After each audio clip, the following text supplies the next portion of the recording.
For the past few years, Ricky Gervais, Stephen Merchant, and Karl Pilkington have been meeting regularly for a series of pointless conversations. This is one of them. Testing. Is that all right? Hello and welcome to the Ricky Gervais Show with me, Ricky Gervais, Stephen Merchant. Hello. And...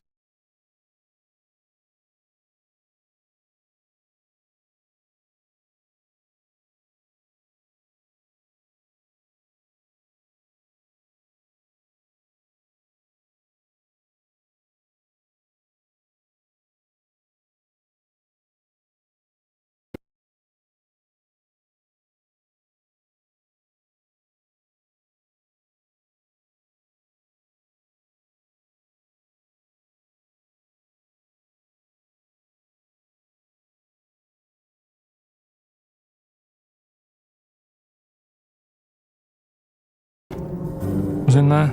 Slugs. So, then there's, you have to put a case forward and me and Steve decide whether slugs go in or whether they stay out, whether they've got a purpose. It's just because I'm having a problem with slugs at the moment. There's a lot of slugs coming in the house. Why? Don't know. They can get where like water can't. You know what I mean? Because they're boneless, aren't they? So any little gap. So is water boneless? There's not many bones in water. No, that's what I said. Why banish them all to room 102, slugs? Because they're harmless, aren't they? All I know is they're clogging up my piping. I had to go out and buy a plunger. I hadn't seen them since like comics when I was a kid. And I suddenly thought I need one of them things that I always saw in comics. I never thought I'd need one of them in my life. I've got slugs in my pipes. So I went out, £3 it was. I had no idea what the going rate is for a plunger. Gave it a bit of a plunge. And I think it was slugs. All bits of black stuff came up. I think it was slugs in there, broken up slugs. Well, hang on. It could just be black gunk, couldn't it? No, it looked very sluggish. Because remember, I've had a problem with them anyway. I'll go to the toilet or whatever, look round, there's a slug climbing up the wall out of the shower basin thing. Are you sure it's a slug? Yeah, definitely slugs. I have to keep chucking them out because I don't like killing anything. No. I didn't want to kill the slugs with slug pellets. I bought some copper ribbon. Right, they don't like going over that, They don't like that. They get a little shock charge, yeah. But now that should be a warning. But instead, they're diverting. They've done a diversion. They've gone up the wall and across. Now it's like, that's a warning. That's like having a no trespassing sign. Yeah. And they're just going, bollocks to that. And they're getting in. And it's annoying me. And now you get to a point when you do say, well, if they carry on like this, I'll have to kill them because they're not... They're not playing by the rules. I don't know what they're doing. I don't know what the purpose is. You just sit there still. I don't see him doing anything. I was looking at one close up. But what do you want to do? Be reading Rousseau. What do you want a slug to do? In the same way you see a bee collecting pollen, good, it's doing its little work. But ants carrying big leaves or whatever. But slug's just sat in the middle of the kitchen. They're all doing the same thing. That slug is out. It's eating. It's finding food. There's no food in our kitchen for a slug, believe me. There's not enough there for me sometimes. But never mind a slug. There's nothing for it. Definitely not in the shower. What's he doing? So I told you ages ago about how they cause more problems than good. They eat cabbage, right? When they shouldn't be. They get in letterboxes and nick stamps. They don't nick stamps. They eat the stamps. They like the glue on it. Right. Is this a big problem though? Is there an epidemic of slugs eating stamps? But I think it is, and that's why they're so slow. I think they're sweating glue. Right? They're eating all them, and that's why they're sticking to stuff. Have you ever picked up a slug? Well sticky. They give off this glue. It's like all the glue they've eaten off stamps. They panic, and when they sweat glue. Sweat? Think of a slug. What do you mean they sweat glue? You're making up nature. It makes sense. This is just a nonsense theory. It's just what I've noticed on them. Right, Rick, do you allow slugs in room 102? Well, I think we should, if they're going to be gone forever, then we should put a case forward. They're amazing creatures. What do they do for the world? They're food. It's not good enough, that. It's not good enough. What do you mean? Like that's the ultimate sacrifice. Surely them being food. Just having problems with them at the moment. I've spent £3 on a plunger, and I don't like the idea that every time I get up in the night to go into the toilet or whatever, I've got to put the light on because I might have a bit of sluggage between my toes. Sluggage, a little bit of sluggage between my toes. Right, okay, so we need to move on. So you are not putting them in? I'm not putting slugs in. All right, slugs have not gone in, Carl, I'm afraid. What's your next one? Okay, number 2. People who don't want to do what the brains would be better at doing. Right, okay, no, I'll get around that sentence. Now, tell me again. Brains that don't want to do what their owners are good at. Ah, so now it's the brain's fault. Can you just expand on that point, please, KP? Do you know, like, people decide what they want to do, Right. don't they, for a living? Mm-hmm. But sometimes they're not good enough. Right. You mean they have a dream and they can't fulfill it because they haven't got the skill or... Yeah, but that doesn't mean they're not good for anything. No. It's just that they haven't unlocked the thing that they're good at.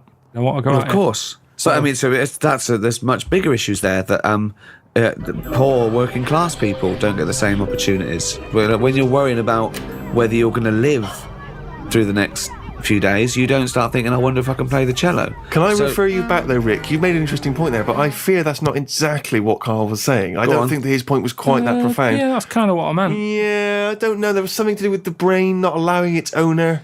Yeah, because that's the bit that annoys me. Fair enough if a brain hasn't decided what it wants to do, because you. What is this? Let him finish. God, this Because it thing hasn't- about Let him the finish. brain. Shut up. Because it hasn't found its destiny type thing. A brain hasn't But found its destiny. when someone is good at something and they know the brain is good at something, but then they don't want to do it and they want to go off and do something else. Now they say in this country the problem is we haven't got enough tradesmen. Right, We don't have enough plumbers. right. There's enough plumbers' brains. I don't know what the fuck that means. Shut up. Let What him are you talking Shut about? up. Let him please finish. Because This is like beds and pillows brains again. have not changed over the years. The brain is exactly the same. But it's the owner of the brain that's in charge. The brain could be going, I want to go for a walk. But if your body's too lazy to get up and go and see the stuff, the brain isn't going to get what it wants. It doesn't make sense, Imagine- Carl. all right, You imagine are your this. brain. All right, let's go to the extreme. People with no legs who want to be swimmers. Don't be stupid. Oh God! Oh I'm so annoyed. Is this a big problem? It's madness, isn't it? It's mad that the brain wants to do that so much. The brain's in the wrong body almost. Yeah. Are you with me? No. A plumber who can plumb is annoying when he jacks it in as a living because there's other brains who can't do plumbing.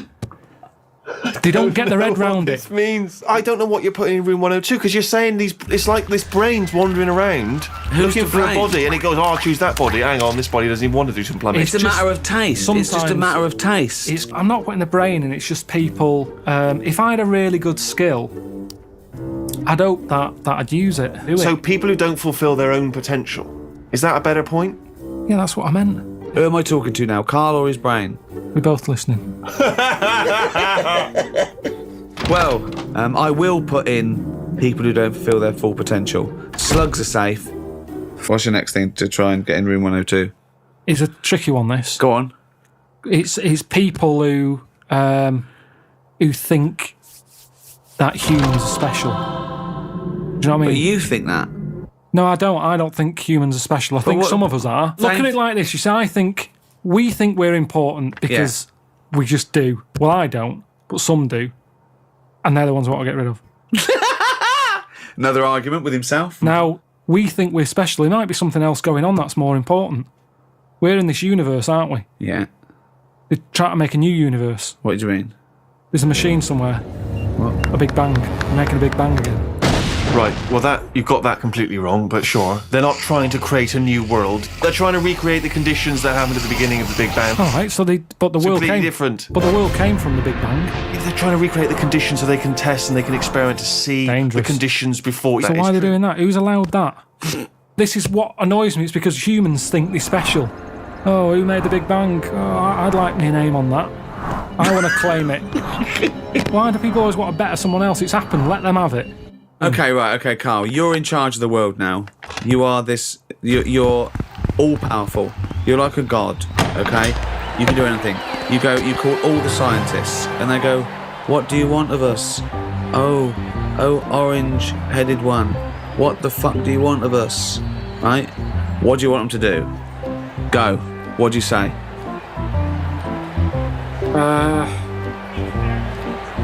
Well, I want to come in and... How long have they been working on the Big Bang idea? Forget it. You've got every science. No, but I don't just want to come in and poo-poo that, because they're going to... Poo-poo. They've done a lot of research on Hold it. on, you wanted to stop a minute ago? Yeah, I know, but you don't just come in, guns are blazing. I'd say, hello, You can do everyone. anything you want. Go on. Hello, everyone. Hello, Carl, leader.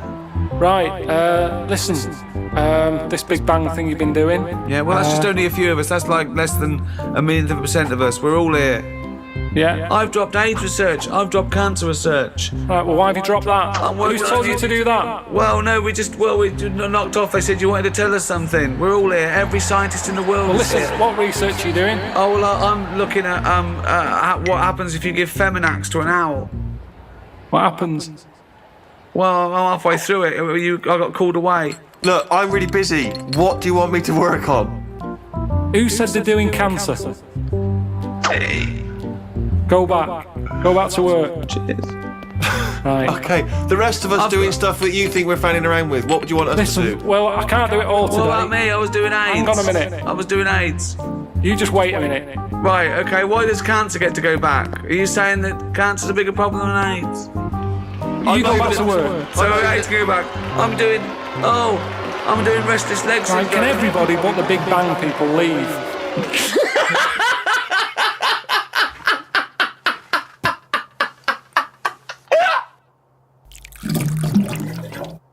Tell you another problem that I've worked out. It might make a slight difference on fat people.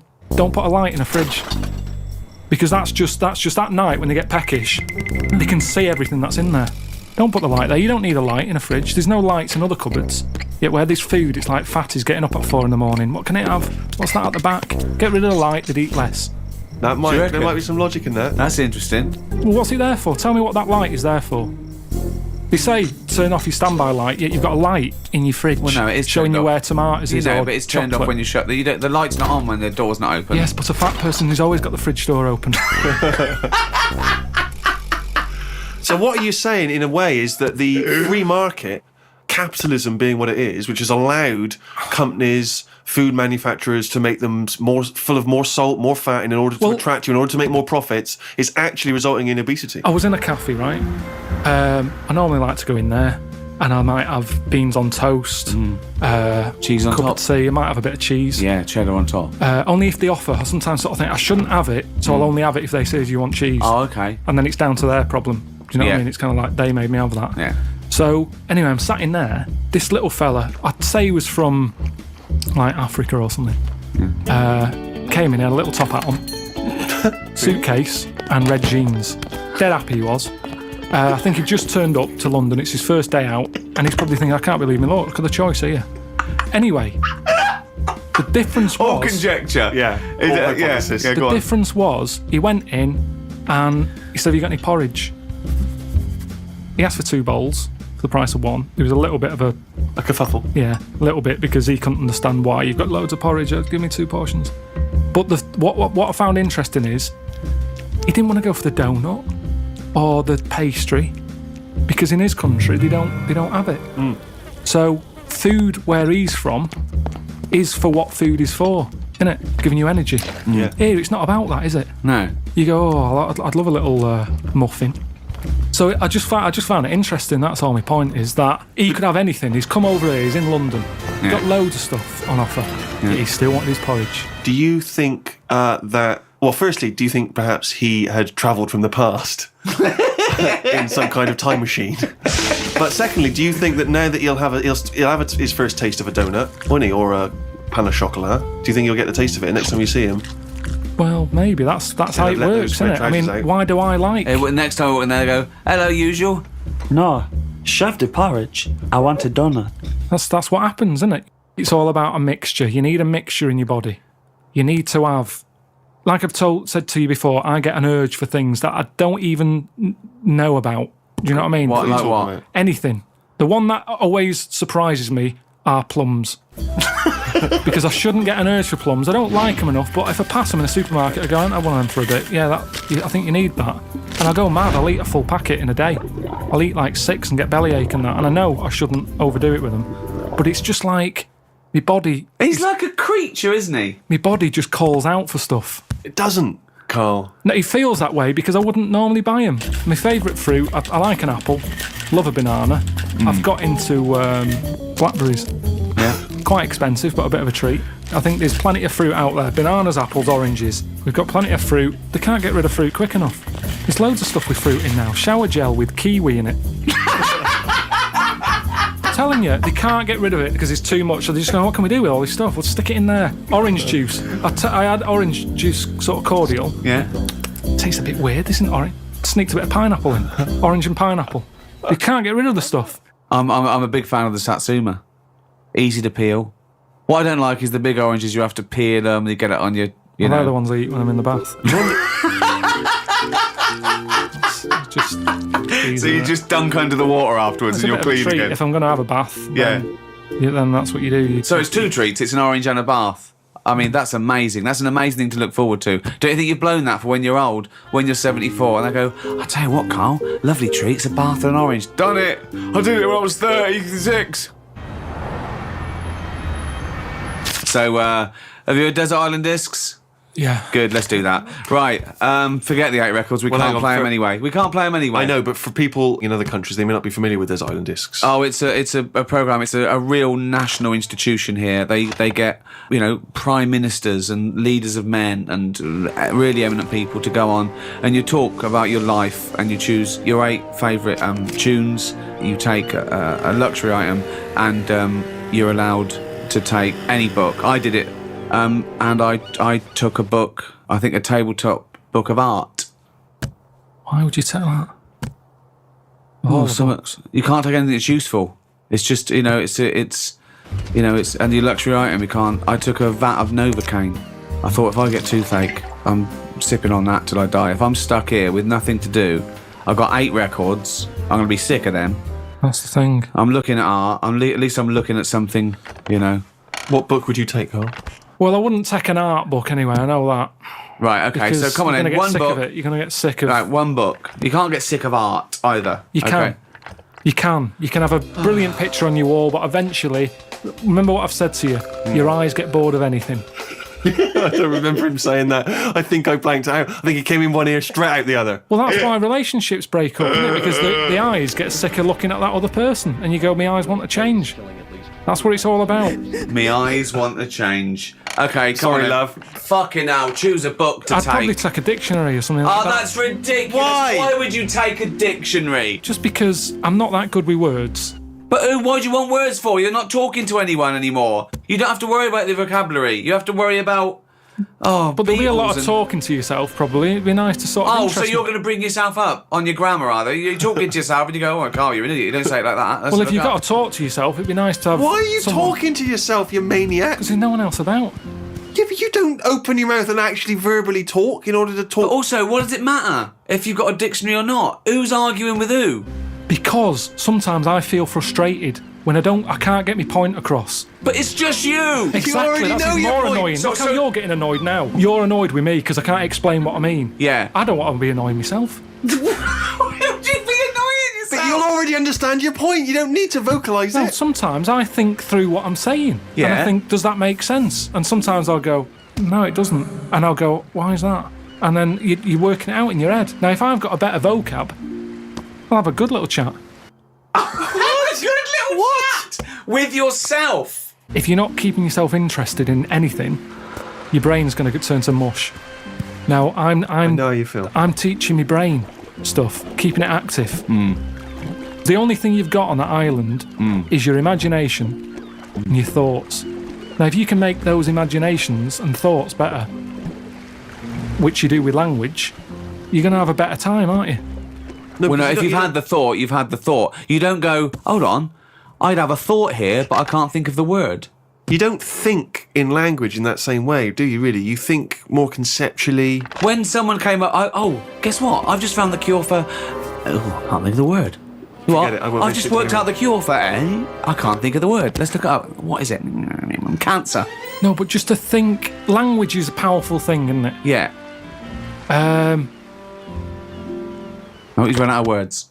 This is what I'm saying. It's sometimes difficult for me to get my point across with what I mean. Yeah, but that's fair enough if you're communicating, say, in this environment, and it's, dare I say it, perhaps a shame that you didn't read a dictionary before we started doing the broadcasting. But anyway, you've waited till you're on a desert island with no motherfucker around. Well, no. Well, I think by then, by the time you get shipwrecked, there would probably be a few more entries to the dictionary. Grippage, foodage, rummaging, replenishing. So what? All words are made up. Orange. One day someone went, what? He's got a head. It's got a head like something. It's got a head like a fucking what? I don't even know what. He's got a head like a fucking what? And the other thing is, say if I am captured. By who? What? By who? By a boat, that's passive. Why are you captured? You mean saved? All right, saved then, yeah. Okay. If I'm there you go again, you see. I went for captured instead of saved. You're captured by some pirates. Talking to anyone, Carl, in your head, it didn't matter. You knew what you meant. When you sat there on that desert island, you thought, oh, if I'm captured by a boat. They didn't come over and go, hi, Carl, we've come to save you. You wouldn't go, well, no, I don't want saving, I want capturing. I go, right, sorry, wait for the next boat. It didn't matter. You knew what you meant. You'd go, help, and you'd get on the boat. Do you think in words that you don't use? You've only got yourself for company. Yes, but if you bore yourself, what's the point? What is the point, seriously? But how are you going to... What, so you think you're going to read that dictionary and you're going to be better company because you're going to be impressing yourself with longer words. You're going to go... If a boat passes and they go, there's a fella over there on that island, let's go and get him. Now, the way I am at the moment, they'd go, you all right? And I'd go, you what? And they'd go, oh, don't stop. Where... That's it! Imagine that! Whereas if I sort of say something with a big word that I can't think of right now, they'll go, oh, who's that? He sounds like he knows his stuff. Yoo-hoo! Anti-disassemblementarianism! Get him on this boat now! We must have that wit!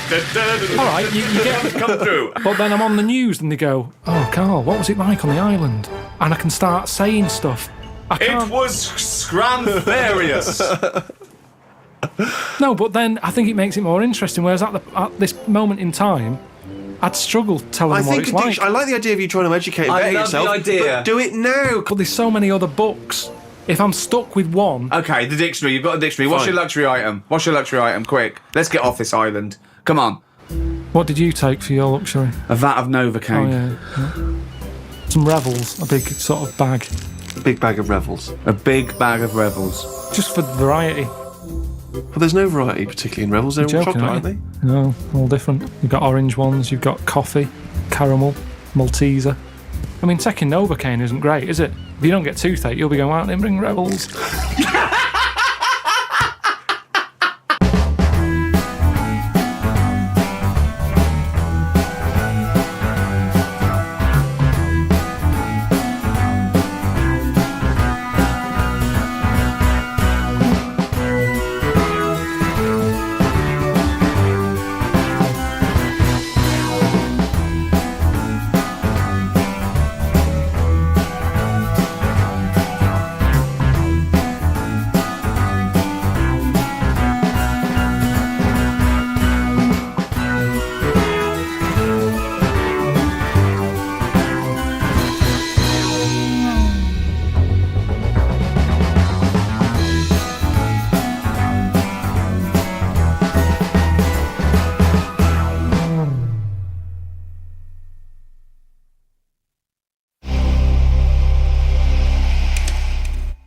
Songs of Phrase. It's the mighty return of Songs of Phrase. No one has requested that. It's not due to public appeal. A lot of people have requested some swearing. They have indeed. But We had a lot of emails for that. But go on, Carl. And remind us again what exactly Songs of Phrase is and why we should care. It's just a phrase that we take from the show, make up by taking words out of a song, edited it together, right? The phrase that we're doing is no more cheeky freak of the week. No more cheeky freak. It sounds like this. No more cheeky freak of the week. Right, so... No, that's nigh on impossible. Play again. You got to email in with all the songs that you can hear there, right? I think there's 5 songs And we in just total. want the names of the songs? Yeah, that'll do. Okay. All right. Do we just hear it again? No more cheeky freak of the week. All right. Yeah, It is good. It's probably one of the best you've done. It's very tricky, though. That's not too tricky. Play it again. No more cheeky freak of the week. How many have you got, do you think, Rick? Just Well, I've noticed the same person singing twice. Is that right, In a Carl? band and solo. Yeah. And and I know one I track think- straight away from the word. Can I just say, I do think naming the songs is a bit tricky. Let's just name the artists. Is that alright? What's the artist? Just the artists, just change the rules slightly. Yeah. Before we play it again, just let you know what the prizes are. We've got on DVD Later with Jules Holland Louder. Lots of the alternative acts he's had on there. A DVD, a couple of DVDs. With Rollins Boogie on there. Woogie piano over the top. Let's hope so. Brilliant. I can't Jason Mary wait. Chain are on there, Stereophonics. We've got Sonic Youth, Ash, Hole, Queens of the Stone Age, Foo Fighters, quite good. Once again, Cruise of the Gods on DVD, starring Rob Brydon and Steve Coogan. That was on at Christmas. It's not bad. It's not the same one. They haven't been sending that back. We've been giving out different ones each We have week. indeed. This is an album just called quite simply I Love You, and you'll be pleased because there's the likes of Mel C, Cliff Richard and the Hollies on there. Brilliant. Excellent. The best chill out album ever. We've got the Beach Boys on there, obviously Costello, Pink Floyd, Coldplay. That's not bad. And this is the one that's most interesting, I think, the American Song Poem Anthology. I've not heard it yet, but apparently, I think what it is an anthology of recordings that were made apparently in, I think, maybe 50s or 60s America. There was a particular organisation, you could send in songs or lyrics that you'd written at home, and they would send it to music and record it for you. And this is a compilation of them. So obviously, there's some quite idiosyncratic and odd little things on there. I think it's probably worth a listen. So not bad prizes at all, Carl. Let's play it again. No more changing freak.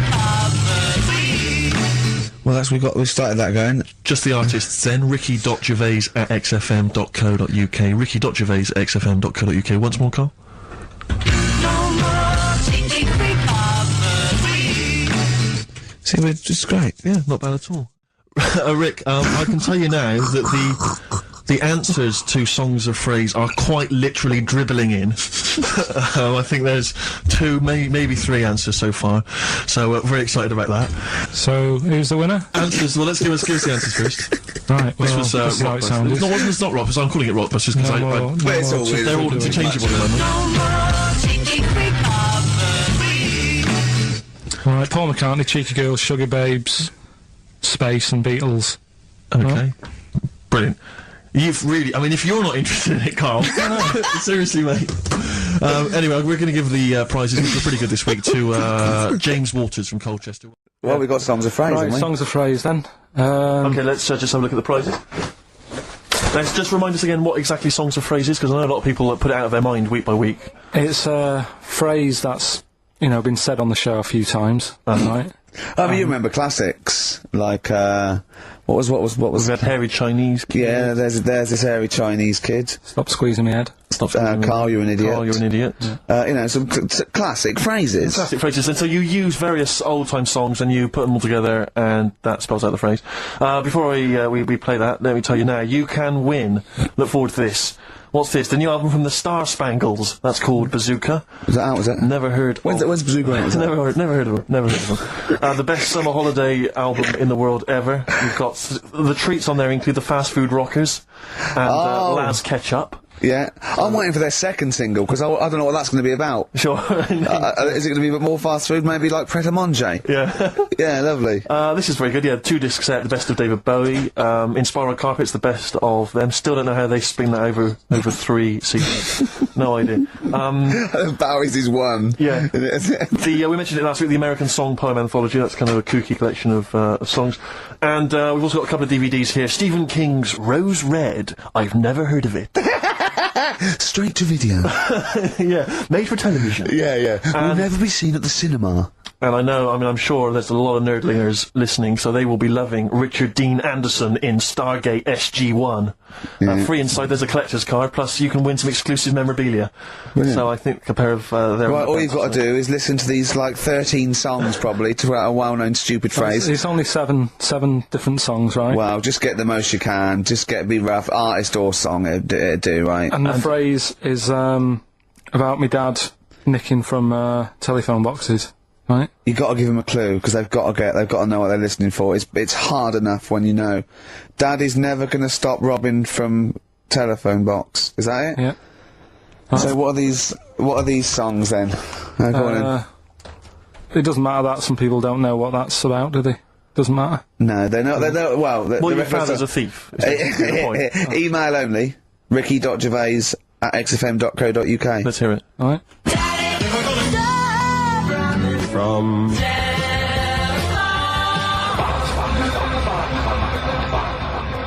All right. Also not grammatically correct. No. So it's Daddy never gonna stop robbing from telephone box. Rubbish. Unbelievable. Play it again. I think we just need the song. That's all we're after. Yeah, Yeah. just the songs. Right.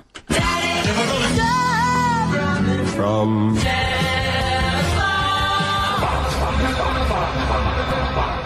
Just again. Well, This is a desperate feature, It isn't it? really is awful. from See, Rick, if we took more of an interest in this show, we'd have come in, listened to that, We'd and said said we're not no going to play way. it. We'd have said no way. I don't we're care doing how long that. you spent on it. We've got a reputation. Yeah. We've won awards. We've won major awards. We're not putting that tat out. But Yeah, no. You know, that's what. But we're happens. just giving the listener what they're used to. Exactly. So I think more fool them for listening. Ricky.gervais@xfm.co.uk. Now then, we were playing earlier songs of phrase. We have had. I mean, the answers I could literally count on the fingers of one hand. Now the right answers, even less so. But do you want to play it once more, Carl? Oh God. from There was 7 songs in there. Right. Read them out. Go on. What are they? It was Oh, have you not got them written down? oh, I can remember them. Daddy Cool. Boney M. Boney M. Yeah. Never Gonna. Give was You from Up, Rick Rick Astley. Astley. Yeah. Never Gonna. Write them down. Stop. Sam Brown. I think, Right. Robin was Miss Robinson by Simon and Garfunkel. Mrs. Robinson. Yeah. Hang on a minute. That's not Robin. Oh. From Russia with Love. Matt Monro. Right. Telephone hanging on the telephone, Blondie. And then Box, Living in a Box. By Living in a Box. Well, listen, no, I Brilliant. don't think anyone got them all right. No. If you did get them all right, I'm sorry, but I gave up checking the emails a long, long time ago. So I'm going to give it to Michelle Flower because she got a few of them right. Yeah. Okay, so quiz time. I know everyone's been looking forward to this. Which quiz is Well, it we're this going to week? play along because he's done songs of phrase where he cuts up bits and pieces from records. You have to guess the title or the artist, and makes a well-known phrase, i.e., a phrase that we've said a lot. And the challenge is that me and Steve have got to try and work out what it is as well. Before we will tell you the phrase, but let me just see if I can guess. Play it. Tell me why, tell me why, tell me why. Play the game of swing. Right, I know what that is. I didn't hear it. Can you play it once more for me? Right. I know what that is. Right, it's why don't they play the game of swing ball? Because that's what he said when he turned on and saw people in wheelchairs playing tennis. And his point was... Tell me why, tell me why, tell me why. Play the game of swing. Oh, dear. That is so naughty. This show's been a bit naughty, I think. I don't know what's happened to us. I think it's like, sort of end of term sort of madness, but I think we've got to calm down here. We've been a bit naughty there. We said, you know, bloke with 2 dicks. We said Chinese people don't talk properly, which is a little bit, Offensive. yeah. Know what I mean, Carl? Well, they don't know. Right, okay, let's leave it now. Okay, stop there, Carl. Carl does not necessarily reflect the opinions of XFM or any Yeah. other human being. If you think that me and Steve have been being offensive, we are strongly behind the guise of irony, satire, and ignorance. Carl only has ignorance and hate. Yes. No, but as long as you say something good about someone, you can also say something bad about them. How does that work? Go on, and give us an example. Well, Chinese, Yeah, yeah, yeah. great people, right? Good. Really, the women really good looking as younger people. No! They get What are you older. doing? I'm just saying, as long as you know what I mean, there's good and bad and everything. For every Well, what are the positive old and ones negative. like? They don't age well. What do you mean? The fella in Karate Kid, the teacher, was only about 36. We started this. We started this. Oh. Fact. So, songs of phrase, email in, ricky.gervais@xfm.co.uk, right? I mean, I have to say, Carl, it's very tricky this week. You've got some very obscure sounding songs there. Yeah, just all we want is the artists. I think just the song, Carl, mate. I No, think actually, that's harder. hard. I No, think that's hard. Yeah, the artist. Just the artist, I know. Okay, so these are the prizes this week. Well, We've let's play it again so they can hear it. Try and work out all the different artists. Yeah, why don't they play the game of the game of swing ball? Right? Tell me why, tell me why, tell me why. Play the game of swing. tricky. It is tricky. That is tricky. That is good. But there's some great prizes, including, Carl, I can't help but notice, torn from the current, well, I think today's issue of the Daily Mirror. What, he's giving away a giveaway? It's a free CD from the Daily Mirror, which you can buy it, you spend 30p on the Mirror, you can get this anyway. But it's still in the piece of plastic that it came in, I love just that. ripped. Anyway, there are some other treats. Oh, you'll be loving getting that through the door. So there's the Jingly Jangly Sound of Summer, Good Vibes, a 2 CD set featuring music from Crowded House, R.E.M., Simon and Garfunkel and the Beach Boys. I'll tell you what, I've thought of another game. We can put Carl's into theory, right? I can tell him a sort of like a person or, you know, a people or a place, right? Or a profession, and he's got to come up with a good and bad. A good and bad thing. It is dicing with death. Yeah. Are we ready to do this? Well, listen, if we're quitting in the next couple of weeks, then who cares? Okay. Good and bad, right? Well, hang on, whoa, let me just tell we're on the prizes here. Alright, okay. So now 55. I know there's a lot of XFM listeners who are going to be looking forward to the likes of S Club 8 and the Fast Food Rockers. They're all on there. I can't wait. What is their second single going to be about? The Smashing Pumpkins. This is quite a good little compilation of sort of B-sides and live performances and stuff like that, which is not bad. The best summer holiday album in the world ever. I think we've given that away in the past. All sorts of stuff on there. Plus the director's cut of True Romance on DVD. The Tarantino scripted. Oh, it's a great film. Tony Scott directed movie. So there's some quite good prizes. Just play it once more. So email in ricky.gervais. Why don't they play the game of swing ball? Just the artist, yeah. That's all we're after. Yeah. Right. Anyway, Tell me why, tell me why, tell me why. Play the game of swing, boy. Very tricky. Brilliant. That is brilliant. Right, bung the song on. I'll bung the song on now. What? Let's put a song on. Bit of Pharrell Williams. Yes. Good and bad. Good and bad. Old people.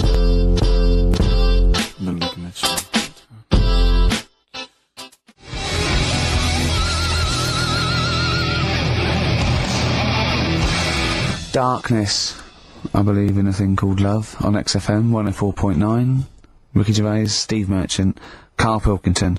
Karl set the ball rolling with songs of phrase. Why don't they play swing ball? Referring, of course, to people in wheelchairs who play tennis, because he was disappointed they weren't getting around the court quickly enough. So why didn't they play swing ball? Yeah. Brilliant.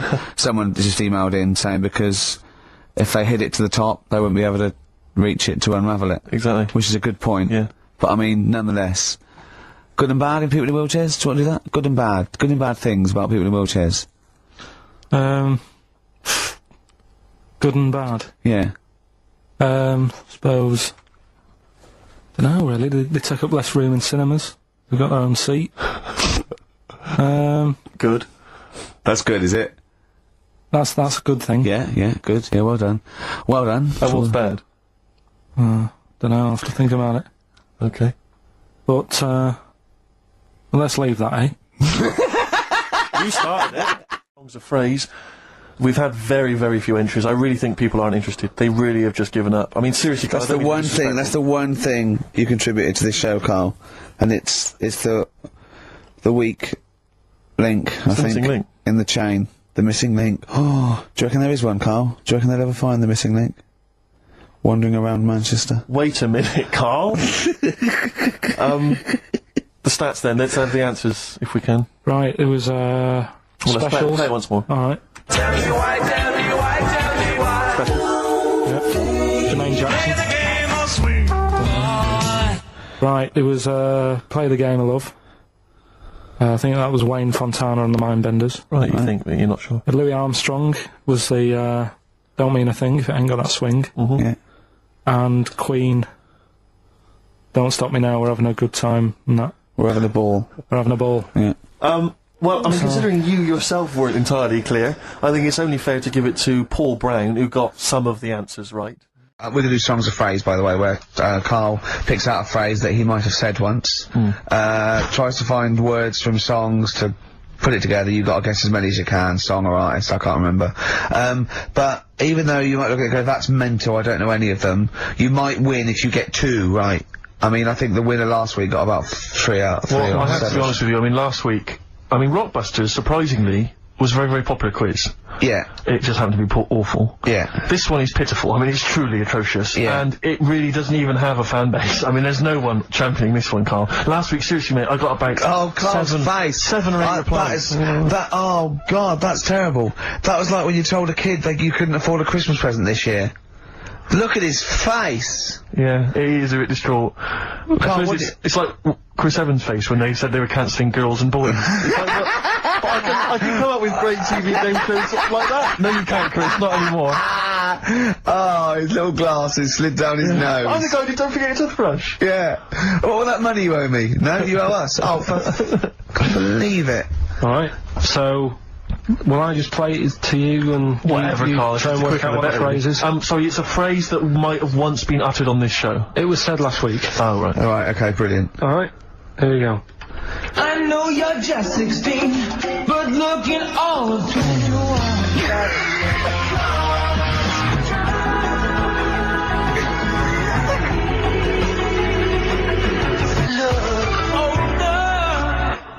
Right, I can't hear Right, I know what that is. That's ridiculous. What was Right? it? What it is it's something like, right, you're only 16, but you look 26, and the Chinese look older than they are or something, because he said that, the Chinese don't age well. That is mental, Carl. It's the most convoluted, ridiculous, racist piece of material ever to be uttered on radio. Play again.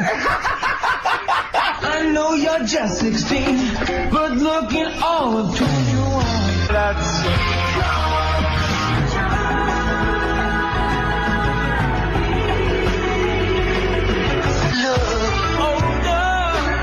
Okay, you're just 16 and looking all 21. That's because the Chinese look older. Carl, you've gone mental. Alright. Oh, that is amazing. So, there you go, the well-known phrase, you're 16, looking all of 21, that's because the Chinese look older. Well-known phrase there, sweeping the nation. That'll be up there with "was up," and "shut that door." If they do a poll. Right. Okay, play it once more. We're after the artists. Just the artists. Yeah. I know you're just 16, but looking all of 21.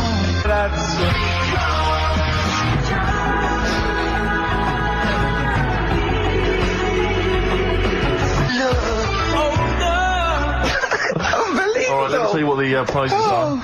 We've got, I assume this is the new album from Mower. Everyone's going crazy for Mower. I've not heard people stop talking about Mower. But there it is. We got the new album from the Webb Brothers, which might be quite good. The Polyphonic Spree album, the best dance album in the world ever, which is ideal perhaps if you're having a barbecue and you've got lots of 8-year-old children coming. The Polyphonic Spree, I look at them and I think, well, you know, you're a pretty good band, but if that album sounds like $1 million, you're going to make that 40 quid each. I know, it's extraordinary. I mean... They're the sort of indie equivalent of the So Solid crew. Yeah, you're not going to make any money. The manager's getting 20%. Exactly, yeah. And also on DVD, Red Dwarf Series 1, so some absolutely barnstorming places. And if you can identify what artist to use in this well-known racist phrase, that's because the Chinese look older. Play it once more, Carl. One more time. I know you're just 16, but looking all of 21.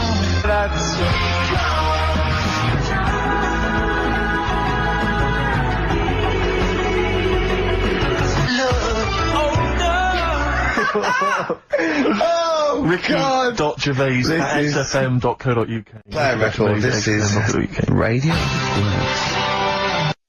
Just a couple of emails just to update you on what's coming in here. Go on. Natasha has emailed us. She says that she's of Chinese origin, and at 27 she often got mistaken for 24. So your notion that Chinese people don't age well is obviously factually incorrect. Yeah, well, we didn't need...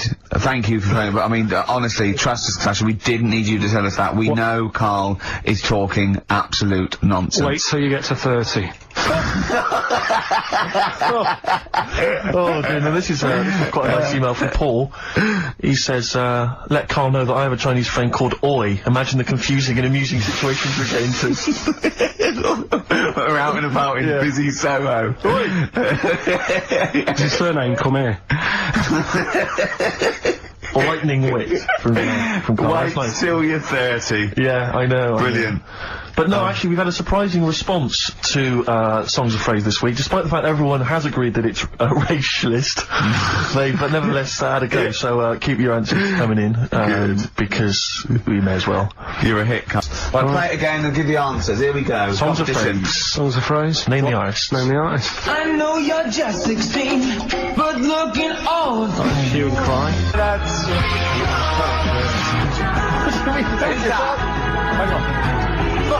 Well, that's Philip Bailey again. That's too little. Right, it was... That was Roxette. The Look. Yeah. Right, we had, Hue and Cry started it off. Yeah. 16. That was Dean Martin. Because Jane's Addiction. Yeah.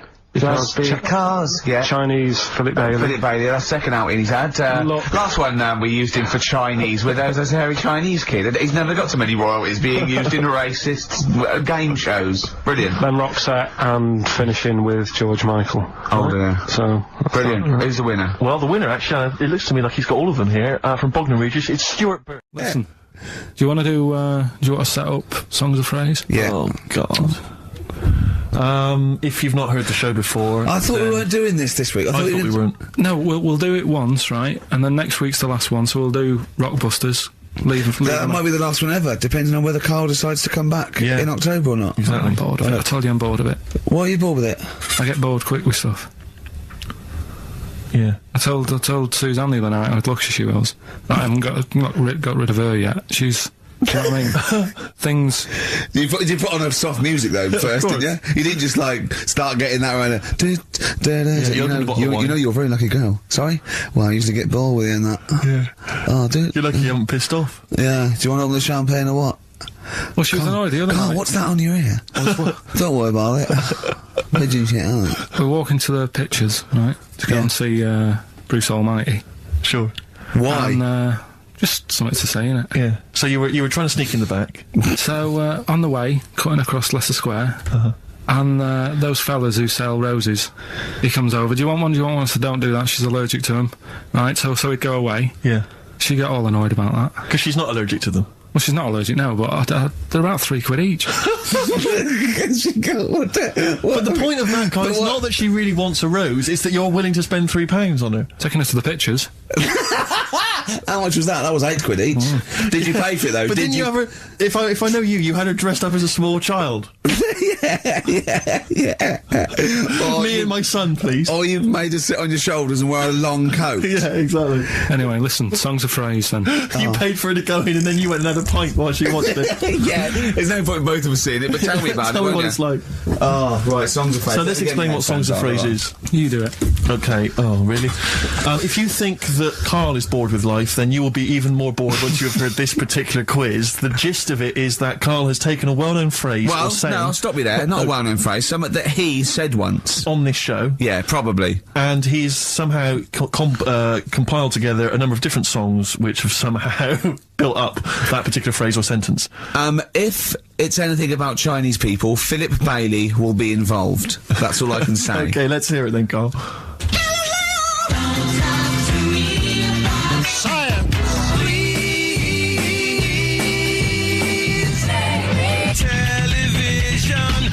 Right. Alright, I don't know what that is. I don't know what that was. This is appalling. I don't know This is what appalling. that is.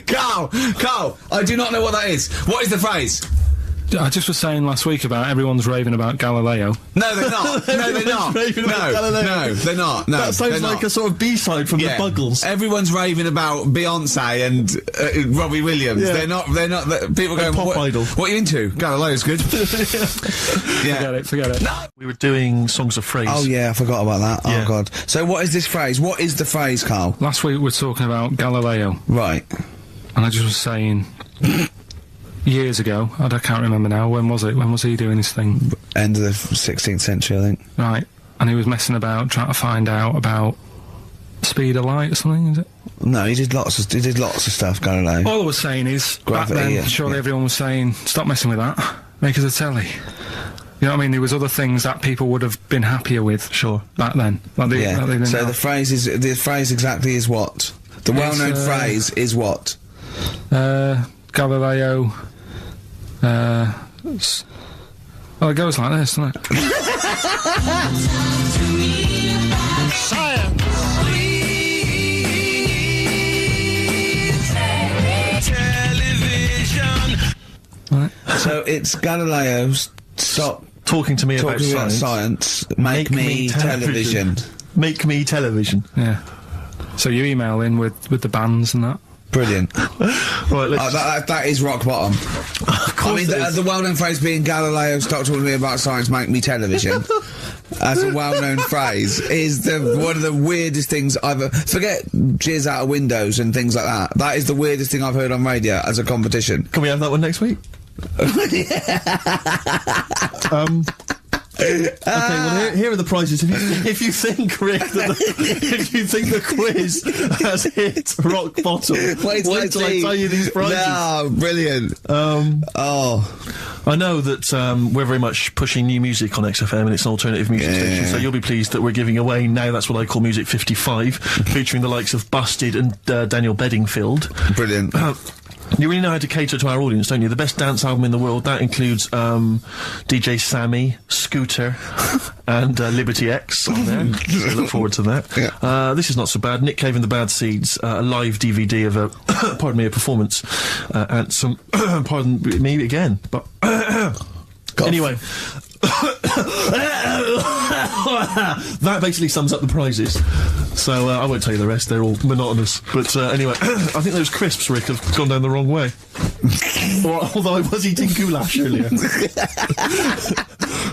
Sorry. I'm fine. So anyway, yeah, that's some of the prizes. And you can win some tat. So if you can identify these artists. The well-known phrase, Galileo, stop talking to me about science, make me television.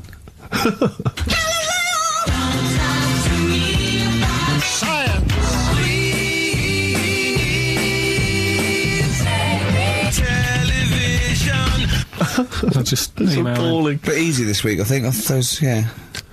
Play a record, Carl. I mean, it's ridiculous. Ricky.gervais@xfm.co.uk. The pictures. Answers rushing in, we should point out, for the quiz. Most of them agreeing that it's pointless. Some people have called it... It's songs of phrase, of course. Some people are referring to it now as songs of arse. Which is more than appropriate, but you'll be pleased to know that it's ending this week, and next week we've got the return of the even more pitiful Rockbusters. For the last one. That's back for the last one. We'd perhaps also need your petitions to Karl. If you want us to stay on the air, then you need to petition Karl, giving good reasons why he should stay, why this show isn't boring, or rather why he shouldn't be bored by it. I mean, you're bound to be bored as listeners, but obviously he's running out of steam now. What are you fed up with? You're just fed up with in general, are you? I mean, you want your Saturdays back, do you? Just want a bit of a life back, that's all. But you don't do anything with your life when you've got it. Why don't you do this instead of, like, your day job? Can't. It's more important than my day job, innit? That's what earns the company money and that. You know what I mean? Well... So... Why don't you do a regular show then? Sack someone who's, you know, quite frankly not putting their weight. I've done that. I did that years ago. What do you mean? Done it. Told you, I've done a lot of stuff. Boxing, done. Tick. Dancing, done. No, you turned up, the place was shut. Yeah, but... Dancing? When did you do dancing? That's when he went and said, I want to do dancing, and he went along to the place, and it was shut, and that was it. And he said, I didn't do it anymore. That's not doing it, is it? Boxing, he had a fight with one lad, then the lad beat him up, and he didn't go again. Oh dear, it's pathetic. Well, anyway, yeah, so this is basically our penultimate show. Next week's the final, and we're all looking forward to that enormously. Yeah. But that may be it forever then, and this, you know, all for one, all, you know, one for all for one. The Three Musketeers, gone forever. Yeah. I, for one, will be pleased. Oh. Anyway. You've got something on your hair, you know. Monkey news? Well, I was going to say the winner. I don't think anyone cares. Oh, come on. Someone got all of them, didn't they? Well, okay, play it again then. This was Songs of Phrase. We did this The earlier. well-known phrase is, Galileo, stop talking about science, make me television.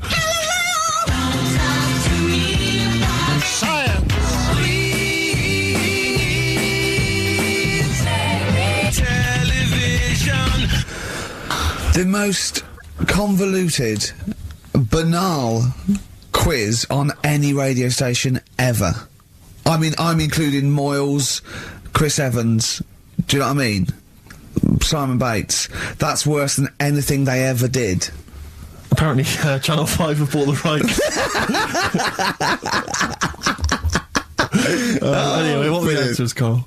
We had Queen in there, Altered Images, Thomas Dolby, Yeah. Beatles, Aretha Franklin, and Red Hot Chili Peppers. Well, extraordinarily, Tracy and John Burton from Colchester and Essex got all of those right. Why they would want the prizes, I've no idea, but...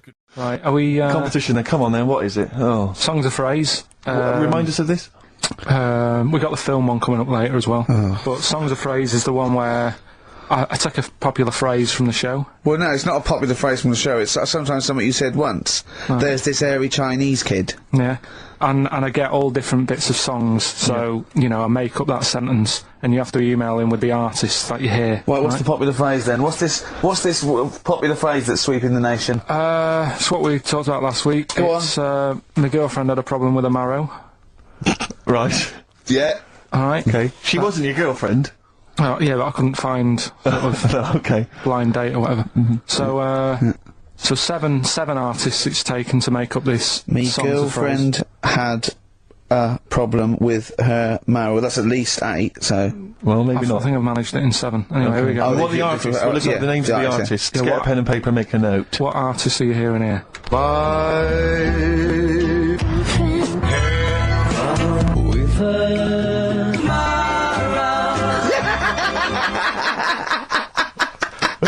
Very good. Oh, okay, once more. So, what are the artists?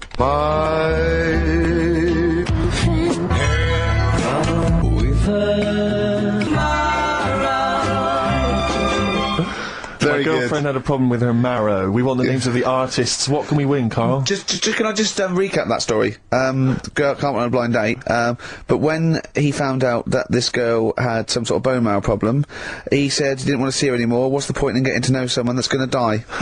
Yeah. So that's what you're dealing with. That is what you're dealing with Karl Pilkington. Would you buy a car with a Duff engine? It's a fair point. Ricky.Gervais at xfm.co.uk.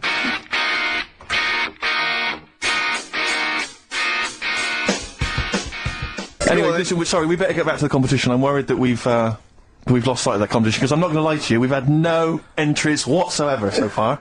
I can't believe that, because I actually got up most of those. That's actually a more accessible one. I think I know all the artists, and I'm stuck on Girlfriend, but I think I might know who that is. Let's hear it again.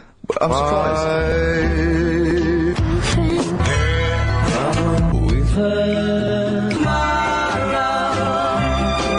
Now I think that's a pretty accessible one. An there. accessible quiz? Yeah, so no one's... Is the email up or no one's listening? No, well, I think there's a little bit of that. But, I think we've accidentally closed down the texting. So if you're texting in... This don't is bother with that. rubbish. It really is awful, isn't it? Yeah. just play it again, hang on a minute.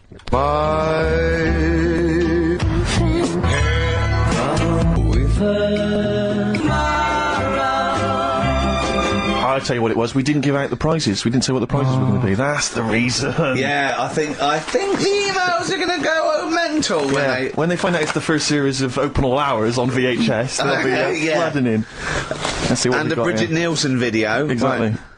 Oh, dear. Oh, No, actually, it's not too bad. Go on. The best air guitar albums in the yeah, in the that's world. still going. That's, Volumes that's 1 and evergreen. 2. That'll keep running and running. Some kind of anniversary box set of a Doctor Who episode with a small Who model car. wants that, baby? I'm Alan Partridge Series 2, that's Yeah. worth having, obviously, and Porridge Series 3. Okay, good. Not watched all of them on UK Gold, then get them on There's DVD. something wrong with you. Alright. So yeah, let's hear it again. Alright.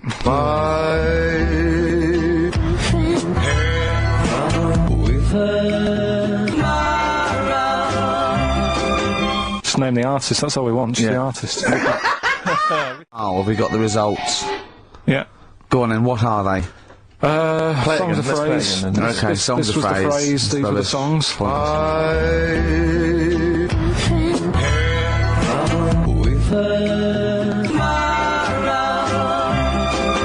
My girlfriend had a problem with a marrow. The answer's Sinatra, Prince, Bill Medley, U2, Shirelles. There was also Dub Pistols in there.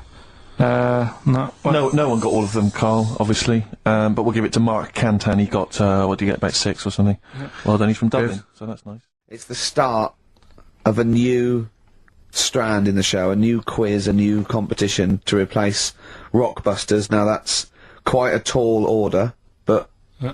what have you done? Right, like I said, right, if you've only just tuned in, what it is, I've took, and I'll be taking, a well-known saying every week from the show, something that crops up a lot. First one that sprang to mind was... There's a little gay fella standing next to me in the urinal? That's next week. Okay. This week, there's this airy Chinese kid, right? Yeah. That's cropped up quite a lot. Sweeping the nation. Right. So what I've done, I've got 5 songs, Yeah.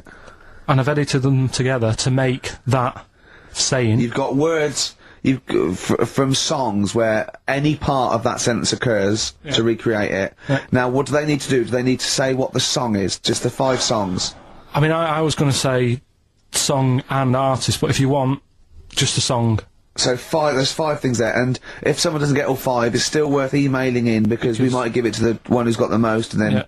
Can I suggest we go for artist rather than song? Only because sometimes it's quite tricky to get a song title. Sometimes it's it's very odd, or it's not quite what you think it is. So maybe artist is an easier one. Are you happy with that, Carl? It's your that all right? composition. I mean, Steve always does this whenever I come up with an idea. Oh, yeah. I'm just trying to make sure it's just the best it can be, Carl. Yeah.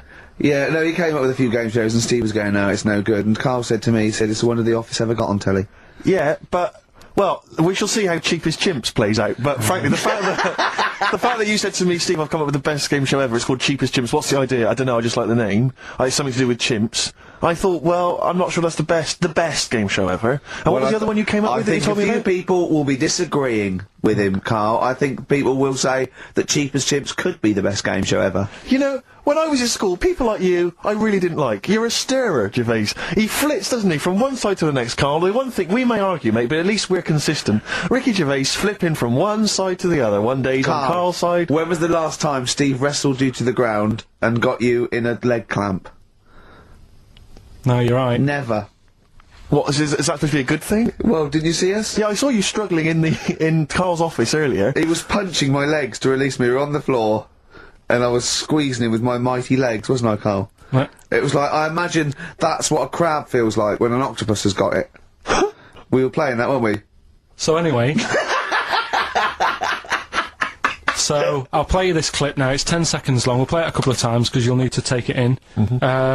So here it is then. What are we saying? We're saying artists? Let's go with artists. Artists. So email in ricky.gervais@xfm.co.uk. Name the 5 artists it has taken to make up the saying, Give there's that this email airy address Chinese again. kid. Give that email address again. ricky.gervais@xfm.co.uk. There's this airy Chinese kid. Here we go.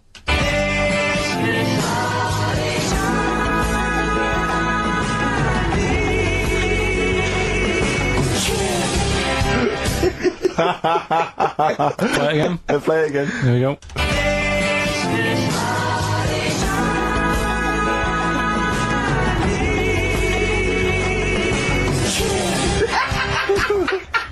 I think you better play it once more. Oh, I've got them. Have you got them all? Yeah. That's nice work. Here we go.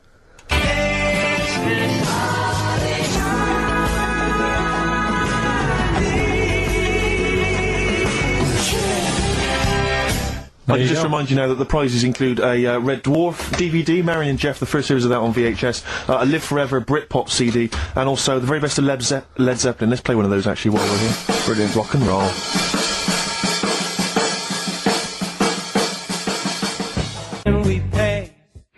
On your quiz, Carl, we've had people That's who've got what you get a when you maximum put of 4. a duck in a microwave. Yeah, yeah. Bill Withers. Nice. Alright? Cheers. So I'm not talking about Cheapest Chimps. That's safe. That's going to run and run. Yeah, that is going to run and run. That's really got legs. I'm going to check the press Monday. I can only assume it's a triumph. Exactly, another Pilkington triumph. Yeah. I'm going to give the prize, if you don't mind, Carl, to Karen and Jeff Gillian, because they're the only they were the only couple that got the second answer, which was very, very But tricky. they got 4 today. But they only got 4 right. 4 is the top answer, so should we give the answers play it, now? Carl, and then tell us who each one is. Right.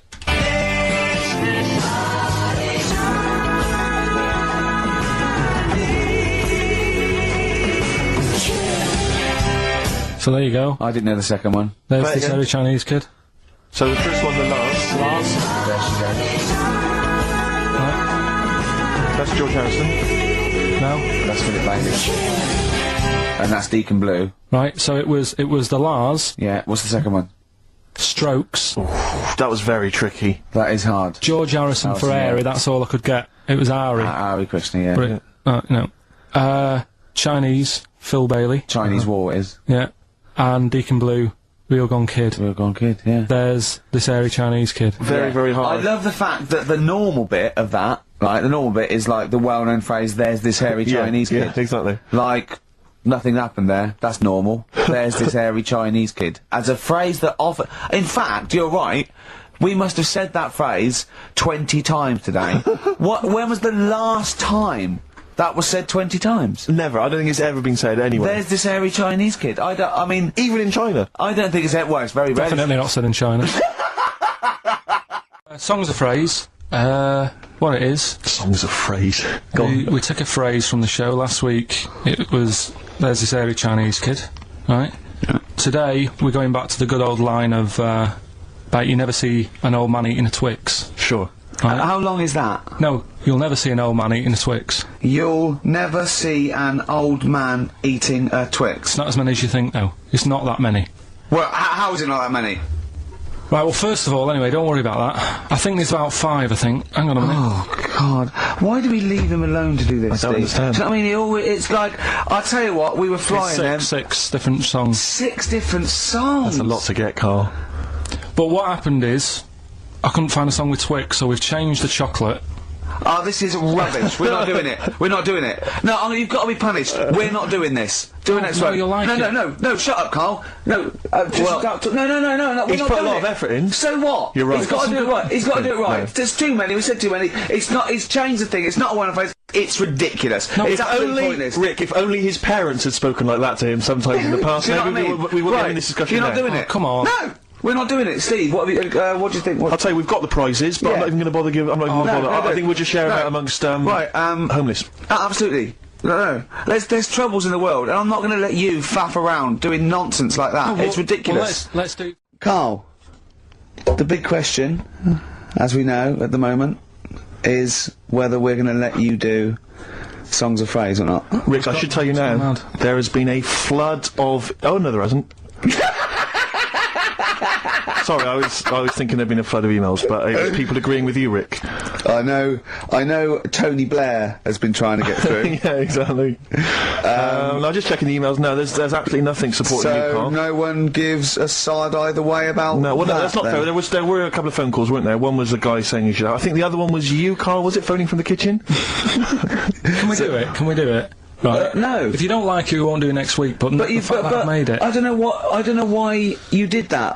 We thought of lots of stuff that you could do. You chose one where you have to have 10 words and 6 songs to choose. You haven't got Twix. I don't know what you've substituted Twix for. Okay, I mean, I've got to say now, I'm going to sit on the fence, so I'm quite intrigued. Okay, right. What hear it. have you substituted Twix for? Well, I can't tell you. Because you can. No, I can't, because people have to listen to it and work out. All right, let's just hear it. Let's hear it then. No. They know what they have to know what the word is. They have to tell what the song is or the I artist. prefer just to play it. No, you've got to tell them what it is. 'Cause they might not even know what word they're I think looking you should for. let's hear him out, Rick. Right. Please, democracy. That's what we're fighting for. Come on. Right, have you turned them up? Right. Okay, I'll put the headphones on. Go on then. Okay, so right, hang on. The phrase originally was Is, you never see an old man eating a Twix. right, and we're trying to identify a number of songs which you've used to make up that phrase. And you email in xfm.co.uk/Ricky with as many as you can get, and whoever gets the most right... It's so complicated. This is so not. complicated. Right, here we go. I'm baffled by the email address. I couldn't What figure was that the out. email address again? xfm.co.uk/Ricky. Right. Right? And there's some link on there, is there? That Yeah, that you just press and it comes through upwards and that. Right, here we go then, right?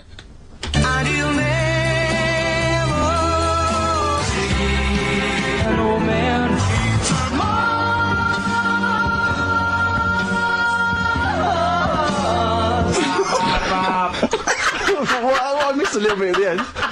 Let's hear it again. Mars, ba ba ba. Let's hear it again.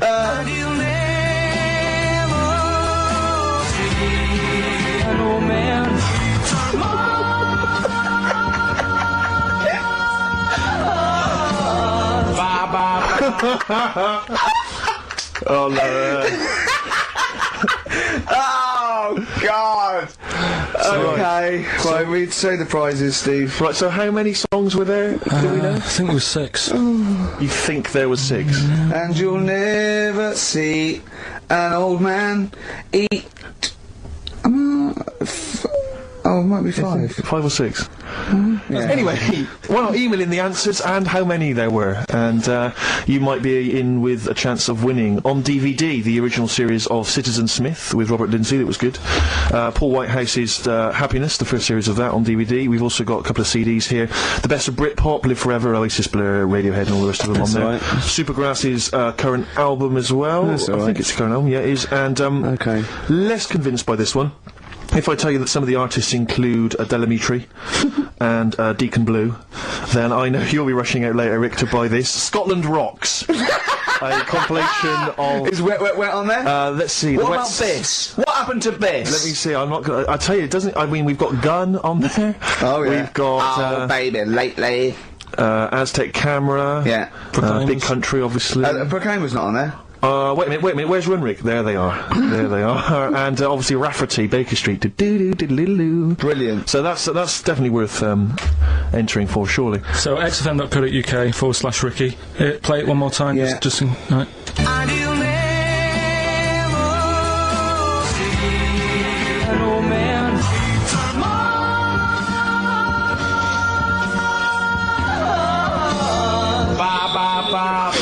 Class. Pure class. Well done. Okay. Yeah. All right, Very we'll give it to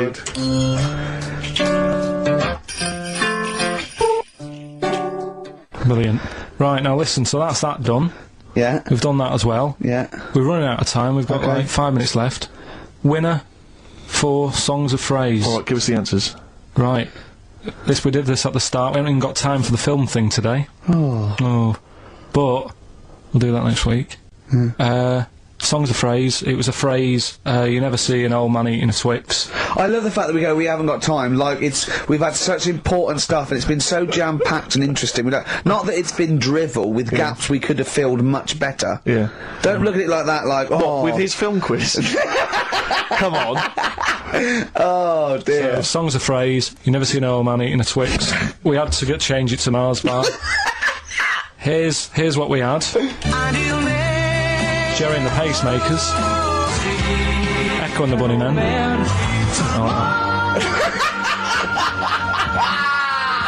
David Bowie. And the Beach Boys finished it. Oh, what do you mean I thought that one was? What do you mean? Who's the winner? Oh, it doesn't matter. You got to give the answer. Who was that one you didn't know it was us? It was Neil Young, wasn't it? Jim Crochet, is it? Old Oh, Man yeah. River, it's called. Jim Crochet. Old Man River? Yeah. Jim Crochet sang Old Man River? I don't think so. What was it? Who cares? Right. Well, people... I can't believe this. Old Man River, it was. Let's give the prize to... Jim Crochet wouldn't have sung Old Man River. Well, let's give the... That's Paul Robeson. Let's give the prize to Mitchell Sterling, who has got some of the answers right. On XFM 104.9. We'll be playing that great quiz again next week. next week. This week we're, do you remember the story about my auntie having wind for 5 minutes? Yeah? Your auntie, was it your auntie Nora? Auntie Nora, she was on a lot of medication and stuff, and I think that's a side effect that comes with it. So, yeah, she had wind for 5 minutes, so I thought we'd dig that one out. A classic line, me auntie had wind for 5 minutes. Okay. So I've got loads of songs here. How many is that? Me auntie had wind for 5 minutes. 7 tracks. That's tricky. Oh, got why do 7. you learn? Okay, so you need to identify, if you can be bothered, the artists. Yeah, we'll that's do what we're the after, isn't it? Alright? Okay. Listen. Alright,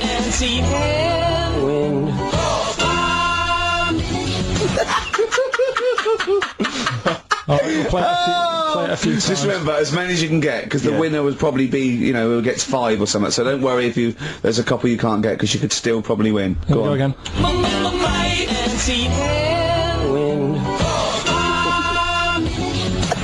Can I just, what's the email address? It's, well, if they go to xfm.co.uk/Ricky, they can just send them through there and that. Send it through that way.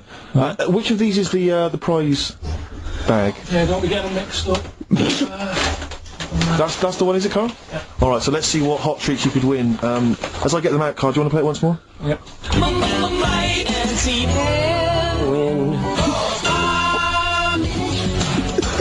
I recognise all of them except one.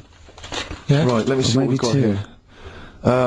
Once again, Carl, you excelled yourself with an arbitrary collection of DVDs. Just hanging around, were they? Just hanging around. Again, I'm always interested to know which of our XFM listeners has tastes as broad as this. Go on. We've got the recent BBC adaptation of The Hound of the Baskervilles. Brilliant.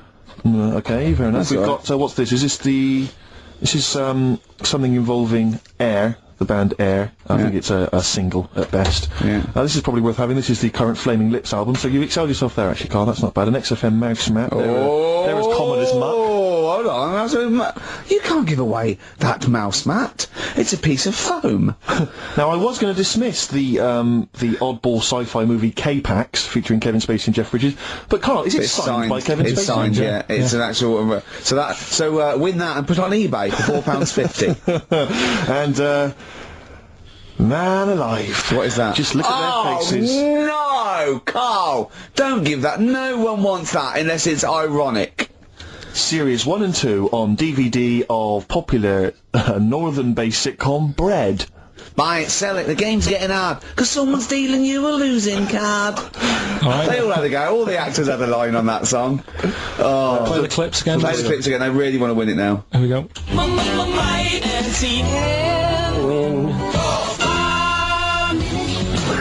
I can't believe this hasn't been done before. The emails, I should point out, aren't flooding in on the No, but it competition. always takes time when they go through the website. Does it? Yeah.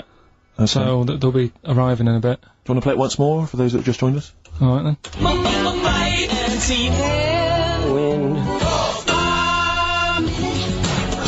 There you go. Brilliant. My auntie had wind for 5 minutes. Brilliant.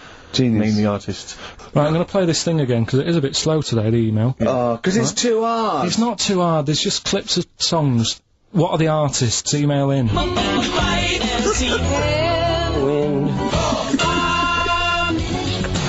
xfm.co.uk. He's getting annoyed because he put the work in and no Well. one's... He's getting annoyed! Oh. Remember, I think Kevin Spacey and the signed K-Pax DVD is probably the only incentive to try and have a go at that one. Do you just think you could win by getting one of them? Exactly. They're coming in now. Okay. This is electronic. Right, let's get the answers. Let's get this out of the way. Songs of phrase. Songs of phrase, just in case you just tuned in, it's a new feature we've been doing. We take songs and chop them up and that, and it's a phrase that's cropped up on the show a few times. This week we were going back to the classic "Me Auntie Had Wind" for 5 minutes. Going back to the classic. And let's have a These are the have a answers, is listen. it? Okay.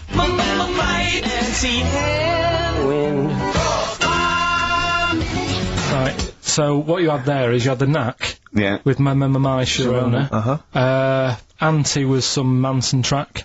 What? You don't even know what it was. Auntie Everything, I think it's called, some album track, right? Then you had Bill Medley, Jennifer Warnes, I've Had the Time of My Yeah. Life. You had Bob Dylan, Wind. Idiot wind. Blowing in the Wind. Oh, Blowing in the Wind, was it? What was after that? Four was 2468 Bob Dylan. Motorway. 2468 Motorway. Yeah. Tom Robinson. Tom Yeah. Robinson, yeah. That was the 4. Then you had the 5 from Manfred Man, 5, 4, 3, 2, 1. We wrapped it up with a bit of 5-star for Minute, something about, Can't wait. yeah, can't wait another Can't minute. wait another minute. So, they're the answers. Yeah, We're well, looking for someone who, I don't think we got anyone who had them all right, but Nobody got all 7, although in your little answer list then you only listed 6, because Yeah. you got your numbers went out of sync in your own brain. Well done, once again. Smooth. I tell you what, Carl, why don't you next week at least write down the answers for yourself? don't need to. Well, you clearly do, because you get to embarrass yourself. Don't need to. You've proved that you do. Right. Yeah, what is it this week? What's the phrase? We're, remember the story I told you ages ago about my neighbour having a horse in their house? Oh, yeah. Having a horse. What's happened with that? Lenny Henry doing it as a series? So, People nicking your ideas left, right and centre. well, that's the phrase we'll be using anyway. What? My neighbour had a horse in her house. How many words is that? 6. My neighbour had... So, there's no grammar either. My neighbour had horse in house. My neighbour had horse in house. What is... Right, what is the phrase? My neighbour had a horse in her house. Are there any prepositions? Are there any prepositions in this sentence? Look, don't judge it beforehand. You see, I'm turning over a new leaf. I think this is a great idea. I think Carl's a genius, and I look forward to hearing this enormously. Yeah, okay, and I won't be sick on your leg, or squeeze your head, or make you jump when you're making a cup of tea. What have we got then? That's that. Right. That's the silliest side now. Let's get on with the proper show. Right, song's a phrase. Yeah, let's do that. On to the classy stuff. Yeah. Do you want to do the prizes first? Right, now then, where are they? Here they are. I haven't seen these, but I'm excited as ever. Alright, we have a t-shirt there, arbitrary t-shirt that you have probably stolen off of someone. What does it say? Is it the Red Hot Chili Peppers? So that's we've had right. that. That's not too bad. It's a big t-shirt there. On DVD, this should you be giving this away? This looks like it's the film Don't Say a Word. Yeah. And it's it doesn't have all the proper packaging. It's literally the disc, the DVD disc, just loose. So enjoy that. The current album from Oasis. Heathen Chemistry, DVD, on DVD, The Life of Mammals, the complete series, the David Attenborough recent DVD, that. Walking with Cavemen, which I think is a DVD, it's currently on TV, isn't it? And, Well, there you go. And Not also bad. the X-List, which is a good new compilation, double CD compilation from XFM with loads of stuff on there, including Nerd, Snoop Doggy Dogg, Athlete, all sorts. Go on then, Carl. So not bad, actually, some good Nice stuff. one. Well done. Right, so, yeah, it's a phrase that's been said at some point, or said a lot on the show. We've had, like, Hairy Chinese Kid. We went back to, my mum had Win for 5 minutes and that. Today we're looking at, my neighbour had a horse in a house. Right? Yep. If you remember, we were talking about that probably about a year and a half ago now. Yeah. Yeah, of course, Right. people remember. They've been talking about it ever since, Carl, I imagine. Yeah. Well, so, it's famous. It's a world famous phrase. My neighbour had a horse in her house. right, so this is this week's Song's a Phrase, and what I've done is I've got songs with those words in that make up that sentence. Yeah. You get to email in ricky.gervais@xfm.co.uk. There's 6 different songs, right? You email in with what? I don't know. There is 6. Me neighbour had horse in house. Is it really that sentence? My neighbour had a horse in her house. It does work. Honestly, it works. Yeah. Okay. Don't bother explaining it. Are you Just ready? play it. Right, Yeah. so here's the. Here it is. We're just Right. What in God's name was that? Yeah. Name the 6 songs.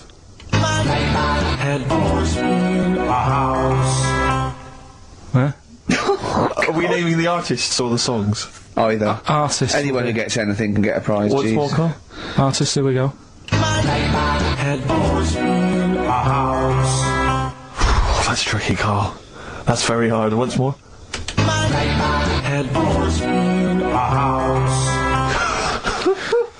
Email in ricky.gervais@xfm.co.uk. I'll give it. Another letdown. Another letdown. It's brilliant, this. No.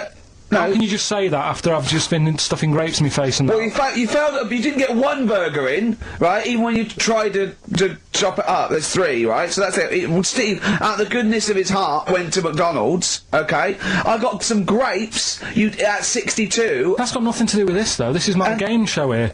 Bob Holness didn't say, yeah, Blockbusters is good, but I never see him eating grapes. So this is a different thing. Forget that. Right? Here's the clips again. Here's the clips. Oh, you know I said I was going to turn over a new leaf and not criticise your ideas? I think it's the end of this one, mate. We should give the prizes away. Yeah, to well, Carl. this has been dreadful. This thing. We started off well with him trying to force burgers in his mouth, and then he's come up with this tat. I mean, this is the end of this because it's. I mean, it was shoddy to start with. Now a deal couple. Well, this is not only. I'm just saying. This is what I was saying in the pub yesterday when you try to be sick on my leg. I was saying, come up with new ideas if you don't like them, but you diss them on air. Well, it's just disappointing, isn't it? And awesome, neighbour. Right. What's that? I was disappointed when I was choking before. We were disappointed as well. Yeah, you didn't try. You didn't try with the grapes. You were just like Right. chewing like that. You meant to just throw them in and swallow them. Songs a phrase. It was 6 songs. It sounded like this. Boring. Right, what are they? Just give your 6 answers. songs there. We had Lionel Richie, My Destiny, for My. Tricky. Neighbour. Oh, that's XFM. My neighbour was Space. Space, Neighbourhood. Had Harry Connick Jr. Had to be you. Right. Had your neighbour had a horse. Horse America. America, yeah. Had a horse. In was Lisa Stansfield with Pathetic. In All the Right Places. Oh, pathetic. Did anyone get that? And No a one house got that. Animals. So that was pointless. All right, well, the most anyone got was 3, Yeah. and we're going to give it to Deborah. Okay, prizes to give away this week. You've excelled yourself again. We've got, once again, Scotland Rocks, the very best of Scottish music, Texas Deacon Blue, Brilliant. and Jerry Rafferty. Proclaim's on there or not? Proclaim's there, don't worry. Delicacy's on there as well, don't worry. Yeah, sweet. Don't worry. It's Biss on there, it's Biss on there. I'm just checking to see if Midge and Hugh and Gry feature, but they do, thankfully. I don't know. The Rosillos as well. Oh, and Gun. brilliant. That's great. So I look forward to Is that. Lulu on there or not? Is she not on there? I can't see her, actually. Is she not on there? But the Wets, are the Wets on there? All the Wets or not? Fairground attraction. Brilliant. That's on there. So, Is Wee Hootie McTooth on there? And is Jamboree? what's this? This is another arbitrary compilation called Strange and Beautiful. The X-List album, which is quite good. The new album by the White Stripes. The DVD Walking with Cavemen, that TV show that's on VHS. It's still got the price on there. On VHS, in case you haven't seen it. Fight Club, and the best-selling book from Michael Moore's Stupid White Men. So actually some quite good prizes there, Carl. Not bad All at right, all. Carl, what's this competition? Right, Songs of Phrase. It's where I get a line that sort of is said a lot on the show, or has been said quite a lot on the show. Yeah, is this one Stop Squeezing Me Head? No. Oh, I could have done that. Yeah. But what we're doing is my favourite. The Elephant Man's my favourite film. Is that the phrase? Yeah, that's the phrase that we're looking at today. The Elephant Man's my favourite film. It is as well. It's his favourite film. I know. Why is that again? Because it's funny and sad, and it's you know exactly what you're going to get. Yeah, they promise you an Elephant Man, that's exactly what you get. Yeah. It's good. Have you seen it, Steve? I have seen it. It is good, isn't it? Yeah. Do you remember at the beginning of the Elephant Think Man? of that, having that as your favourite film of all the hundreds of amazing films. I mean, I mean, it's a good film and it's a moving film. Yeah. But I can't imagine it's a film I would watch endlessly again I and don't again. care about a bloke with a elephant's I head. watched a little bit of it again the other night. It's one of them that, you know, just sort of reminds you. You know what annoys me when he goes, "I am not an animal." He is. Well, I mean, he speaks like one. And what doesn't And help? he's got he looks like one. I know. Yeah. But it was a bit unfair because they never let him look in a mirror because he's a bit odd looking. It upset him. Yeah. So his hair was always a mess. And that made him look worse than he actually was. Yeah. But good film. Get it out if you haven't seen it. That's the phrase today. Do you know, I remember my friend introduced me to that film, and if you remember at the beginning there's a big montage because he is working in a zoo, isn't he, or he's being kept in a zoo, and there's a sequence of various elephants, I think, actual elephants kind of rampaging, and it's just quite a sort of moody, atmospheric montage. Is he king of the elephants? Can he maul them? My friend said to me when we watched this, he said, what happens is he gets trampled on by some elephants, and that's what makes him look like an elephant. And I went, right. And I watched it, I thought, that's not the case. And I tried to explain it to him, and he's, to this day, still convinced that the Elephant Man, it's like when Spider-Man gets bitten by a radioactive spider. Yeah. It was his man, wasn't The it? Elephant Man. The power of an elephant. Was it his mum who got... He never forgets. Anyway. Be careful. Is man what? Wasn't it his mum who was pregnant and then they ran over her and... No, I don't think so. That's the impression I got from it. No. You are joking, aren't you? No. I thought, I honestly... Anyway, right, so the phrase is, my favourite film's The Elephant Man. Oh, well, wait a minute. There's 5 songs make up that sentence. Yeah. Right, this week. Have a listen, see if you can work out the songs. Email in, ricky.gervais@xfm.co.uk, right? And you win all that stuff Steve just said, so, right, here we go then.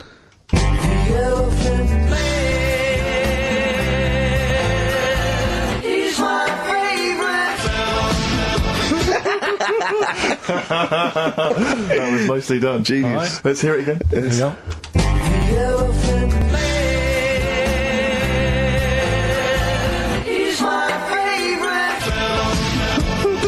5 songs there. The Elephant Man not is so hard, this my one, which is favourite good. film. Well, I thought we'd make it a bit easier. Make it a bit easier, yeah. Just one more.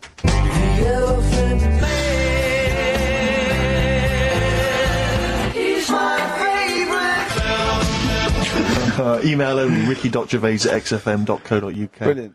We got the result of the quiz, Carl? Yeah, I'll just play it one more time. It was Songs of Phrase. Is this the last time we're doing this? Oh, I thought so. I thought it worked better this week because it was actually doable. Yeah. I think that makes a difference, Carl. We haven't done Carl's an idiot yet. Carl, you're an idiot, have we? Oh, well, that's a reason to keep it. Maybe we can end with that one when you come back. Right, well, the 5 songs that made up this little thing here was Mysteries, Beautiful Blues, Eels, Innocent Man, Billy Joel. You're my favourite Waste of Time, Owen Paul. Brilliant. Bohemian Rhapsody, Queen. Girls on Film, Duran Duran. It sounded like this.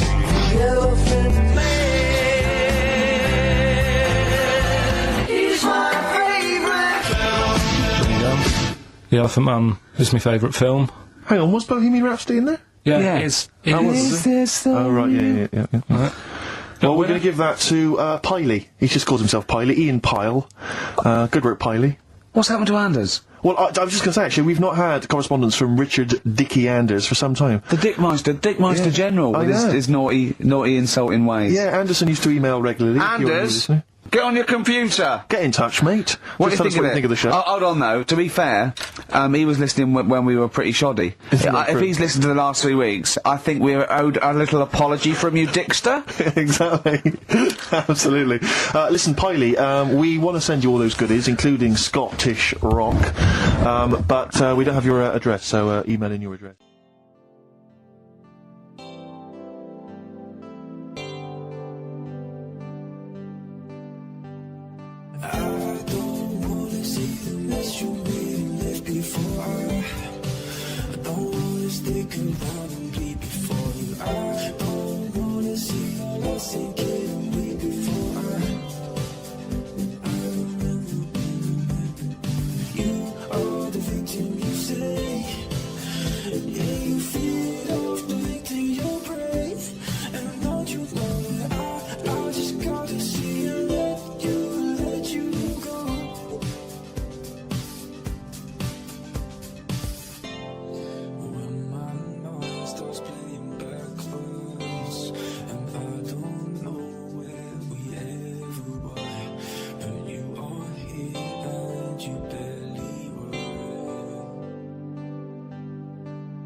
Could I just say also that I do not advocate the use of vices on friends' heads. It's dangerous. Do not squeeze your mate's head in a vice. That's just between me and Carl, and you know. And Gervais is an experienced annoyer. And he probably wouldn't let me do it, to be honest. I have to offer him an awful lot of money. Also, do not smoke. There's no point. And floss. I wish I'd flossed when I was a kid. Also, if you've got a bicycle or anything like that for Christmas, please wear the correct safety gear. Whoa. What? Well, I got a bike as a kid. Yeah. Right? And my dad, you know, I think the helmets used to come with them and what have you. I popped it on, went out on my bike, going back into the garden. Dad sees me. He said, "Come here." I said, "What?" He said, "I never want to see you wearing that helmet again. You look ridiculous." Carl, have we still got Monkey News? We've got Monkey News coming up. Now, you must be disappointed because you didn't make it to the Monkey Sanctuary, but you still managed to scrape together Monkey News on your holiday. Yeah. That's So I impressive. found some of that. We've got. How do you get so many breaks and holidays? Because you went away with Suzanne's parents. You've just been away with your parents. That's a couple of weeks, 10 days. So that's probably about 3 weeks in all. You had that. You went to Manchester. You had that day off because your trousers were wet. I mean, and I suppose because you've only got one job, and I've got a lot more. This is just one of my jobs. But I mean, don't you ever count your blessings? Go, God, thank God, I can have time off. I don't work too hard. I'm not stressed too much. No. It's just all to do with when you do work, do a lot. So I get a lot done. Yeah. What do you mean? I'm always doing stuff. I mean, even though when I was in Cornwall, right, I'm sat there on the grass. I'd love to just sit on the grass. You're too busy. Chill out a little bit. I know, yeah, well, Me dad and Suzanne are playing crib, right? I'd sort of fallen out with him at Your that dad point. and Suzanne are playing Why had you fallen Because out you do with live who? in the 1940s. Yeah, why had you fallen out? Because with crib, have you ever played crib? Yeah. Right, you've got to be pretty good at maths. Sure. Well, you've got to make your cards add up to 15 and all. Well, yeah, I was just gonna correct you on you've got to be good at maths. Yeah. What, algebra, quantum physics, what? No, just adding up. Adding up to 15. Brilliant. I mean, You can almost do it on your fingers. my dad's, You could in Cornwall. but my dad's really good at maths, and like he said, how many have you got? And he always counts his, and it's like 15, 2, 15, 4, 15, 6, 3 for your at, 1, and all that. Do you know what I mean? He adds it up really One quick. for his knob. Right, so I was like, right, hang on a minute. And he goes, no, what do you mean, hang on? Add it up, what have you got? He says, oh, forget it. I said, this isn't fun if you're going to start getting all arty with me. Sure. So, Forget it. yeah. I love it. But I don't know him, but I'm sure he's just winding you up. His victory is you going, forget it, I'm not playing. throughout my life so far, I've never planned for anything, right? It's just always happened. Yeah. The time, you know what I mean, being in plays at school, never planned it, but when I did it, I went down a storm. It was that sort of fun, thing. yeah, we all remember that. So, As I remember, you did Little Donkey. did Little Donkey, yeah. And then later, someone was filming at the back. Was it your dad's mate? My dad's mate. Yeah. And on the camcorder, he listened to it back, watched him playing it. His dad says, just off camera, what does he say? I don't want to say it because I'm in charge of the show and I think it'd be irresponsible. He looks like a right twat. So, And so he gets home, listening, watching that, and then here's his dad just off camera go, he looks like a right twat. yeah, alright, yeah. What are you worried about? Your dad saying that on the Can I word? just interject, because I'm really worried about this idea of Karl being on MTV, because the problem is that, let's be honest, Rick, I mean, we're getting by the skin of our teeth, aren't we, really? It's only Karl that's keeping this afloat. Yeah. And if he gets on MTV and the world sort of gets a sense of him and they understand him, and he won't be ours anymore, we won't be able to control him, it'll be out there, it'll be in the public domain. That's the thing. No, that's the thing. That's the terrible thing, though, isn't it? It's like Karl is my pet, but I realise I've got to release him into the wild, sort of. And because I love him, I know he's got to go free. Sure. But I wanna. It's like Kez. Maybe someone will beat him to death, and we won't have to worry. I'll have you on though, I'll have you on as a guest. Which gets me on to something we've got coming up today. Oh yeah, he's got a new idea. Yeah. Right. Do you know, like, I've talked about ghosts, and we had that good discussion the other week walking to Piccadilly Circus Station, and I was telling you about ghosts, and you were saying, Karl, don't be an idiot, and all that. Spoke to a woman in the week, done a little interview with You've her. done a little interview. Done a little interview, 2 minutes or so, with a woman who's got ghosts in her house. So, I look forward to hearing that later. That sounds brilliant. coming up later. Well, I'm going to play a classic tune now. I've just gone straight for it. I've gone for the jugular. This is Ziggy Stardust by David Bowie. Ziggy Stardust by David Bowie on XFM 104.9. I'm Ricky Gervais with me, Steve Merchant, and Karl Pilkington. Karl was also nervous. You had a bit of shock last week, didn't you? Just a little bit. His dad tuned in. To the show. Yeah. And Karl's never told him that he actually speaks on the show. He just said, I just press the buttons, right? He's kept him from it. You used to do radio before and you never told him, did you? It's because of the little donkey incident. Yeah. When he went along, so... Was that the twat incident? Yeah. And so he's never told him since, but they promised not to listen, haven't they? Well, my mum said to me, don't worry, don't be put off this week, because, I've told him he can't listen, but I hear my dad in the background kind of going, bollocks. So, he might be listening. So that's extra pressure. Plus a camera crew in. I know. You don't like it, do you? This is good training for MTV, because then he can watch you on TV. I mean, what's he going to make of that? Oh. Yeah. Does he know you're bald? Yeah. You don't keep your hat on when you're with him and say, oh no, I'll just press the buttons. No, it's just, it's like when I was in any plays, I didn't tell him. No. any sort of parents' evening and never gave them the note. Really? Yeah. So what did the teachers think? You were just an orphan? No, just on an off chance. My mate's dad spoke to me dad once, I think, and sort of said, "Oh, you going to school to see how, you know, your kid's doing?" Is that what you're talking about? So there's a parents' evening, so he went Said what kid? he went to one, and that's when Mrs. Matthews said I'd never be a high flyer. How wrong was she? Well, I think we should call Mrs. Matthews and make her eat her words. Well, She'd turn on to MTV when, I don't know, like their slamming session. Yeah. And they're gonna go, "That's young Pilkington. He's bald, but it's definitely him." I recognise that woolly hat. Yeah.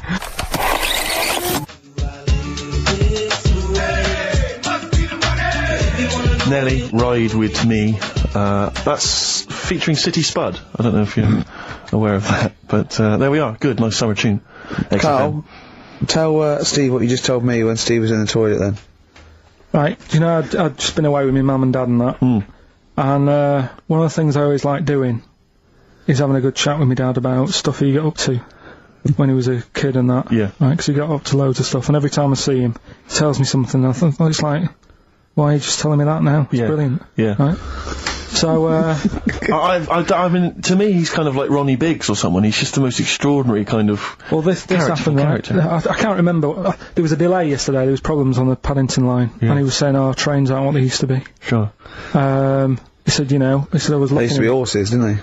well, he was looking in the booklet, and it was saying how you can have your bags collected if you want, but it costs you £5. Yeah. So that's outrageous. Sure, of course. Right, so he said that's the problem with this country. We've got good with computers and that, but when it comes to, like, getting service, it's gone out the window. Yeah. Right? So he said, when I worked on the trains, and he was going on like this, that and the other. So I said, oh, I didn't know you worked on the trains. He said, yeah, when I was 18, right, it was his job to get the coal, right, and chuck it in the engine. Right? And one day he's in Grand Central Station in Manchester, which is now the GMEX Centre. Right. Right? And that was like the main station. And he was in there. The fella who should have been sort of driving the train, Yeah. right? He said, oh, I'm just nipping to the pub. Sure. So you just stay here, keep the engine topped up and stuff. Yeah. So he's like, yeah, all right, For a quick getaway. Yeah. So the fella goes in the pub, and my dad's in there, putting the coal on. He did his bacon and eggs on a little shovel. Yeah. Yeah. And anyway, fella comes up. He says, right, can you move the train forward now? Oh, blimey. So he was like, oh. So he didn't want to say, oh, the fella's in the pub, because he'd know we'd say, what's he doing in the pub? He should be working, right? So he said, yeah, no problem, I'll sort it out. Right, so he puts it into gear, or whatever you do on them trains. Sure, right? puts it into first, yeah. Starts going forward. Now, people who don't know about trains, something that I learnt is if you're carrying a load of coal or whatever on the back of it, they don't have brakes on each carriage, right? It's only the engine that has brakes on it.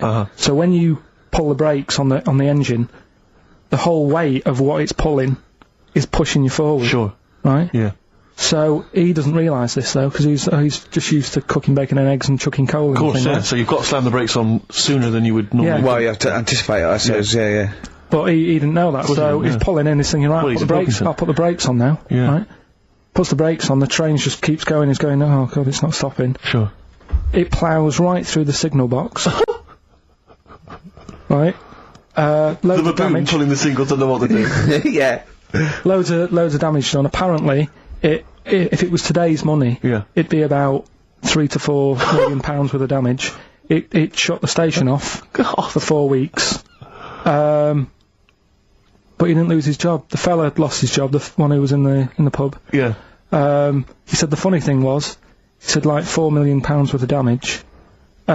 He did his ankle, his wrist in. He had 3 weeks off sick and got paid. So it's brilliant. So I love your family. It's extraordinary. The Pilkington gene. weird, isn't it? I'd like to see a documentary following you and your family. You'd have to get the family involved. No, the sort of stuff my dad goes on about. They'd never put it on telly.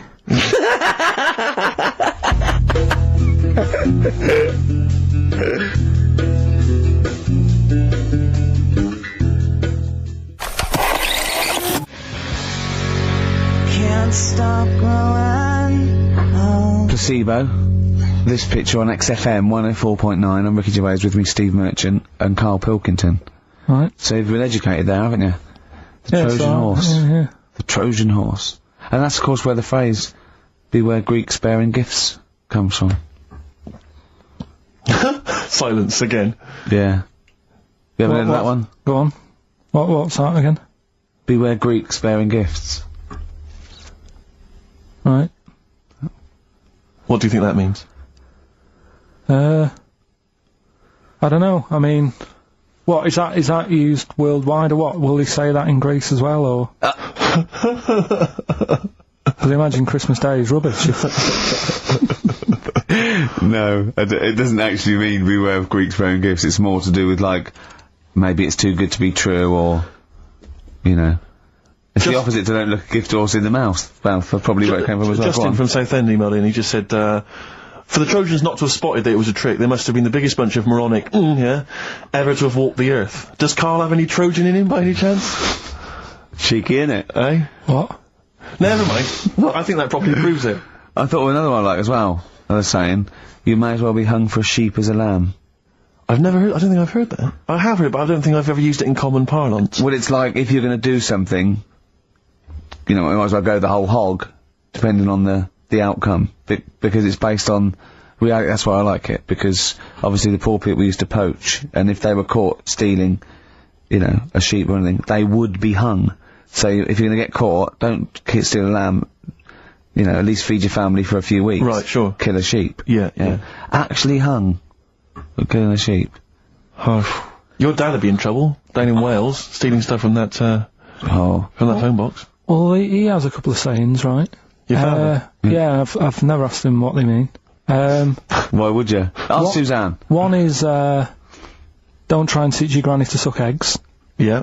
Well, What does that mean? That means, it's patronising to, of course I know that. You're talking to someone who knows more about this subject than you.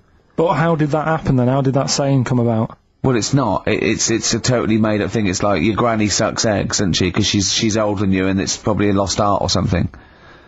Alright. And the other one, Sucks eggs? Sucks Yeah. eggs, yeah. Sucks eggs, sorry, I thought you said something else. Don't nudge your granny when she's shaving. What? Sorry? Don't nudge your granny while she's shaving. Don't nudge your... Sorry, say that slower, I can't... Don't nudge your granny when she's having a shave. Well, what is that in context? Because I can't work out what the analogy is there, because that might just be you when you were little, you used to run up to your granny while she was shaving or something. But why is your granny shaving? Well, no, what context is that said in? Tell me the last time your dad ever said that, and I'll try and work out what it means. Can't remember. I don't know. Are you sure these aren't specific to your granny? Yeah, I was to say, were you nudging your granny? She was going, Yeah. get lost, Carl. She was shaving off her moustache. Or giving herself a Brazilian.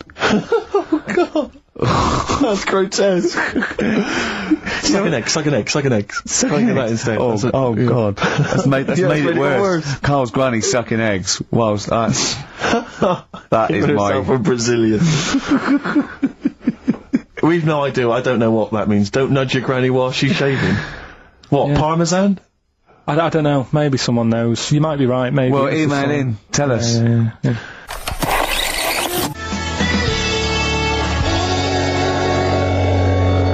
Cardigans.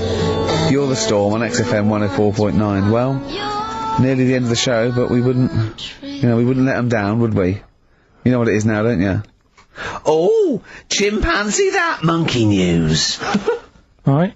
Now, whilst I was in Cornwall, I wasn't online. Right, I didn't have the internet, so it was like, oh, what am I going to do? And I didn't come back till yesterday. And I thought there's loads going on that I don't know about in the monkey world and stuff. I was hoping to get some from the zoo that I was meant to be going to. Of course, that didn't happen. So I said to my dad, do you know anything about monkeys? Or have you got any stories with monkeys? Brilliant. This is what Trevor McDonald does. Turned out... Quarter to 10, he goes, oh, got nothing. Dad, anything happened? You got anything politics? Anything politics, Dad? This isn't monkey news, I'm just giving you this free. Yeah. Oh, brilliant. Turned out one of his mates used to have a chimp. Right. What do you mean one of his mates used to have a chimp? Well, two of his mates. Mind you, Oh, one sorry, wasn't yeah, his mate, one wasn't his mate. I was thinking it sounds a bit far-fetched living in Manchester, like. But if there was two of them... He had a chimp, had to thump it in the head. For doing what? Answering back?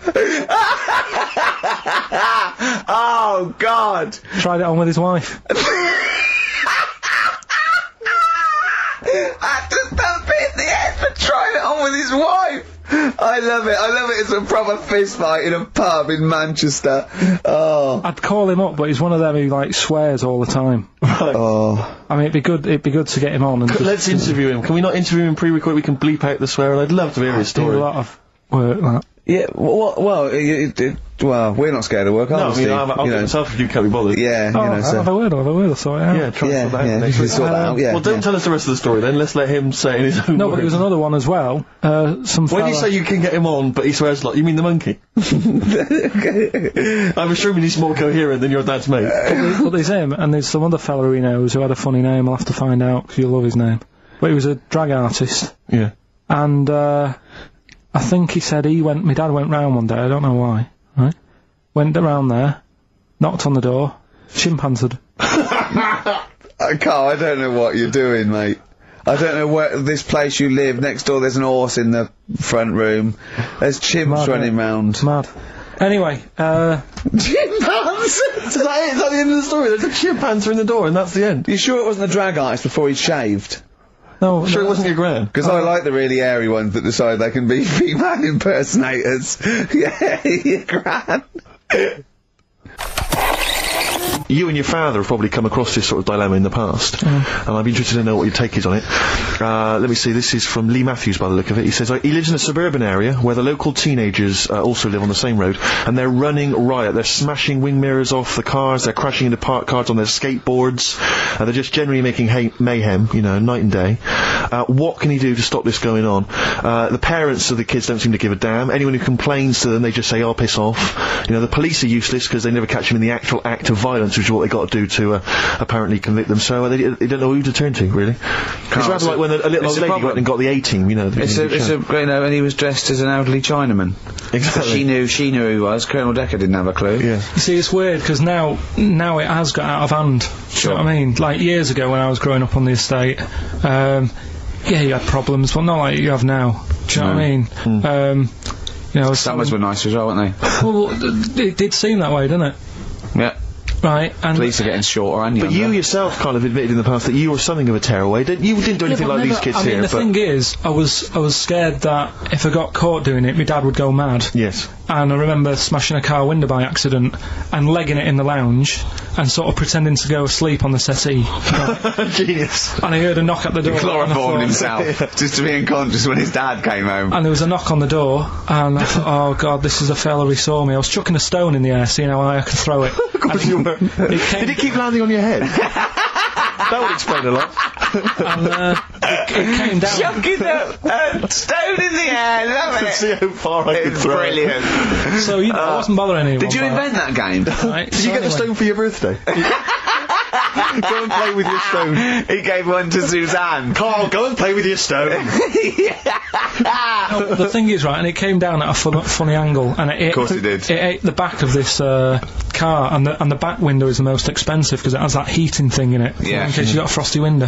Yeah. So I thought, oh god. So I legged it in, got on the settee, went to sleep, knocked at the door. Genius. It's a brilliant plan. It's a brilliant plan. I couldn't be guilty. I'm asleep. So I love the idea. So the thing is, our lounge used to sort of you could see in from the door, right? So this family who saw me do it saw me asleep on the settee, and my mum said, "Go and get the door," and I sort of went, "What?" as if I'd been asleep, and went to the door like rubbing my eyes, and the fella said, "What did you run off for? I saw you." I was like, "Oh no." And I didn't see my dad. I went out. It was when he was working sort of evenings, so I went out so I didn't have to see my dad. And then the next day I came home from school, and my dad said, 45 quid. Ooh. That's all he said when he looked at me. And then you fell asleep when he went, wake up. You know what I said? No, 45 quid. No, the thing Carl. he didn't have to do anything. £45, Carl. Now, I know you were saving up for a brick, but you can't have it. Yeah. But do you know what I mean? It's like, I knew I did wrong. and I was scared that my dad was going to belt me. Yeah. So I was like, I'll be more careful next time. But that was clearly good parenting on the part of your father, because these young tykes, clearly they don't have the what do you do? The father's I don't even. I don't know if you were living in that street. Very quickly, what would you do? What would your approach be? If you were living in his street. What if they'd come on, right, and they just vandalised all your pebbles, right, that you've been saving over the years, and just threw your gravel away? What would you do if they just? I'd probably clout one of them. So you'd use violence? I think it's the only way sometimes. Sometimes the only way. And I don't mean, really bad, but I'd show them that I'm not putting up with this. Right. And then the problem is you've got their family coming round, and they're probably quite... Go to sleep. If you hit a kid and the dad comes down, just go to sleep. Yeah. Just... equally, if you're doing a bigger crime, a bank job or a murder... Remember to take the stocking off your head, because if they wake you up and go, why have you got a stocking on your head? Just go, I had a weird dream. It won't work. What do you mean? If Tony Blair came to you and he went, Carl, listen, I'm having a bit of trouble here. I don't know what to do. I've tried everything. I've tried spin. I've tried being tough. I've tried backing down. I've tried getting other countries involved. They don't want to know. What do I do? What do I do? You don't know? Tricky one. It's a tricky one, yeah. I don't worry about it. If it's going to happen, it's going to happen, isn't it? Yeah. Do you know what I mean? Yeah. Just get in the bath, put a mattress on top of you. That's it. Sorry, why are you doing that? Ooh, slow down. Why are you doing that? That's what they say you do, isn't it? If it kicks off. If what kicks off? If there's a war and that, you get in the bath, put a mattress on top. Right. Did they do that in the Second World War for 6 years? Was that making bunk beds? That's what I read somewhere. Yeah. Is the bath full of water? No. That'd be daft. Okay. I think they were enamel baths then, though. I think they'd stop a bit of shrapnel. I think the plastic ones you get nowadays would probably melt on you. And the mattress, where your dad has cut it in half, all the foam would come out and the springs would get you in the eye. Oh, talking about my dad. Steve, you'll love this, right? Go on. My dad hates being ripped off, right? Yes, well, I can relate to that, that's important. Hates coming to London now. He always wants me to go and see them rather than come here, because he just thinks London is like a big rip-off. Last time he came, he got annoyed because I bought him a scone and a cup of tea for like 3 of us, and it was £14, and he just was livid. And then we had an argument about that, and then we went to the Millennium Wheel, and I said, do you fancy going on this? He said, oh, alright. And then he saw the price, and it was something like 20 quid or something. And he said, 20 quid to go up in the air to look at stuff that's on the ground. He said, I might as well stay on the ground. Brilliant. Right? Thought, good point. His logic is impeccable. So anyway, this is going on. Anyway, he spoke to me the other day. I said, how are things? Are they alright? And that? He said, being ripped off. I said, why? He said he ordered, do you know the place where he got a new bed from, because he cut the other one off, yeah. right? He got this bed out of a catalogue. So he sorted out a payment on the phone. He said, look, you're ripping me off a bit here on the interest thing, but well, let's do a deal. We'll sort out a new monthly payment that's different to what it says in the catalogue. And he said, yeah, we'll go along with that. Anyway, so he sorted that out. He was happy. The bed arrived. It's a nice bed. He said, that's great. So anyway, he got the bill for it, and it was the original price. Oh, I thought that might be the case, yeah. Right? So he called up and said, I'm not happy with this. He said, we said a deal. And oh, no, don't know what you're talking about. He said, right, don't send me your catalogues anymore. He said, I'm not buying anything from you. You're a rip-off merchant. Right? So anyway, a few weeks go by. Post comes. Only another catalogue in the post. He's livid. Right, so he was well annoyed. Yeah. So he looked on the back, and it said on it, this catalogue will always be property of, the company that does it. So you can't throw it away. If we request to have it back, we've got the permission to get it back off you. Right? So he thought, right, well, they're out of order. I told them not to send me one, and they have done, and they're saying I can't chuck it away. So he called them up and said, all right, Mr. Pilkington here, bought a bed off you, you conned me, and that. But, forget that. We've dealt with that. You sent me a catalogue, I told you not to. It says on the back here that this will always be yours. Yeah? So, in a way, you're using my house as a warehouse. I'll be charging you 26 pence or something a day. Brilliant. He said, you already owe me £6.28. Something like that. Genius. And, sorted it out. So again, it's... So hang on, but are they going along with this? I don't know what happened. He said they sounded annoyed and said they'd get back to him, and they haven't. But he said, I'm not bothered. They can take as long as they want because the money just keeps going up. Yeah. So, what sort of profit has he made so far? Well, when I spoke to him in the week, it was like £6 odd. Yeah. I think that was on Tuesday, so he's you know, he's just leaving it. It's like an investment. Yeah. It's like an antique he's bought. It's just going up every day, so... well, keep us posted on that. That's dynamite. One day we need to speak to your father. Yeah, I think so. So many questions need to be asked of him. In fact, I might set him to give you a letter to take home. Yeah. Dear Mr. Pilkington, your son Karl. New single from Nick Cave, I think. I'm looking forward to it. Yeah.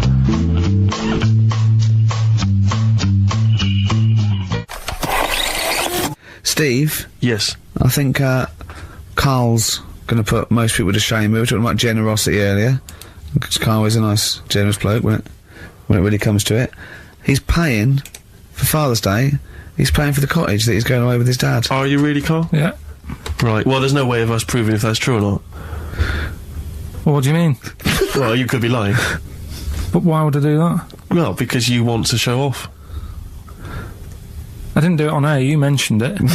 I don't want people to know how generous I am. I just do it, just get on with it. You know what I mean? Yeah. Look, charity work in that. Yeah. Exactly. But I'd have thought that you wouldn't have fallen for Father's Day. I'd have thought you'd have known it was like... Well, we don't, I mean, to be honest, there's a bit of a coincidence, because I paid for it anyway, and it's happened to fall on Father's Day. Right? But don't and my buy a dad's card. not normally that bothered. Don't fall for it. I mean, obviously that and Mother's Day and a plethora of other things were, I mean, literally invented by card companies to make more money. I know. Yeah. That's I mean, my dad always says don't get him a card or anything. Because he hates it. With all these things that I'd like, you know, rip-off times, really, just ripping people off. Yeah. Sounds a bit stingy, that. Fair enough. Well, no, I mean, he's right. Yeah. He's right. It's just, because fellas aren't bothered about getting cards anyway, are they? But the other thing that he noticed, you know, helping out the flower companies, the Princess Diana thing, when she... Oh, sorry. Yeah. No. Jesus Christ. So when... Karl, what do you mean? What do you mean? That's what he said. He said, "Oh, I nearly swore then because I was. You surprise me all the time. No, but that is incredible. Sorry, what? I don't understand. What are you talking about? All the flowers that were sort of sold that day. Right. What, for people to leave as a commemoration? Or yeah, they made a mint, didn't they? Who did? Flower companies. Right. So what are you saying? He was just saying, you know, makes you wonder. What? About what? Whether it was in the floor or behind the hit. Oh. So it's a conspiracy. It's a conspiracy by the flower companies. I would love to see you and your dad just sitting at home watching a bit of Channel 5 when apes go mental, right? With your roast dinner. When's that on? And then talk like, well, yeah, well, you know, kill Diana, don't you? Flower company's son. Right, quite right, Dad, you're not wrong. What are you talking about? No, I'm not. You know, I'm just saying it's like you were saying about the cards. You know, on Father's Day and that. It's just a bit too much of a coincidence. Too much of a coincidence. I'd be interested to see sort of, you know, like the business graph. Sure. On how the companies were doing. Then suddenly, yeah. You know what I mean? Yeah. But then by the same token, Elton John, you know, he had the biggest selling hit record, didn't he, off the back of that? Mm. I mean, so is he incriminated as well? If you want, I mean... It's a conspiracy theory you've not kind of analysed terribly closely. You've put it out there, and if people maybe who are investigating want to kind of add that into their inquiries, then they can. Yeah. Sure. But, no, that's all I'm saying. I'm just, you know... Because it's always the same thing, isn't it? Like, I was out shopping the other day, you know, treating Suzanne, like I do.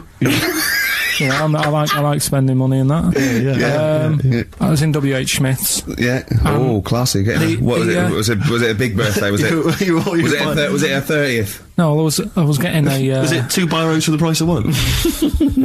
I was getting a card for my dad for Father's Day anyway, because I'm seeing him. Yeah. Big Toblerone. Yeah. There was a giant who is it who said Father's Day? They love a Toblerone. I've never understood Toblerone because the only time I see Toblerone is in airports, right, and minibars. That is what the small Toblerone is for the minibar in a hotel, 3-star upwards, and the big Toblerone. Well, it's the big Toblerone is a gift, isn't it? It can only be a gift. You wouldn't buy a big Toblerone for yourself. Yeah, a duty-free gift. The Toblerone. It's next to you know, Chanel No. 5 Toblerone and a bear. But it's who specifically would you be buying that Toblerone for? I don't know. Someone who's clearly never had it before and would think it was interesting novelty. Yeah. Well, this gift's interesting. I'll tell you what, though, Toblerone is brilliant. I mean, if whoever makes that, if they want to send sort of, you know, some Toblerones, I mean, I will eat Toblerone. Well, yeah, I think very much the same about, I think very much the same about fags. And of course, cigarettes. If you've got any boxes of cigarettes and, that you don't want, you know, duty-free or whatever, send them. I'd just like to say that, in no way do I endorse Carl's dad's theory that flower companies were behind the death of Diana. No. Maybe I could say that on there as well. So these scientists, they're stuck away in the darkness. Let's tell them what they've been missing. What's the highlights, Carl, of the last Ricky Gervais and Steve Merchant and Karl Pilkington, by the way, XFM 104.9, etc. What have they missed for the last just do the last few weeks? What have they missed? Remember, they haven't got newspapers, they haven't got telly. What's the... Look at him, he's looking at me like I just said that in Arabic. What do you understand? Think what's happened. Think what they haven't got that you know about. What have you seen and heard in the last couple of weeks that they couldn't have? Well, like on the news and that, what's gone on in the world and that. Yeah. Well, or just things you've done personally. I think that'll be of less interest. Yeah. Pope's dead. Okay. I like it. I imagine that. Imagine if that was them breaking it to them. Yeah. Like they're listening and you go, what's happened? The Pope's dead. Well, don't say like that. Break it to us gently, Carl. Well, I think that's better than how they do it on the news normally, though, isn't it? They make a big deal out of it, and you panic a bit when it says breaking news, and you think, oh, there's a war on. Yeah. And you go, Pope's dead, and you go, well... So you've just used that short, sharp tactic. Yeah. Like ripping a plaster off quickly. I just said it softly, no, Pope's dead. When you know all that coverage of the Pope with like those millions of people that had gathered in Rome and stuff, I was thinking about, you remember we talked about the Queen Mother, and they were queuing up to see the Pope. Yeah, like state. 4 hours to and get once a again, glimpse. I couldn't help but feel if they popped on some kind of like dessert trolley and just wheeled them past everyone else, they could have got that done in about 3/4 of an hour.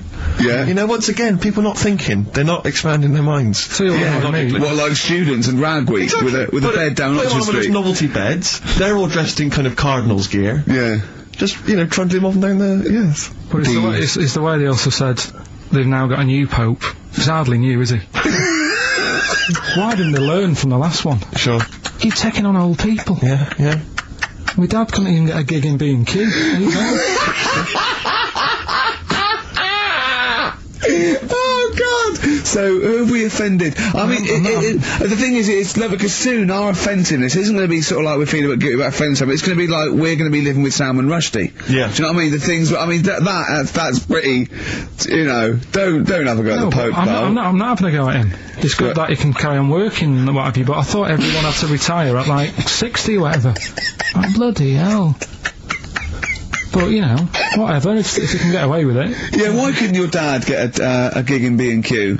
I mean, he goes there a lot, doesn't he? He goes there a lot! That's why, if you're just joining us for this one-off show because you're trapped in a bunker somewhere in the Antarctic, you should know this of Carl's dad. He's a thief. He steals things, and we've openly discussed this before. He steals this from other elderly ladies and elderly people. Perhaps he's not like Raffles, though. He doesn't go into their house. He's not a gentleman thief. No, it's own people. Let's put this in context. He's not a villain, but sometimes when people leave groceries lying around in a public telephone box. No, what it was, where they live now, they've retired, right? They've moved. I won't say where they are, but somewhere quiet, right? And it's so quiet. It's not a witness relocation protection scheme. Because there's only about 8 people live in this village, it's not worth like the like corner shops. There's only 8 people living in the village. It's quiet. The village of the damned. So anyway, rather than keep the shop open, you're meant to call up and go, all right, Harry, I need some milk today. Right. And they stick it in a phone box outside in the shop, and my dad found that out. So when he's been out, just stop off at the phone box, have a look at what's left lying around. Yeah. But of the 8, I mean, there's 8 people in the village. My attention would be instantly drawn to the dodgy Manc fella. I mean, you know what I mean? It seems, in Manchester you can probably get away with this, there's a lot of scum up there, but down in this little village, you got a little Miss Marple type and a little, country policeman. He's stopped doing it now. Has he? Stopped doing it, yeah. Cleaned up his act. Yeah.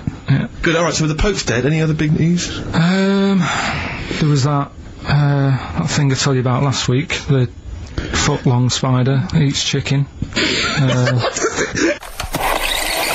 Go into my mum and dad's today. I'll cut to the chase, Rick. They basically, we got about 4 pages while they drive to his mum and dad's. Oh, Jesus I'll skip Christ. past that because it takes fucking forever. Got there, mum and dad, his mum made him some dinner. The old woman next door, brackets, whose mam was a witch, just pop that in brackets. Just pop that in brackets. I think we've discussed that before, actually, the old woman whose mum was a witch. Whose man was a witch? Yeah. Oh. The old woman next door has been worrying because she keeps seeing adverts on the telly about changing to digital TV. She's saying she doesn't want wires drilled into her walls because they'll make a mess. Me dad told her that it doesn't matter because it'll probably won't happen until 2012 and she'll be dead by then. He didn't say that to her, though, did No, he? he did. They've got, you know, she's old. It doesn't. She knows she's going to die. I mean, it's something we've all got in common. And he's right, isn't he? Why is she worrying about it? Maybe that's sorted it out. Put it into perspective for her. You will be dead when this happens. Don't be worrying about it. But everybody worries, don't they? You've got that little sort of hole in your head that you fill with worries. You know, everyone's got to fill that little worry hole with worries, and that's it. Worry hole. Everyone's got to fill the worry hole with We've got to worry. assume that there's a worry hole. A worry hole. Don't be filled with worries. I love the fact that, you know, doctors in a million years would dig this up and go, humans used to have a worry hole. Went to bed around midnight. Suzanne and I decided to sleep tops and tails, because it meant we get a bit more room. Me dad had cut a bit off the mattress to fit it between 2 cupboards. It's amazing how much of a difference it makes just sawing off a bit of the mattress. You sort of roll to the edge, but the weight of the blankets keeps you in. This is like something from a Roald Dahl book. No, it's just, you know, you think anything, you can sort of trim anything, can't you? And it normally works. But with a mattress, I mean, he only took off, I don't know how long that is, but he's sawn off about that much on the mattress and then has stapled it back together again. Amazing. And it just makes so much difference. Of course it does, because a mattress is a very carefully designed object. Yeah, you wouldn't think so, though, would you? Well, you just would think if you had a it's full of fucking brain in sponge. your nut. Someone took his brain out of his worry hole? Oh, God. He sawed a mattress in half. So we decided to sleep tops and tails. It just gets stranger. So strange. Why? He did it to make the room nicer with the cupboards on either side. So he sawed a mattress in half. Well, not in half. Can you imagine how much harder it must be to saw a mattress in half?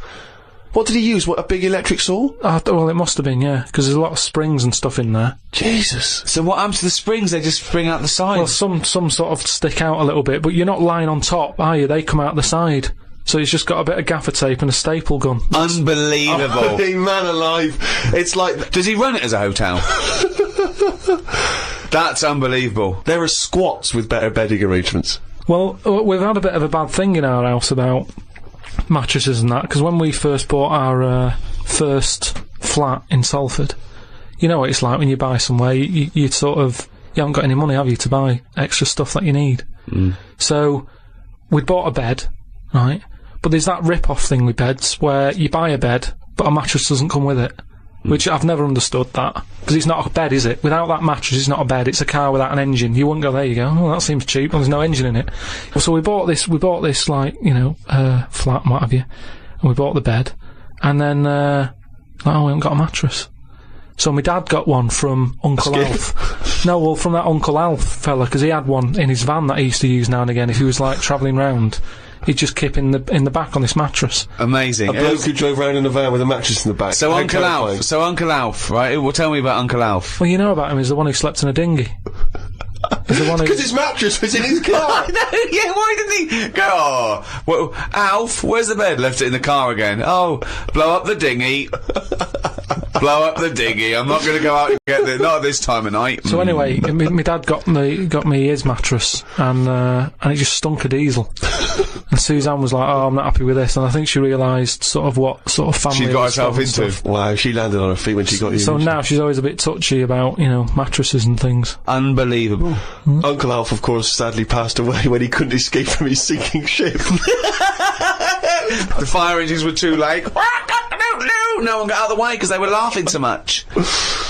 The mad woman next door saw me and said, "Hello, Clive. You live in a nursery rhyme. The old man down the road, the old woman next door whose mum's a witch, Uncle Alf who lives in a dinghy." This is like not a real place. It's like fucking Narnia. It's a children's TV programme. Unbelievable. Oh, God. Oh, just all of them there on this broken mattress trying to find the golden ticket. Oh, God. Oh, God. The old fella down the road talked to my dad a bit. He kept bees in the back garden. Oh, for fuck's sake! Here comes the bee man. His Yorkie dog was knocking about when he was messing with them, and it ended up getting stung 150 times. Oh, little bastard! What is he doing? It's not dead, but it cost a lot to get all the stings out. I don't know why people keep dangerous pets and insects. The amount of gear he had to wear to play with them is barmy. I don't think he's playing with the bees. He's not playing with them, is he? Well, what is he doing then? Well, I don't know, but I think he should get the dog the same protection. Yeah, but that's just it, isn't it? It's like, you can't mix your pets. If you've got a snake, you don't have a mouse. Do you know what I mean? They don't get on.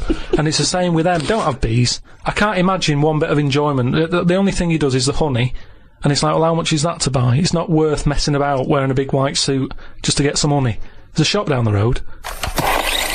Because your dad was a cabbie, wasn't he? Yeah, he was, yeah. Couldn't stand it, but it's good money. He was he wasn't like a chancer, though. What was he doing when he put that little Forrest Gump in a wheelie bin? That was part of the cab company thing. They had to do like a charity event once a year, and he did it one year. Never asked him again. Tell us the story again. I'd rather not, because we got a few sort of complaints about it. Why? Why did you get complaints about it? Because he put a kid in a bin, and it's not the thing to do. So, but we could use it as a sort of sobering lesson for people. Yeah, tell it like a, you know, you shouldn't do it. No, yeah, but that's how I did it last time, but people still didn't like it. All the stuff I tell you, we don't take the mickey out of people on purpose. No. It's real life, innit? And that goes on in life. Yeah. My dad was saying that in hospital, though. Do you know how he was in hospital? Yeah. You know, he did some jokes about old people and that, and he said at the end of the day, if something makes you laugh, it's funny. And if it makes you laugh, you can't help laughing, can you? Do you know what I mean? So, what are you meant to do? And laughing's good for you. Yeah. So... But being laughed at isn't as good for you, is it?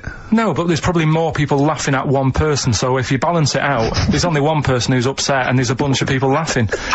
So, it's... Genius! Give me an example of that, give me an example. Well, for instance, Karl Pilkington as he talks and the people listening. Yeah, no, give me an example of, like, so, you know...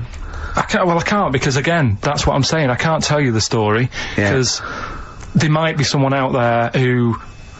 This person might even be listening and think, I forgot about that and you brought it all back to me. Yeah. So I prefer to leave it, but I think people know... Why did he put him in the bin in the first place? Because he was getting out of hand. What was he doing, though? You see, I can't explain... You can't, don't be silly! I prefer to leave it, honestly. What was he doing? Was he annoying him? He was annoying my dad and the other people in the cab. Right. And he thought, how can I deal with this before it gets too out of hand? Yeah. He pulled over and put the lad in a wheelie bin. I'm gonna burst! So we'll leave that. Right. Yeah. Right. How old was the kid? I'm not sure, but I mean, it was a trip to sort of Blackpool, so I'm guessing... Do you think it was one of the rides? 17. This is rubbish. 17? Yeah. Oh, he's quite an old lad then. So, a big lad. Yeah. But let's Did he pick him up? He picks him up and put him in a wheelie bin. Every time he says it, I like it. And then on the way back, he got him back again. He said, right, you won't do that again. On the way back? Yeah, he left him there for a bit. He left him there, what, they went to Blackpool and he left the kid in the wheelie bin? Yeah. Did he? Yeah. What, was the kid in the wheelie bin when he drove back? Yeah. Did he not get out? No, because how do you get out? It's tricky, innit? And he wasn't a normal kid, was he? Let's leave it. He wasn't a normal kid. Right then. So, Is your father in prison? I think he should be. Can we put a song on? Yeah, go on then. I can't remember being a baby, and I put that down to it being boring. Because you only remember the good things. Remember your birthday! No, it's you remember the good things in life, don't you? I'm quite happy. I can sit down for a good hour or so and just think back and go, oh, that was good. When was the last time you reminisced? Well, my mum and dad have been round, haven't they? So, been reminiscing a lot. Yeah. What were you thinking about? We're just chatting about Tic Tacs. One of the great memories, yeah. The happy memories. No, because you see, here's the thing. You're saying how that woman changed when she had her head caved in. He never said that. What did you... Well, the brain accident. Yeah, brain accident, yeah. The Tic Tacs. Now, I used to love them. Yeah. When I was younger. Yeah. My dad got a load of them. What, this year? No, Just no, recently? years ago. Right. Years ago when I loved them. I said I loved Tic Tacs, me. Yeah. He met one of his mates. You didn't nick him from the sweet shop? No, that's what he you knew do, some mate who could get his hand on a load. Right. And he Thief, must have he was a got thief. about he must have got about 30 crates of Tic Tacs. 30 crates of Tic Tacs? Honestly, with like about 24 on each crate. We got them, stuck them in a cupboard under the just in the kitchen in the corner. Yeah. Now, I worked my way through about 6 crates. I was quite happy. In how long? I don't know, in about 2 weeks, 3 weeks or something. Right. And then after that, I'm getting sick of these. Right. Yeah. You were minty fresh, but you were sick of lovely them. fresh breath. Yeah. Yeah. But I mean, I haven't got that much more to tell you about it. It's just. So this, sorry, whoa, bear in mind, this was something he was recently reminiscing with his parents about. They were sat round, and we've already learned up to an hour could go by reminiscing. Sat around for an hour, talking about the great I've already run Tic out Tac of saga. responses. I've got nothing to say about No that. opinion I on mean, that. I was nearly going to say, what do you do with the empty little flicky Tic Tac boxes? Yeah. And then you realise that that's utterly dull and boring. Well, and not I was struggling. I don't know what this anecdote is, other than a bloke. Other than you said to your dad, I like Tic Tacs, me. He went, all right, I talked to Albert. Albert, you got Tic Tacs? I've got 30 crates, if that'll do, yeah? Yeah, I'll bring him round. Put him under cupboard. He's got through 12 crates. What's his breath like? Fucking lovely, but he's been sick all over the cunting place. Oh, do you want some more? No, of course we fucking don't. You'll talk about that in a few years' time. Of course we will, for about a fucking hour. No. Then we bring it up in an audio book. But I think that's how we got onto it, because even though I tried to get rid of a load, I used to give them to mates, take them to school, say, have some Tic Tacs, you can have them for free. We used a load in the cat litter tray. No, we you did. didn't. We did. It No, was you just didn't. ways of getting rid of them. Jesus Christ. Sort of freshy smell, isn't it? It's the same sort of condensity in that, isn't it? Condensity, it is the same condensity. condensity. Yeah, so I got rid of them like that. And then the weird thing was, even though I'd got shut of them all, you'd be backing up and you'd always hear one ting its way up the tube. It's tinging its way up the tube. It's tinging its way up the tube. It's tinging its way up the tube. Ting tong ping pong. It's tinging its way up the tube. That sounds like something from Willy Wonka. Oh No, it's just I'm just demonstrating that because that's how many of them there were around the house. You'd drop them, they'd go in every corner and that, like Pac-Man or something. They'd be That's everywhere. You'd be backing amazing. up, tinging it up. Sheila's getting married. Hannah gets confetti. Don't buy any confetti. Go to cupboard under stairs. So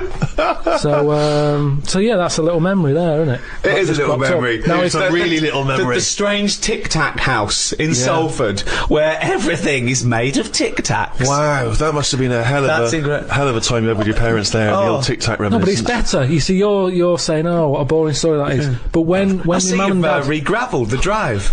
Yeah, smell it. Suck the drive if you want.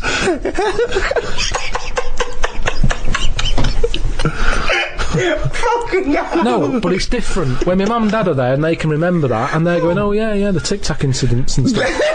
What's known as the Tic Tac incident? The Tic Tac Let us never speak of the Tic Tac incident. Yeah, I just imagine the clock ticking. There, it's Christmas Day. I go, what are you smiling at? Oh, remember it used to ting up the tube.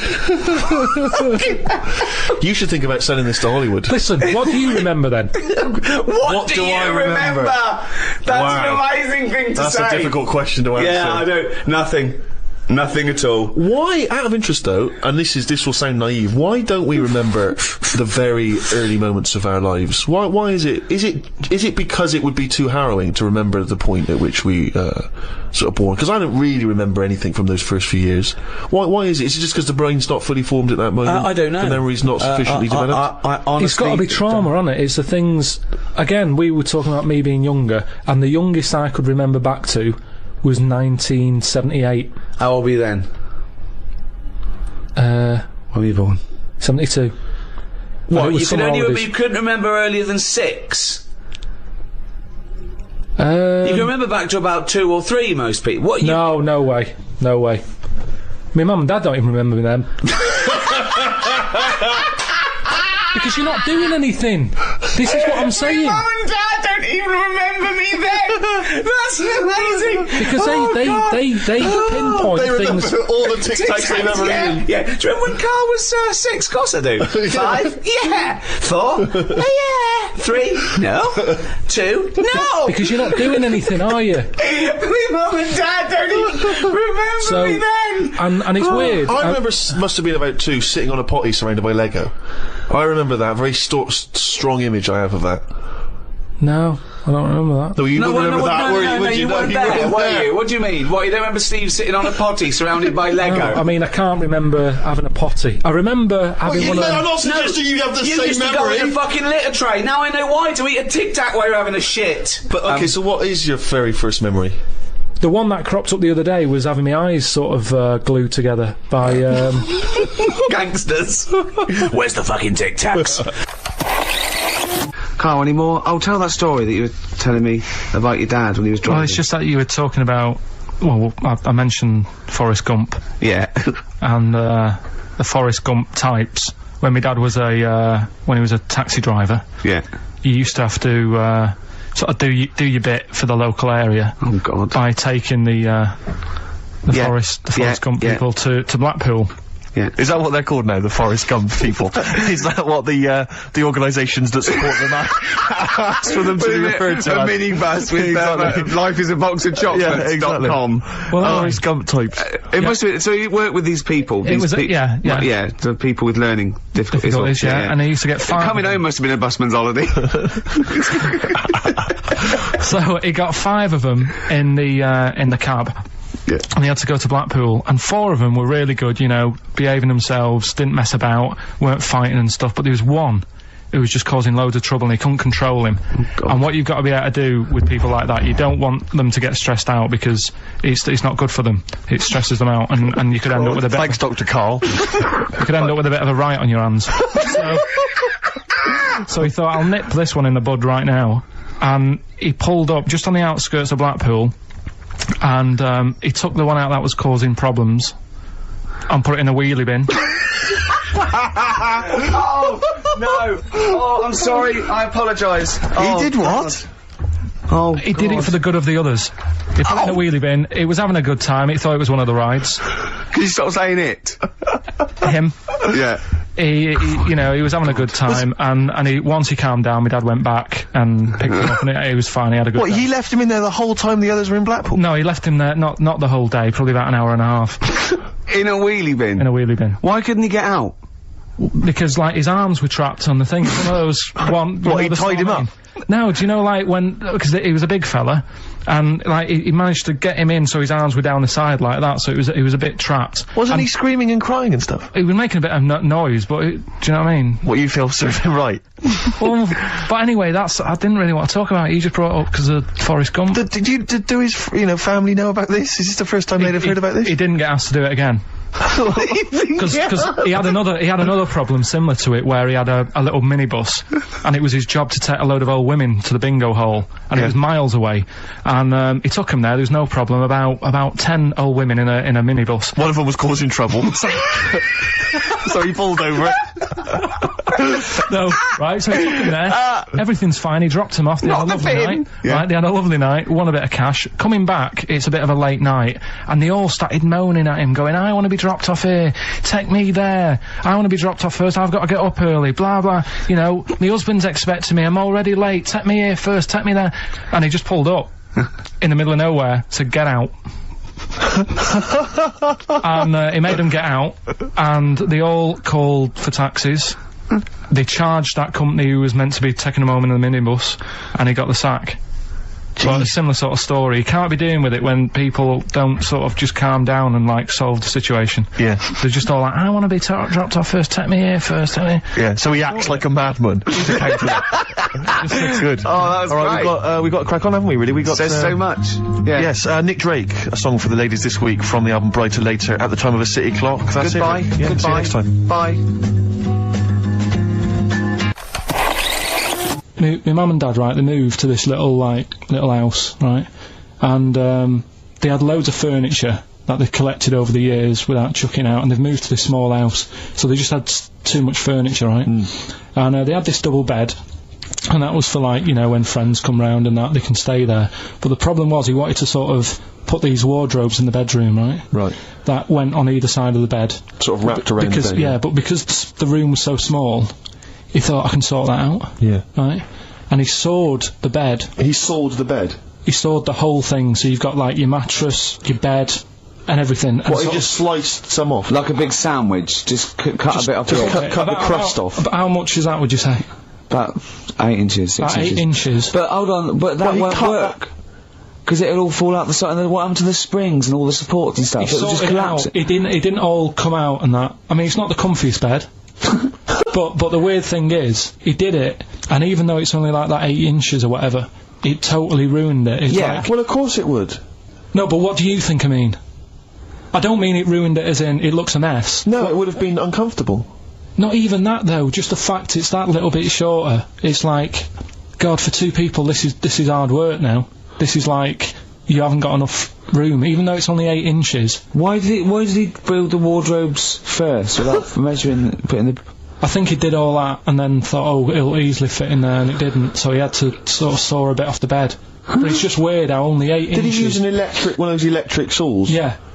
And That's amazing. presumably there was just kind of sort of material and wood just flying everywhere. What did he do with the legs? Did he have to move the legs in a bit? He moved the legs. Looking at it, right, once it's got like the quilt on it and everything, you wouldn't know. I was like, yeah, that's alright, you've done a good job. Yeah. And I went to bed at night, he's like, you know, sleep well. Got up in the morning after having about 45 minutes sleep and said, something not right with that. Yeah. And he You goes, "What do really are mean?" your father's son, aren't you? That's not I said, right it's with not that. right. And he said, oh, well, I said, what have you done? It doesn't seem the same. And he said, oh, I had to shorten it, sort of thing, you know, to fit in the gap. I said, well, I can't sleep in it. I said, and there was a big kerfuffle. My mum was saying, look, you have our bed then, and we'll sleep in that one. And my dad was like, sod that. Yeah. Yeah, it's ruined. You know. Some idiot cut it. So there was a big debate going on about where we should sleep, and I was saying, look, you know, I only come and see you like every couple of, you know, probably once every 6 months. I'm not being funny, but next time we go home, can I film it? Just for, Channel 4 or something. Well, you know, I mean, the Osbournes is not on at the moment. The Yeah, no. Pilkingtons. That would be extraordinary. Oh, can we film it? That's brilliant. Is anyone from Channel 5 listening to this show? Or Bravo. Yeah. The Pilkingtons. Weird though. Play a record? Or do you want to play? Do you fancy playing some of yours? What, have we got I anything? don't know, something that was sent in to you, maybe? Oh yeah, no, I'll tell you, yeah, I'd like to play this. Yeah, Bronze Age Fox, band from Bristol, my neck of the woods. Always play the working, tune, Carl, play the tune. always working. He's Play the always tune. working. He's on the ball. He's on the ball. He's on the Bobby ball.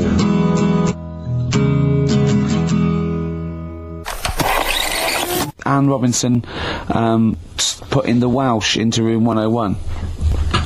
What, because she didn't like him and that? Yeah, she just said, well, they're going in the, She said it slightly more eloquently than that. yeah.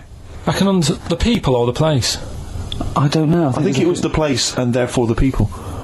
Yeah. What do you mean, yeah? No, well, you know, my mum and dad have sort of moved from Manchester. They reside now in Wales. Oh, yeah. And it is, Look at his face, turning his nose up. no, but it is pretty depressing. Do you know what I mean? It's just one of them places that... it's like you go back in time and that when you go there. I mean, maybe the major cities there, maybe Cardiff is alright. What, even coming from Manchester, it's like going back in time? It's just, it's like one of them places that it feels like every day is Sunday.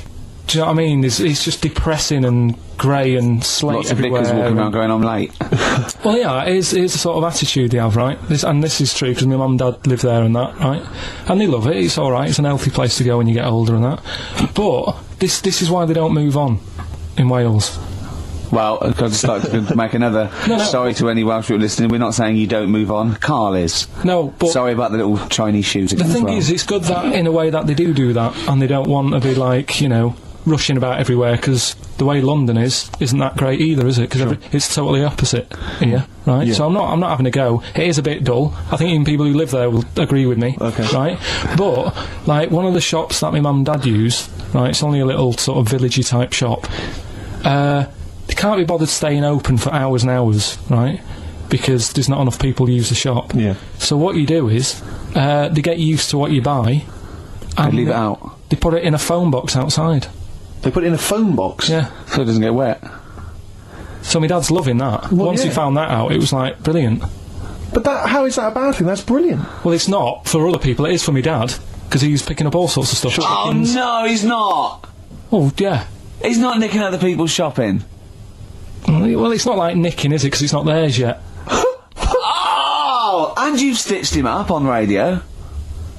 Well, of course, because they're going to think, who is there in town with a Manc accent? Who hangs around a lot, keeps making phone calls. And is getting fatter. Yeah. That's You stitched it I right love up that. there, I love Carl. that your dad was excited when he found out. I can't believe that he's moved there. He's retired to this little village where it's based on trust and community, and he is abusing it. He's using his scally Manc ways. Bloody hell, Lakers, there's no bread again. There's old women going empty. hungry. Yeah. Their cats aren't getting fed. And your father is just... I can't... Oh, that's obscene.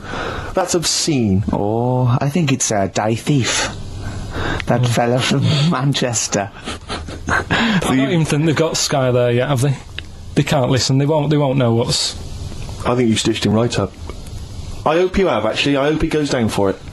I hope he's hounded out of the community like Frankenstein's monster. Yeah. They should get burning torches, go up to the Set fire to his cottage. Yeah.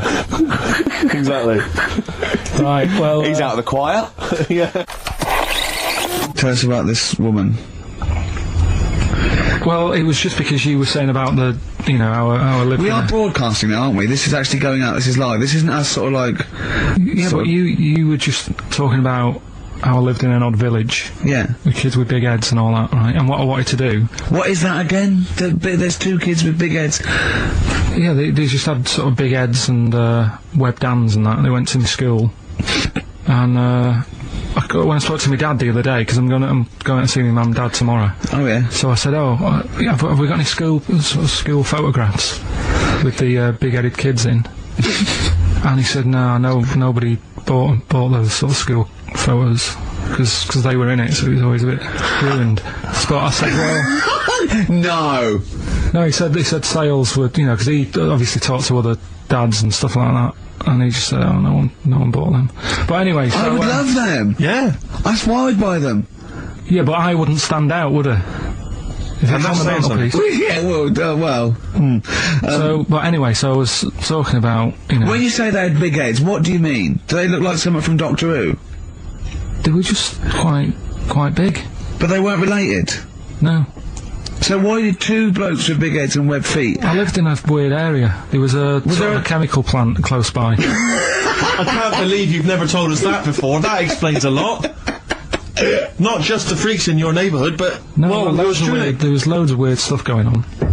There was this, like I said, there was this woman who used to live in one of the council flats, right? And she had a three-wheeled sort of big, what do you call it? Three-wheeled son. He was the weirdest bloke we ever knew. What do you call it? Like a big tricycle, but for an adult rather than one for a kid. It was a big one. It wasn't a motorbike though. It was no. It was a push bike thing. Yeah. And she used to sort of ride down the road with a fella sat in the basket on the back with his legs dangling over, and they'd be going to the pub and what have you. Was it a different fella each time, or the same one? Yeah. Oh, sort of bald-headed fella. Sure, it was in collection for organs and things. Bring out your ale. And then people just throw Grandad just in the back and go, right, we're getting £4 for Grandad. But she's got a lovely pair of testicles on him. They're very low, but they're bring out your dead or nearly dead. She used to pick on her husband quite a lot. They'd be in the pub and what have you, and they'd be sat by themselves, but she'd always be sort of, having a go at him, moaning at him, sort of pushing him about and that. So my dad and his mate, right, they went round to their house, knocked on the door, she answered, and he said he was a copper, right. He said, Detective Pilkington, going to come in and have a word. So I'm just going to make a note of impersonating a police officer. For the good, he went in and sort of said, now, I've heard, you picking on your husband a lot. Yeah. We'll be keeping an eye on you. Do it again, and there'll be trouble. And she backed off after that. She was all right. And how was the husband? Was he still in the basket though? Was he allowed to ever sort of ride up front with her, or was he just always in the basket? She'd sort of stopped picking on him in public places and stuff. That's good. You can't get done, can you, just for doing that? I think impersonating a police officer. Well, you is probably criminal did. offence. There was no gain. I think you can't impersonate a police officer full stop, but I think they'd probably be lenient on him that he was, you know. But let's face it, he's not going to be caught because why would anyone know about it? It's not like his son's going to say it on a radio station, is it? And stitch him right up.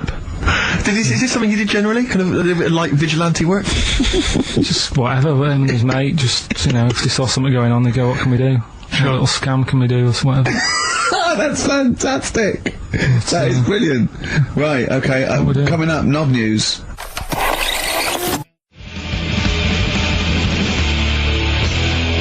Smashing Pumpkins, Cherub Rock. That, of course, Rick, is available on their greatest hits. Brilliant. If you want. I mean, that's how I rock, so Yeah. I know they, I'm very much the shape of a cherub as well. Well, indeed. Naked with a couple of... And a rosy big arse. And a trumpet. Yeah. Do they have trumpets? I don't know.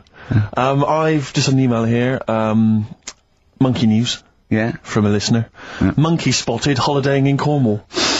A chimp was spotted holidaying in Cornwall last week after befriending a family of 3.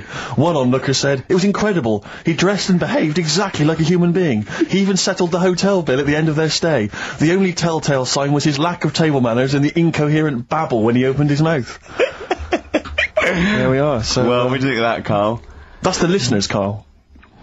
That's Joanne. Amusing, articulate, accurate. She remembered exactly who's there and everything, setting in the bill. It's all there. So, I mean, even though people think that you're slightly simian, you know, slightly less than human on the evolutionary ladder, they do listen to you. So, I mean, I don't know who's more stupid in the end, you or the listeners. Well, you may recall, Rick, at the end of last week when Carl had to shoot off early, we issued a little request for listeners just to bombard Carl's email with just pointless emails that really weren't about anything, just to clog up his email for when he returned. Yeah. Rick, they sent them all to us. Brilliant. I mean, that's the kind of listeners that we've got. We've got reams here on our email of just junk. I mean, it's like a Marx Brothers plot, isn't it? I mean, just listen. Listen to what we say. I got one, about a shaved cat. Well, that's not pointless, I'll be reading that later. Oh, you're loving it, yeah. I'm happy. That'll keep me going for a couple of weeks. I'll be reading that later. Did you get to the monkey sanctuary? Because this was the big thing. You were going into Cornwall, you were going to visit the monkey sanctuary. I've never seen someone more excited. You had 2 days put aside for the monkey sanctuary. I know. How did it go, Monkey World? We were on our way, right? I found like a little, in the little cottage that we had, right? It's like a little folder, you know, with little leaflets in saying if you're into mountains, you want to go here. Yeah. If you're into castles and that. Little monkey on the leaflet, right? So I thought, I'll be needing that. Took that out, made sure that's safe and that, right? We get in the car, getting ready to go. My dad says, "Where is it?" I look on the back. It's in a place called Low or something like that, right? Yeah. So, we're on our way. Can't believe me luck. It's going to be a great day and all that. Yeah. And then, start looking at the leaflet, right? And, noticed, didn't have any chimps there.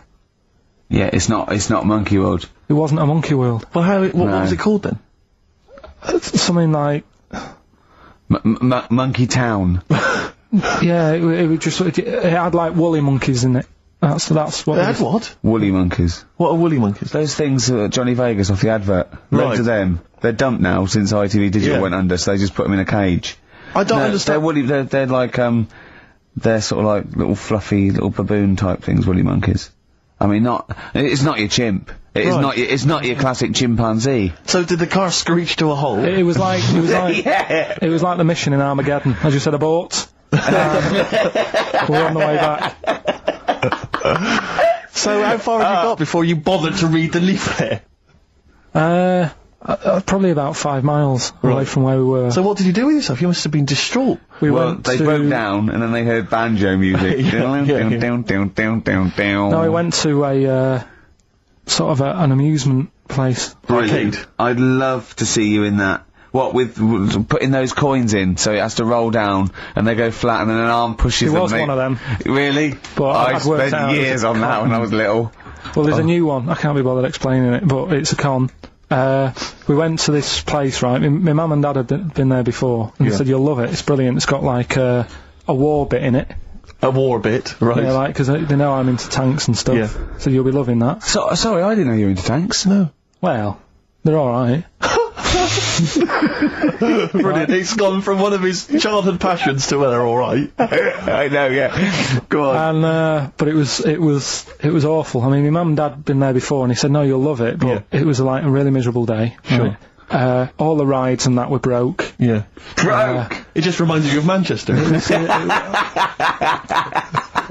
My dad just ended up, he was more interested, there was a really fat family there. Well, presumably he was breaking into the machines, trying to scoop off the cash. I like the fact that those poor fat family were going, why are those people looking at us? Yeah. Oh, do you want to ride one? No, but we're not a ride. They were massive, and he just like, look at the state of that. A whole family. Yeah. Just, fat. Bloaters, yeah. No, but because fat, there's no need for it, is there? And he was really like, oh god. And then he wanted to follow them into the House of Mirrors to see what they look like.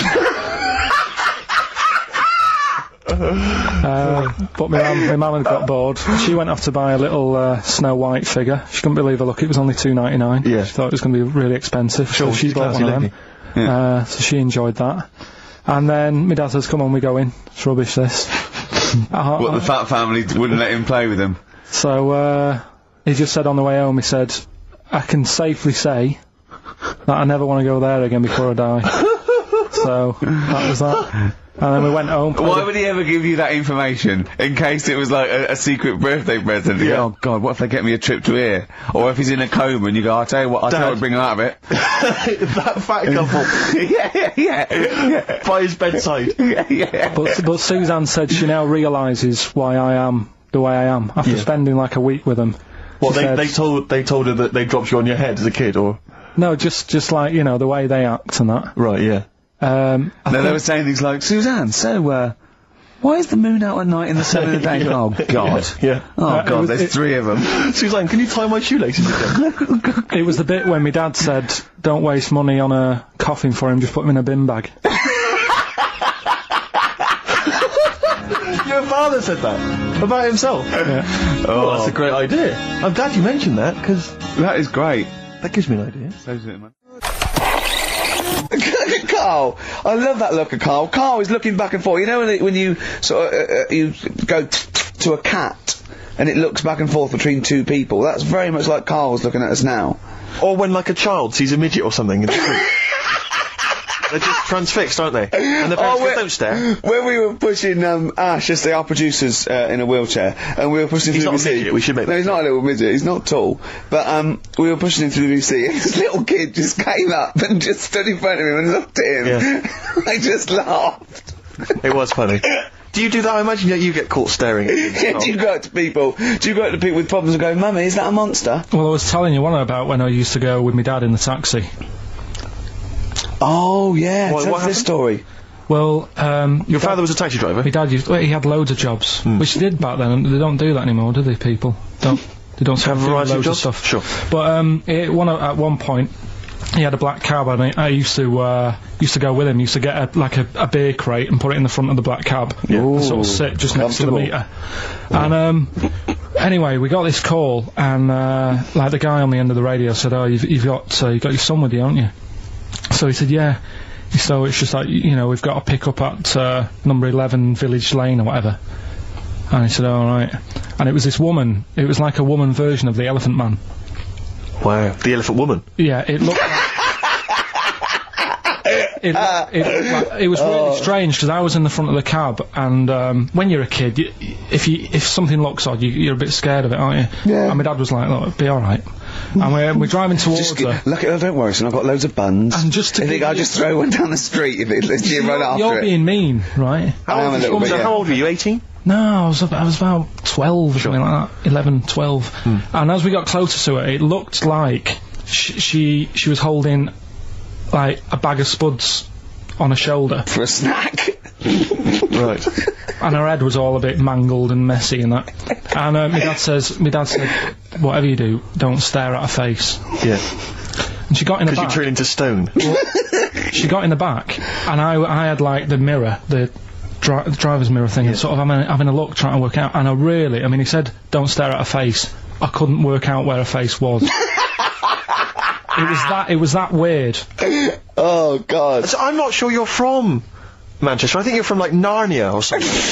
Yeah, you got frog boys walking around. the Lord of the Rings. That got like the claws of a lobster and the head of a toad. Yeah. And you got women getting in with spuds for heads. I mean, what This is not what Manchester. is This is not the place you grew up. This is mad. Oh, you can't believe it in London, can you? You come down and you go, look, symmetry. It must be amazing. It must be a thing to do with upbringing, though, mustn't it? And because again, do you know I've said to you before? Years ago, when I was a kid and didn't have any worries, good-looking lad, you go through it a bit, have a few more worries, and you look knackered. Now, back there's a lot more worries and stuff, so you get a lot more freaks. Whereas in London, everyone's like happy, aren't they? I love the fact that stress can cause your fingers to fuse and your heads to grow. No, but if She must have been really stressed to have a head. Yeah. She was she an accountant or something? You know what I mean? But what did she do? What did she say? Where was she going, by the way? She couldn't speak. London Zoo, please. I think she was going to like To the fair. Seriously, honest to God. On my mum's life, she was. Because at the end of the day, that's a good thing with animals. They don't judge you, do they? She's not She was an animal. She's a human being. Not actually an elephant. No, but you know the elephant man was not actually an elephant. You understand that? He's got no elephant genes in him at all. No. That was just a cruel name people gave him. Yeah. No, it's the name of the disease, isn't it? Elephantitis. So listen. So this woman, why was she going to a pet shop? She was going to a pet shop. What, to find a husband? Is this true? No, it is true, yeah. Oh, God. I'm not taking the mickey, because it must be really bad for Of you. course it is. Carl, I'm going on to you today about cutting myself shaving. Yeah. I was going on about that. To think that she's probably not alive now, but to think... But you're saying that you're going to say this is a worse problem than a little cut shaving, aren't you? Yeah. Yeah. Do you know what I mean? I think you're right. Carl, there's a couple of key questions I need to ask. One, if she couldn't talk, how did she tell your father where to drive her? Did she have it written on a note? Did she point with her nose? Yeah. Right, this has got silly. Pick your song. But and also, finally, where did you say she lived again? It was like in a village. A little small village. Right. Just hidden out of the way. All I'm saying is we could maybe get like some sort of coach, book some coaches, get a coach party up there to have a look at her. Take some photos. And now you can make some lemonade. The offspring of a woman and some spuds. Please enter at your peril. Should it give me a shiny shilling? Wow. Oh, that's terrible. Well, I'm going to play a little bit of Teenage Fan Club song for the lovers here. We left it very late, which has been just rapping with Karl P here, and this is I Need Direction. I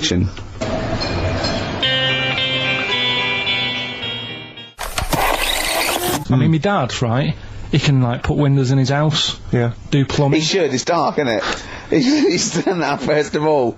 Right. So he can do what? He's got a multitude of different Yeah, jobs. he can do all sorts. Do you know what I mean? If there's a problem in my flat, I can call him up and say, you know, this isn't working. What should I do? And he'll say like, Is that our brain surgeon? he'll say, oh, fix it. Sure. So what about Monsters Inc? What did you make of it? It's alright. It is a kids' film. It sort of annoyed. Is it? Okay. I was having like. what gave that away? Do you think?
Snow Patrol and Run on XFM 104.9.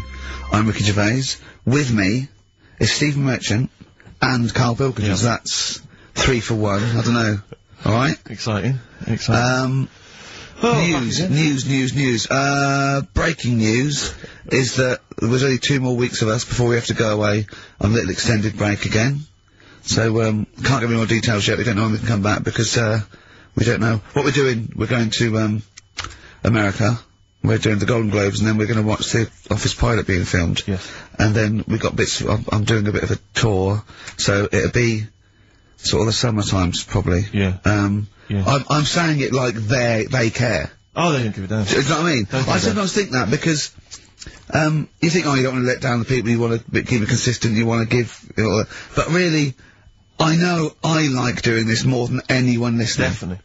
Do you know what I mean? Definitely. I love coming in, I love squeezing Carl's head. Yeah. I love playing some records. You know, I like sort of sitting in the room with you. I know you love it. Oh. I can't wait. I can't think of anything else I'd rather be doing on a Saturday. Yeah. So, we got our Saturdays back though. Yeah, that'd be great. I mean, my alarm went off today and I was a bit tired because we had a couple of drinks last night, didn't we? Last night, yeah. We had, you know, we're party animals. I've been looking for an office this week, as you know, and it's so stressful. Just walking around, just talking to agents and, right, okay. So, my method is this, right? I walk round the area that I want to be an office in, because I don't want to hear anything else. I don't want to, you know what I mean? So I walk round, to be fair, it is about a square 500 yards. Yeah. Right? It's sort Your of house is in the centre. yeah. I walk, and, so I walk round and look at placards. I go, that's a nice office, and I phone them up. There's loads of different people I'm dealing with, right? And they went, oh, we got one in so-and-so street. I think it was 5th Street or something. I went, oh yeah, I went along to, I'll see you there in 20 minutes. I got there. You were there, if you remember. I looked round and I said to Steve, it looks alright. There's no pawn shops or anything like that, right? And Steve went, well, it is next to a brothel. And I looked, and there on the next thing, like, you know, model, first floor, Susie, 03, and I phoned him and I said, do you know what? Don't bother coming here. No, I said, no, I said, because it's next to a brothel. He went, yeah. I went, right, okay. Just for future reference, I don't want an office literally next to a brothel, right? When I go to work, I don't want to walk past prostitutes. Call me old-fashioned. Yeah, right? as you're going into work, there's a prostitute. Yeah. Morning. Morning. Oh, I've just got a cappuccino. Yeah, Starbucks, yeah. Business good? Yeah, it's a bit slow at the moment. But it picks up later this evening, does it really? Good. And, I said to him, I've got so my New Year's resolution is being like a little fascist when it comes to business. And I said, also future reference, no crack dens and no wild animals in the porch. And, I just can't believe it. There's always something wrong. We went to one, right? It got there, right? And, a woman said, oh, I'm new here. She didn't know what keys she was using. And she went, it's the 3rd floor. And she went, there's no point, we won't both get in the lift. I went, right, will you get a desk in the lift? Right, she went, I've got a chair in the lift before. Brilliant. So, just find me an office, Rathbone Place, sort of Percy Street, Charlotte Street, Dean Street. Yeah. Yeah. 1st or 2nd floor. I'm worried we're going to get emails from estate agents, phone calls from them. You know what those people are like. I don't look at the emails. True. Fair enough. So, play a record.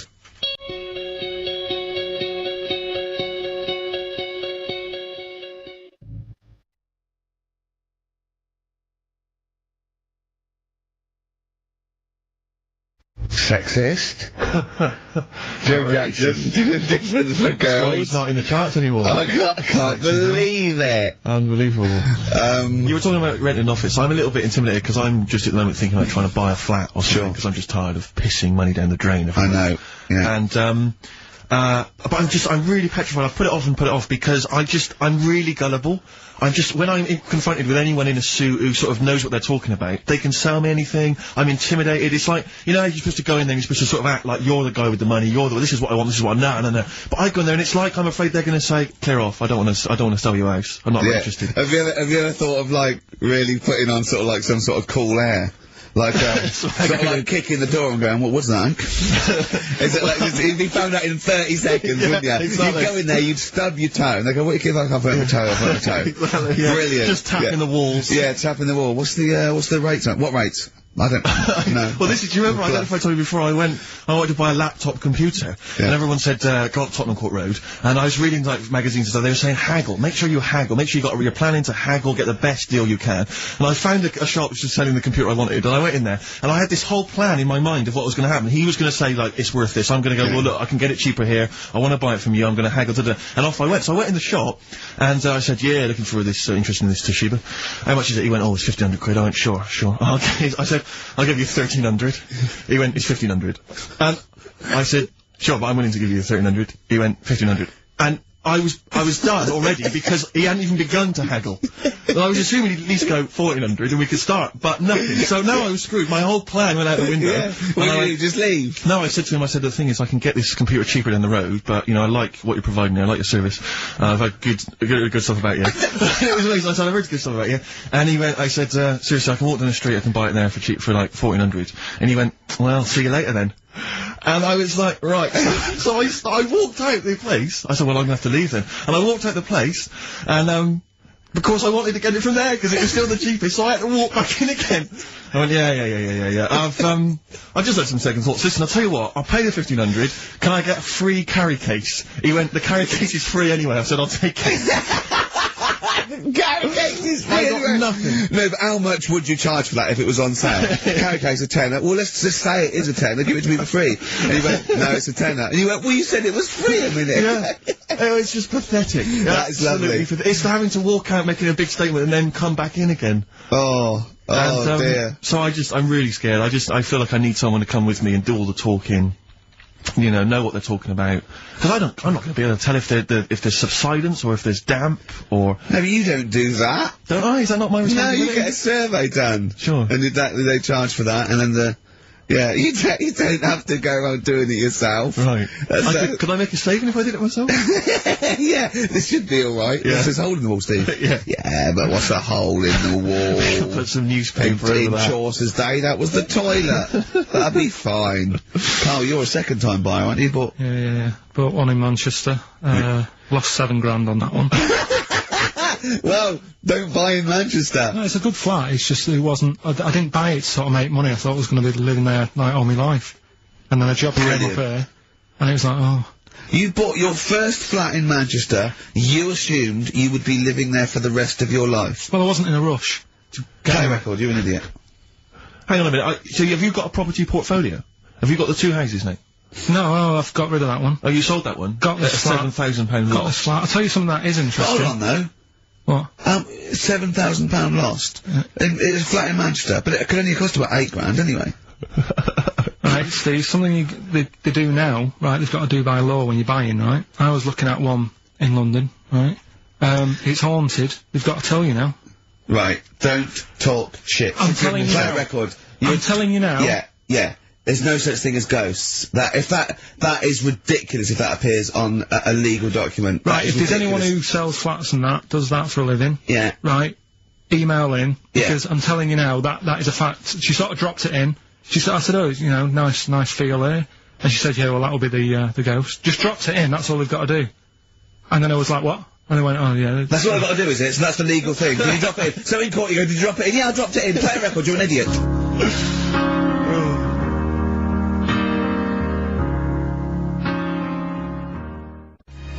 This is love in Italy. That's David Gray, and this is love. If you're in love, I hope it lasts. It's only January.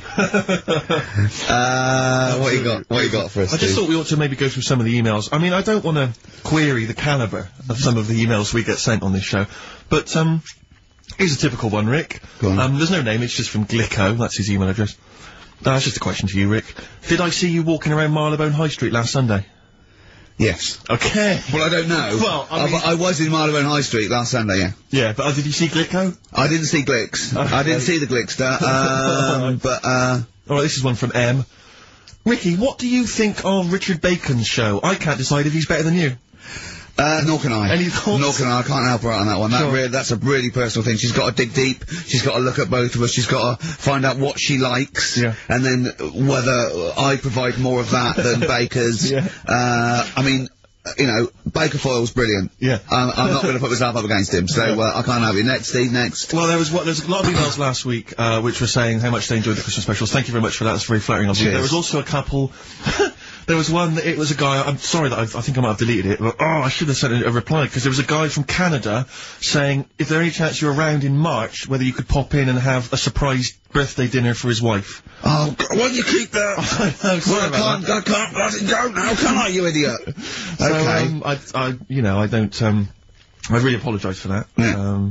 There's also, this is interesting, this is more for Karl, really. It sounds unlikely. Is it from a doctor saying you're an idiot? We've got plenty of those, I tend to delete them. Okay, right, yeah. Look at his face! No, it just says, you know, don't like to complain, but I won the film competition about 5 or 6 weeks ago, and I haven't received my prizes. Oh dear, that's all Karl has to do on the show. We provide the chat, the records, the light entertainment. I mean, the glamour. Strokes a comedy genius. All Karl has to do is send out the prizes and say, there was a monkey that was a bank robber at 5 to 3. What's the excuse, Karl? Do you remember her winning? I've got all. Well, you're calling her a liar? Well, I am, because I don't remember ever seeing... Right, he's calling her a liar. So, Joanne Ogden, you're claiming, is just making this up. She sent this in on a whim, trying to fool us and get some cheap tat. Wow. I don't believe that. I don't believe anyone would lie to try and get knowing me, knowing you on VHS. I really don't. Well, I'll look in the records, because we keep all the details, so... You know what I mean? Right. Well, one of you's in the wrong, and do you know what? Knowing you, Karl, I don't think it's Joanne. No. Has anyone else ever emailed in saying they haven't got the, bag of crap? No, they haven't. They haven't. Well, yeah, one mistake's one too far, because that's one person. So, you know, you might send out 30, but that one person, that's the first time they've won a competition. They want the history of Wind, narrated by Donald McIntyre on VHS. Yeah. And, you know. Stephen King's It on Betamax. Yeah. No, sometimes they want the best of Primal Scream on a cassette. Exactly. So, you know. Got to make sure you're sending these prizes out. Final email from Andy. He says, the webcam, is pointing at the ceiling. Is it because the air conditioning vent is more exciting than what happens on the show? Let's put that down now. That's absolutely right. Hold on a minute. Now, just, if someone, is that good? People love the webcam. I don't know what they're interested in, because all I get is a picture of Karl's big head. It's not a big, it's just round. Yeah. Oh. Got it right. Yeah. Karl, I'd like you to play the next tune. I got sent a little cheeky, primer for The Cure's Join the Dots. It's B-sides and rarities, lots of stuff from them, from all over the ages. And it's amazing how good their B-sides are. Here's one of them playing. Yeah.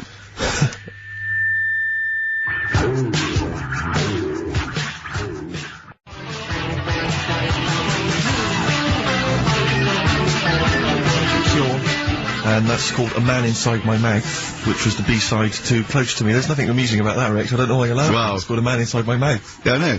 And that's fine. Yeah, it's like, you know, this, like, you know, the little man inside your head. Yeah. You know, Right, if a man wants to be inside anyone's mouth, that's good, you know, good luck to him. Yeah. There's nothing wrong with that. But I agree. Yeah. Karl, do you agree with that? What man in your head? What does that mean? Brilliant. Yeah. Extraordinary. He doesn't even understand schoolboy carry-on innuendo. Amazing. I know the fact that the play on words is too fouling. What do you mean on site the erection? And what? What do you mean dumplings? Huh? You're a fan of The Simpsons. You know that character in The Simpsons, the, gap-toothed yokel? Yeah. If I look at Karl when he's Cletus. Cletus. Yeah. It's the kind of cliche comic book thing of having a mouth wide open to suggest formlessness. Oh. It's amazing. Or an accommodating come on. Yes. Absolutely. Karl. That little man inside your head, it's what, you know, people use it as your conscience, don't they? Alright. Have you ever heard that before? Yeah. No? No. No? Okay. I was, Rick, I was watching Moonraker. It was on, I think it was last week. Yeah. I don't know how familiar you are with the James Bond films. I don't think I've ever watched a Bond film from beginning to end. Yeah. I've never watched one on DVD, and I've never gone to cinema to watch one, and I'm not usually in on Easter Saturday. Exactly.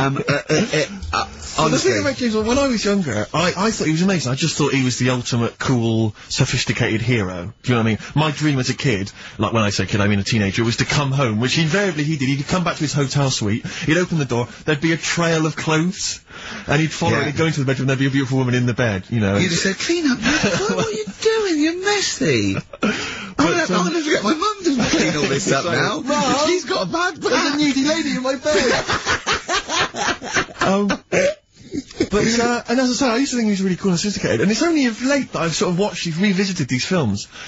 And I'll tell you what, it's his jokes. Oh! He is the most his sense of humour. infuriating man ever. Absolutely. I mean, I don't know why people in the films consider him so... I mean, I think the reason that women in the films are always being seduced by him is because, if you notice, they normally got English as a second language. Right. So they don't understand. So when he's making those jokes... So they don't know when he goes, just keeping the British end up. Yeah, I'm just attempting re-entry. Yeah. If that was a British woman, she'd be going, what? What are you talking Don't about? say that. That sounds awful, and it's a terrible It's pun, so Roger. lewd, what am I? Yeah, what am I? Yeah. And they just laugh They politely. just laugh coquettishly and then, you know, unzip their dress normally. Yeah. But some of the guys, there was one where he's being chased by a guy in a moped or something, and the guy plummets off a cliff and smashes through a van which is full of feathers, and he plummets to his death, and Bond just says, all those feathers, and he still couldn't fly.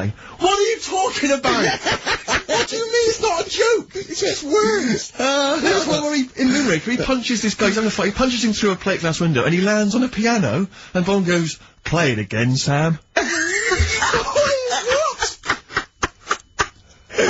I remember there's the one in one of the early films where he throws a guy in the bath and electrocutes him by throwing in a thing, and then he goes absolutely shocking. But I was thinking, you just killed a man. I know. You're a psychopath. Yeah. And it's just so excruciating. If someone was doing those kind of jokes in the office, you would hate them. Do you know what I mean? You wouldn't want to talk to them. They'd be a bore. I know. Yeah. Everything's a little one-liner. I know, and everything's a pun. Yeah. But I'll tell you what, there is a bloody good secret agency. That's true. So, you know, they're not hired for their, wit and, stand-up ability. Exactly. So, you know, it swings and roundabouts. Yeah. I doubt Johnny Vegas could, save the world. That's true enough, yeah. So, think on. Different people, different needs.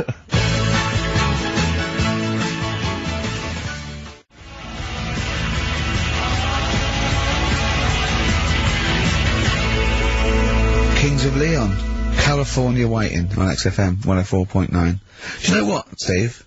We get emails and, we got our posters up around this show and, people enjoy it.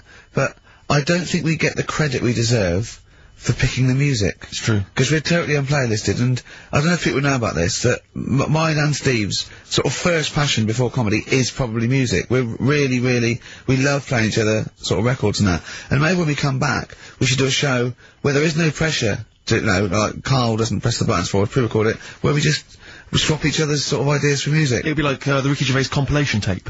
Well, sort of like, we're not talking John Peel, where we try and find obscure Belgian jungle and do demos. You know, everything from, Kings of Leon, Lou Reed, maybe a bit of 80s stuff that people have forgotten about. Beautiful songs. So what do you think? I'd love to do that, Rick. I mean, genuinely, there's nothing more exciting to me than introducing to someone a song which they then go on and they love and they listen, maybe they buy the album, But that's something to think about, maybe, for later. Yeah. Well, it's like you say, the pressure to kind of come up with some, high caliber chat between each record, it takes the toll. But, and that's it's a passion of ours, and we'd love to, but now, it's Rockbusters. Can I just say something now, before we do Rockbusters? A lot of people they come up to me, they say, Steve, we like the show, when are you going to get rid of Rockbusters? It brings it down. I'm not joking. I'm not joking, there is lots of people... Come on, let Carl speak. Come off it. What? Come off it. What? I know people who say, you're never going to stop that, are you? So, one of us is lying again. Well, not really.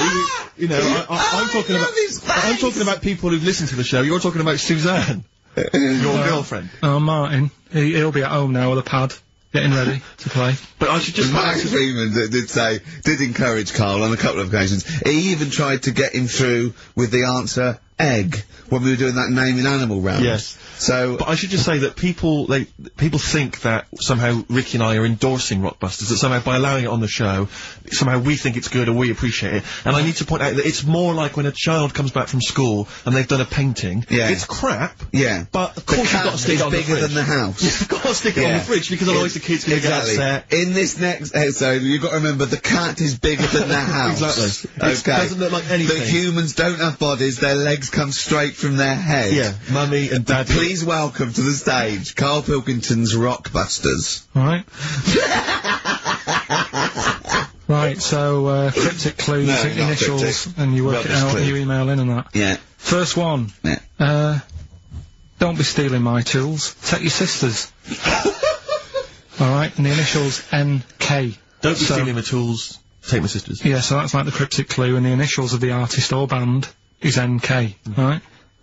Second one. By Buy it if you want, not bothered. Think about it. Come back. Right, come back if you want. Start again, Carl! No, last halfway through! Right, start that second one again! Right, well, you can buy... It's different! Well, the first one was, buy it, well, no, this one was, yeah, well, write it down, buy it. Right, do it. If it's a cryptic clue, all the letters count. Do it. Buy it if you want, I'm not that bothered. You know, think about it, come back, check some other places out first before you know... That was a crossword clue! In the Times! So we've got no time for other clues. Right. So that's S-C. Right, do that clue again. Buy it if you want, I'm not fussed, do you know what I mean? Think about it. Fast has made an appearance! Fast wasn't there before! Do the clue again. Do the clue again! Initials SC for that one. Do the clue again. I don't want to do it again. You haven't finished it yet? I have, that's it. No, do the clue again. Can I do it again? Do the clue again. Well, buy it if you want, I'm not fussed, right? Shop around. Come back. It's up to you. I'm not pushing you into anything. It's right? up to you, wasn't there? SC for that one, right? And the final one, that's good, I can play 10-pin bowling again. Okay, and what's the clue? Right. Well, that's O for that one. O. Alright, so... Okay, now I assume that I'm not going to bother to look, but I assume there's a jiffy bag of taps which people can win. Alright, well, great, good luck. Ricky.gervais at xfm.co.uk is the email address. Thorns? No, buy it if you want. I'm not fussing. Come back, have a look round. I'm open Wednesdays, by the way. Shut up, I'll see you later.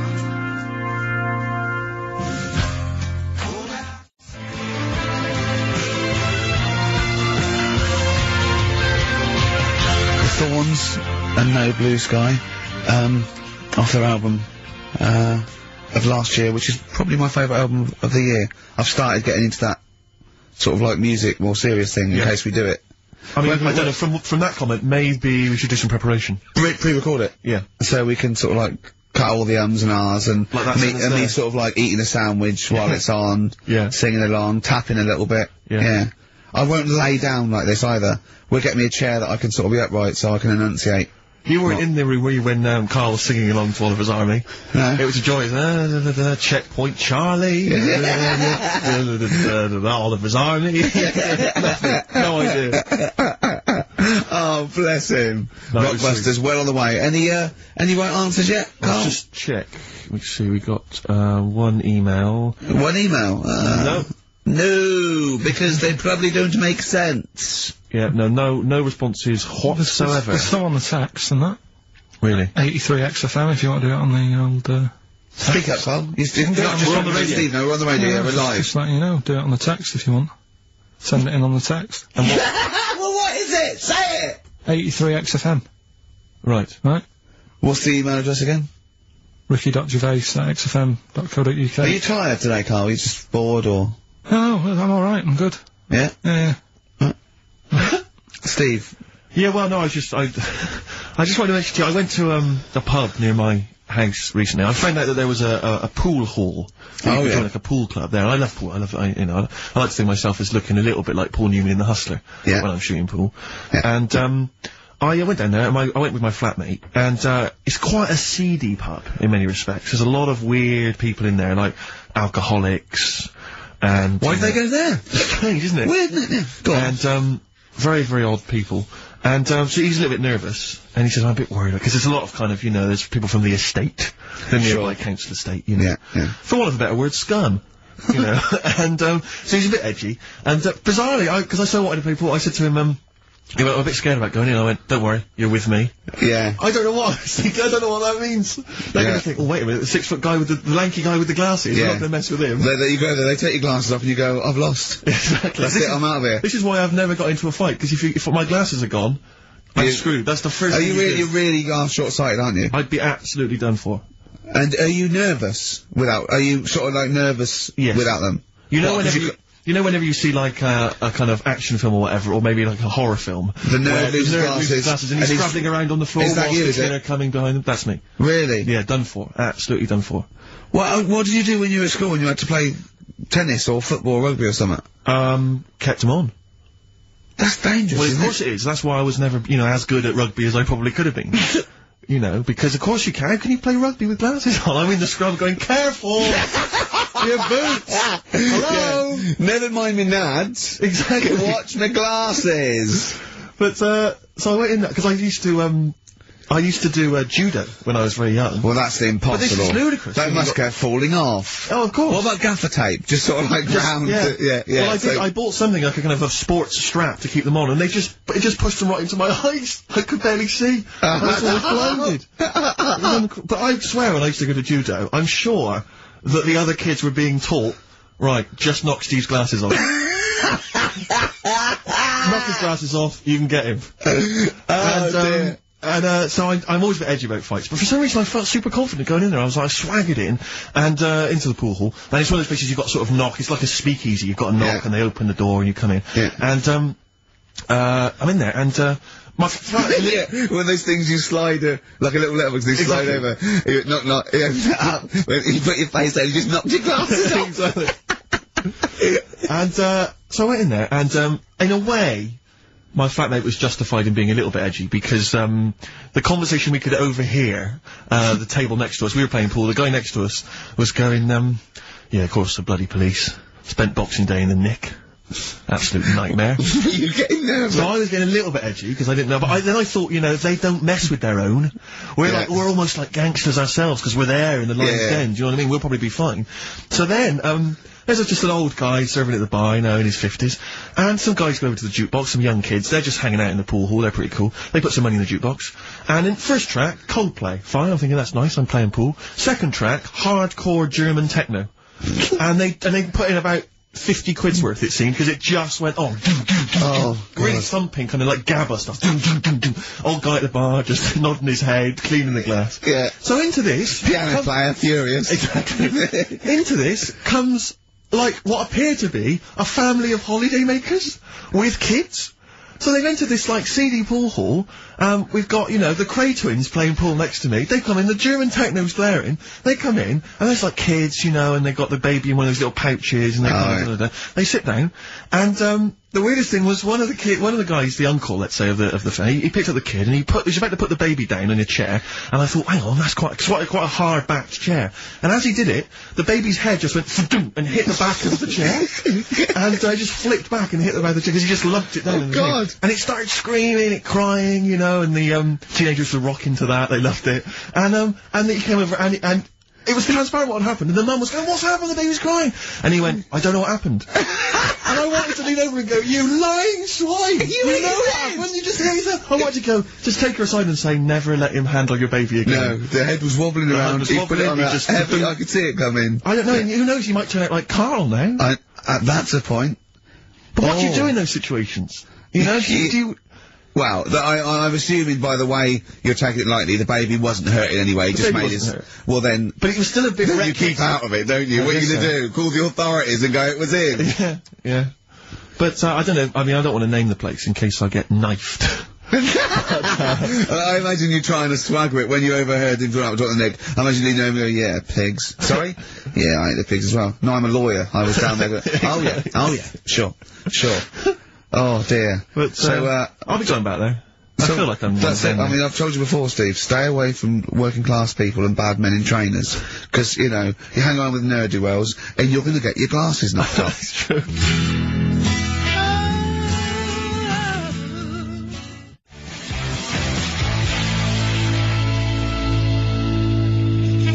Jet. Roll over DJ on XFM 104.9. Karl, you promised me that you were gonna reintroduce Educating Ricky. Yeah, we can do that. Have you got it? Have you got something that will, that's something that I won't know that's correct, and that will interest me? Yeah, there's loads of stuff. Is it anything to do with monkeys? No, we've got monkey news. We've got monkey news coming out, of course we have. Monkey news, people, and they're now over to, XFM for monkey news with Karl Pilkington. No, we won't do that yet, we're not doing that yet. Educating Ricky is... Yeah. Well, let's do it. We did it ages ago. Educating Ricky. Oh, that's interesting, and it's correct. Hang on a minute, though. What I do is, I tease you, don't I, with headlines. Oh, go on then. And then you have to sort of go, that one sounds good. Go on then, what are the headlines? I want to know more about that, educate me. Yeah. Right? Okay. You've got, Jeez. That Nelly died. That Nelly died, alright. Okay. Okay, could be about an elephant. Yeah. Go on. You've got that. You've got, well, I've got well. Take well as red. So they all start with well. Okay. Knob body has been that lucky before. Brilliant, alright. Okay. Or you've got get a lobe of this court case. Right, okay. I'm going for knob body has been that lucky before. Right, it's a story about this kid who was born, right? Was he? Yeah, he was blocked out, like, and the dad and the mum saw the baby, and it was like, oh, that's a good-looking little kid. Sure. And they were proud and that. And then, they're surprised that it's a good-looking little kid, it's theirs. Yeah. Like, it could have been a frog, and they'd have gone, oh, he's got your eyes. And then, the doctor goes, yeah, it is, but, look at that. What? He said, it's a boy, and, hasn't got a knob. I love the doctor saying that. I love this GP. Right. Oh, this midwife saying that. Oh, I love little boy. Yeah, but no knob, baby. Mr. and Mrs. I mean, think. Right.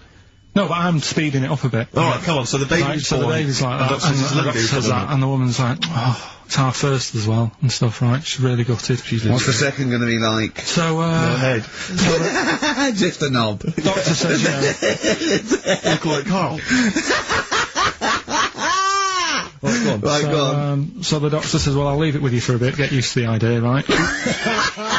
As opposed to throwing it away. So he wanders off. Yeah. He comes back with a smile on his face, right? Found the knob. So the mum and dad are like, what are you smiling about? He says, you're not going to believe this. Baby's just been born. It's got 2. Right? You can have one of them. And they did a little operation. Where did you get this information from? That's in a book. What book? Is it the same as the book that you carry round with you? No. With the woman with 3 legs, the juggler with 9 arms, and the bloke who found shagging a chicken under a rock. Is it in that book? Weird though, isn't it?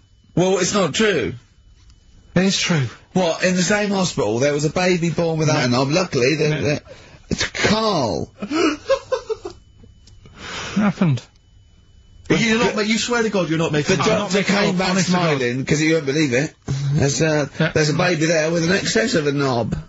It happened, honestly. I'm not... All these things are not made up, the educating stuff. That's why I do it, innit? Teaching you stuff. Always teaching you stuff. Alright, if anyone can confirm the baby with no knob, they're going to confirm it, because they're going to go to the same dubious website that Karl got it from. I always try to be level-headed and reasonable in these situations. And you always ignore it. Guatemala or Mexico. Rodriguez was born without a knob. Luckily, baby next door, and then was wearing 2 knobs. What a load of shite. Play a record. There's still more to come. Oh. I'm looking forward to... Was it Nelly? Nelly dead. It nearly died. It nearly died.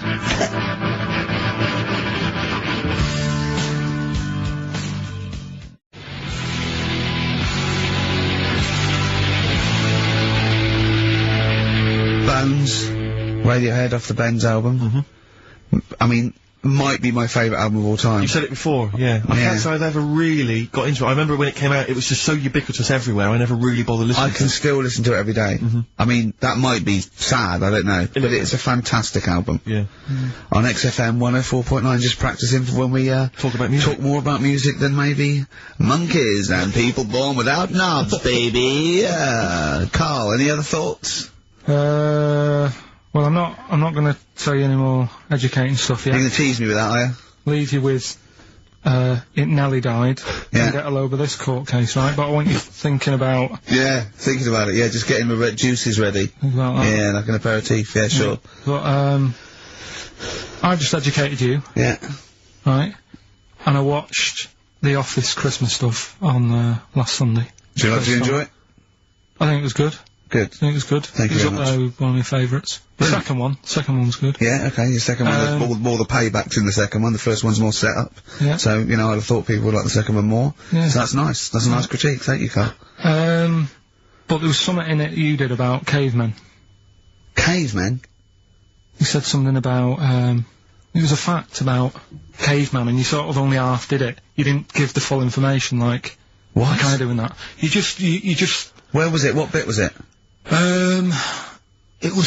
It It was the bit when you were talking about getting a woman, I think, or you were talking about breasts or... Oh, the one when I said the reason women have cleavage is it reminds men of buttocks, because when we were cavemen we used to do you from behind.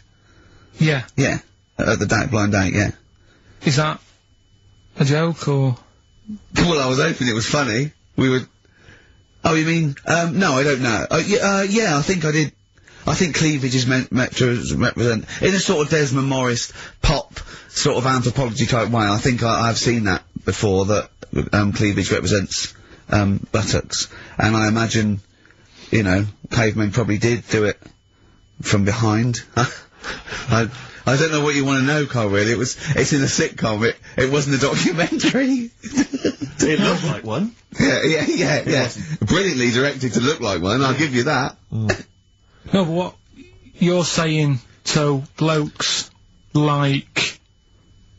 Yeah, I think cleavage is represented like buttocks, because obviously buttocks were much more of a sexual organ. Evolutionarily speaking, breasts were to actually bring up to suckle young, but and were a sign of sexual maturity, so you're ready to mate. But whereas Carl, I'm not an anthropologist, mate. I'm struggling here. What do you need to know? But yeah, I imagine that the cleavage reminds you of an arse. Right. Well, if it's all about arse, why don't gays like a little bit of tit? No, do you know what I mean? You've done me! So the question put to us today on XFM 104.9, please call me $1, is, if it's all about arse, then why don't gays like a little bit of tit? I was worried if it's all about arse, why don't gays like tit? If it's all about arse, why don't gays like tits? Just call in with your... Thanks very much for tuning in. This has been Children's TV. If it's all about arse, why don't gays like tit? It's been an hour and a quarter before we got round to gays, so it's good to see the evening appearance. If it's all about arse, why don't gays like a bit of tit?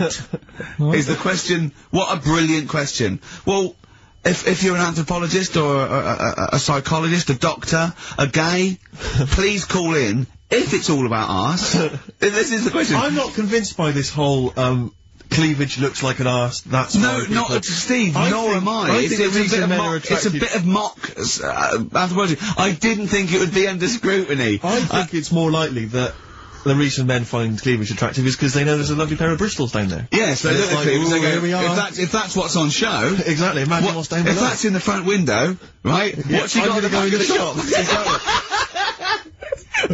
Oh, dear! Oh.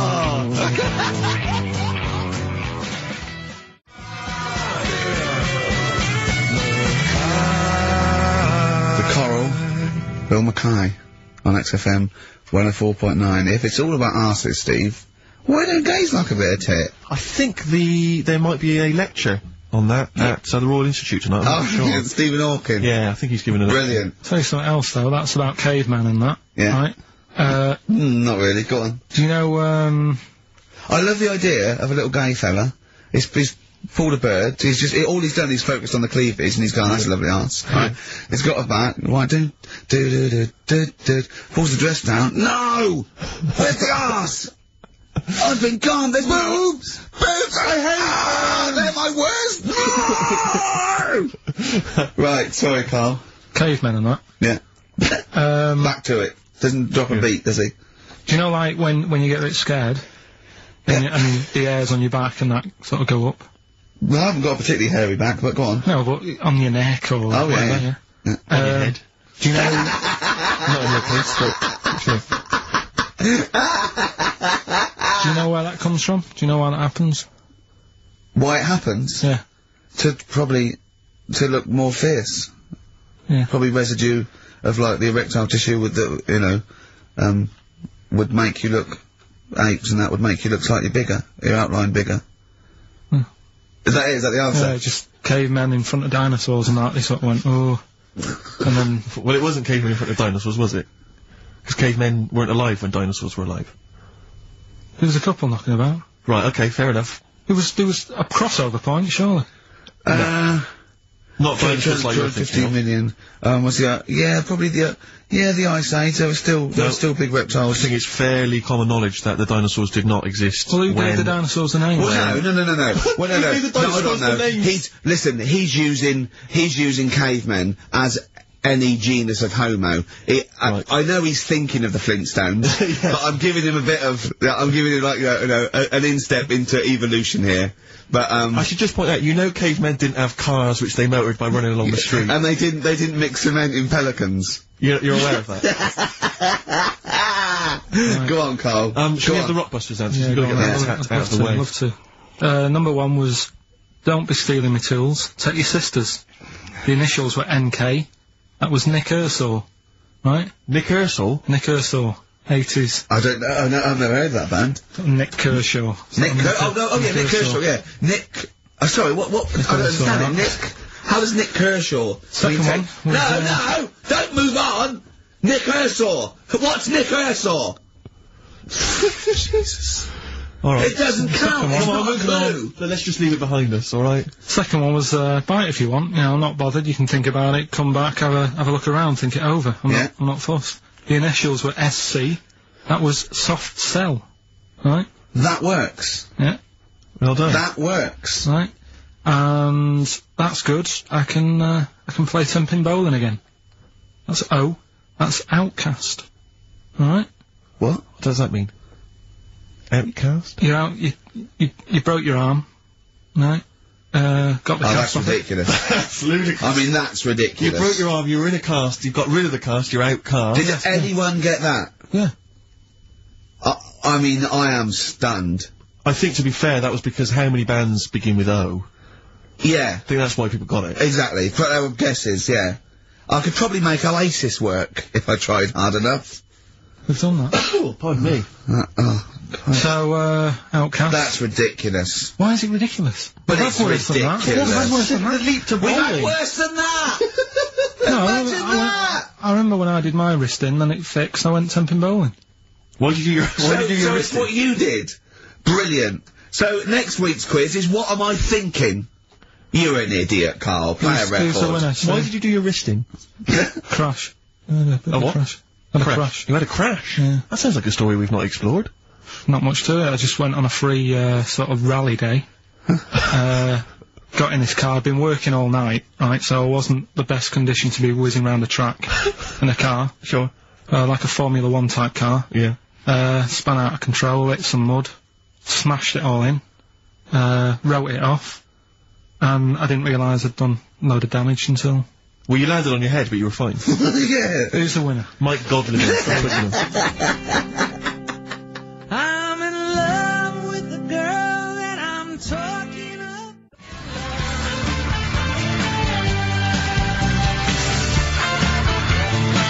Bad Time from the Jayhawks on XFM 104.9. Steve Merchant, Ricky Gervais, Carl. We're having a good time. We are indeed. Alright.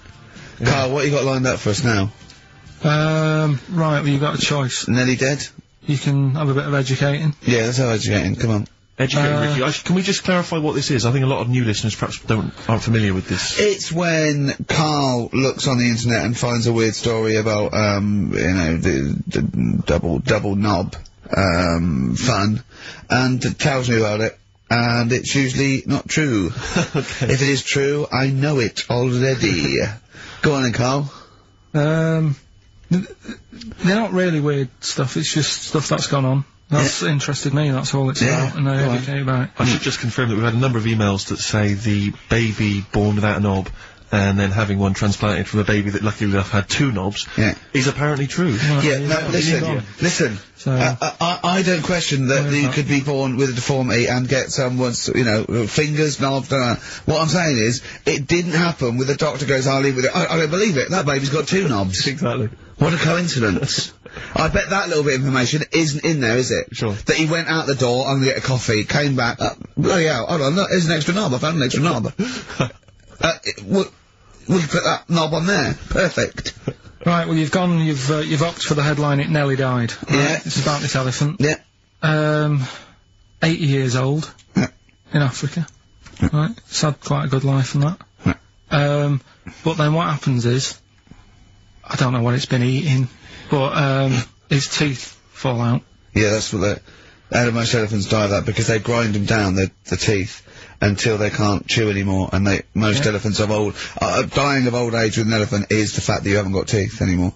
Well, it's had a good innings, it was 80. Yeah. Right? So anyway... They used to pop the food up and feed it to it, and it lived quite happily? No, what they did was, the village got together, said, chew the food for that's it. sad, innit? Made it some false teeth. Made it some teeth. Out of wood. Wooden teeth. For this elephant, that's 80. What do you think of that? I don't know. I don't know if it's true, I mean... No, it is, forget that. You've been proved wrong once. It is true. What do you think about that? Oh, Carl, it's like saying, yeah, my Auntie Nora saw a ghost. What do you think about that? There's no comment. I can't comment on it. Would you have gone to the trouble, is what I'm saying? To build an elephant some teeth? It's 80. Yeah. With all the problems Africa's got and that, and they're messing about making teeth for an elephant. What problems have Africa got? Well, there's not enough food to go around, so if an elephant's dead, that's a bit more food left. Do you know what I mean? Why? Yeah, but you're assuming this is in the middle of a village where there was famine and starvation. It might have been South Africa, Kenya. You don't know. It's not all Ethiopia. If it was a busy city, people in the village wouldn't have time to be messing about with making teeth and that, would they? It was a little village. Little village. Yeah. And the local elephant. The local elephant. Like a local post office. I'll meet you by the elephant. No, to be fair, Rick, I think I saw Bob Geldof on TV saying, please, people, stop making elephants' teeth. They are eating all the food, we're sending it over there. F the number, where's the teeth?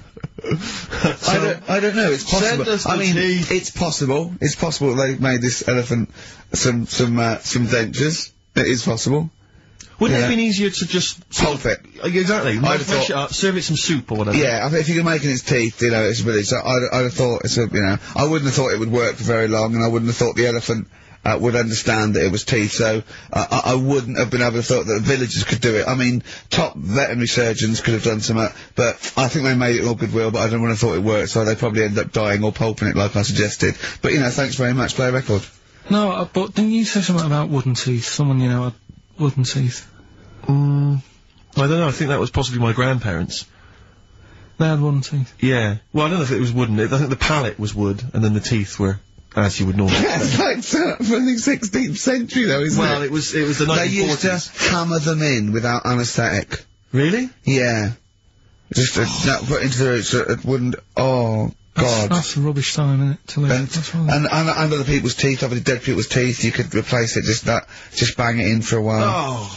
Oh, God. Unbelievable. Oh, dear. Play a record, Carl. What? If you've had teeth hammered into your gums.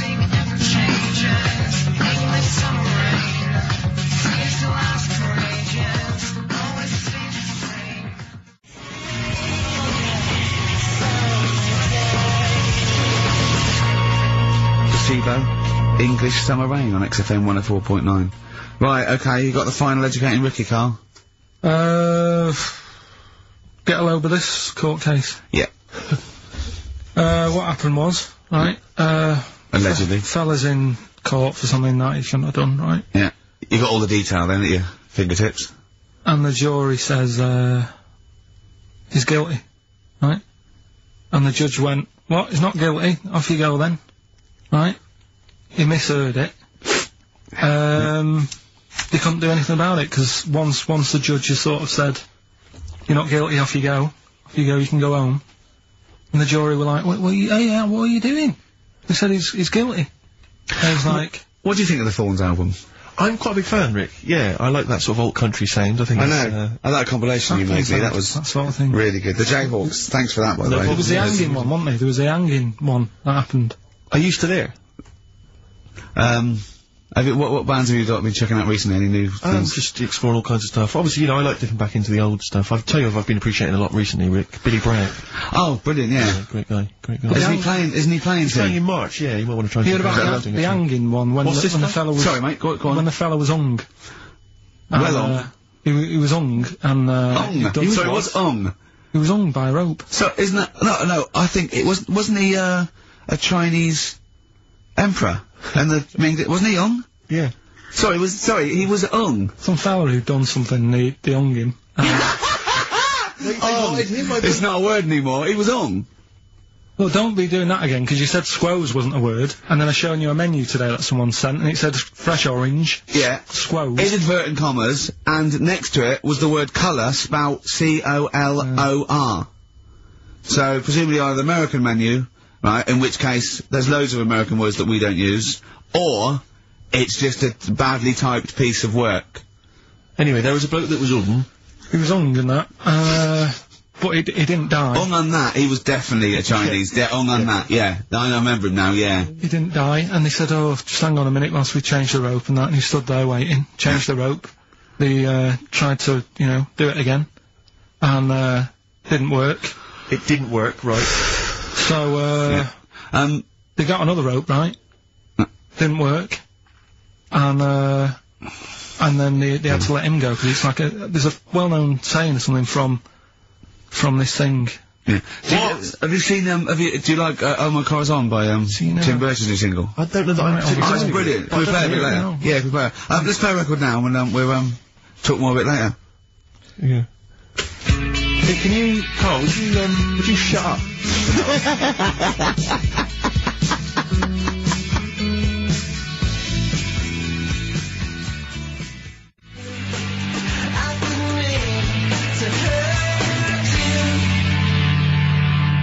Oh My Car Is On, Tim Burgess, brilliant. XFM 104.9. Right, well, we're running out of time here. Yeah. We had Carl in a little film, but I think we've only got time for Monkey News, you know? Yeah.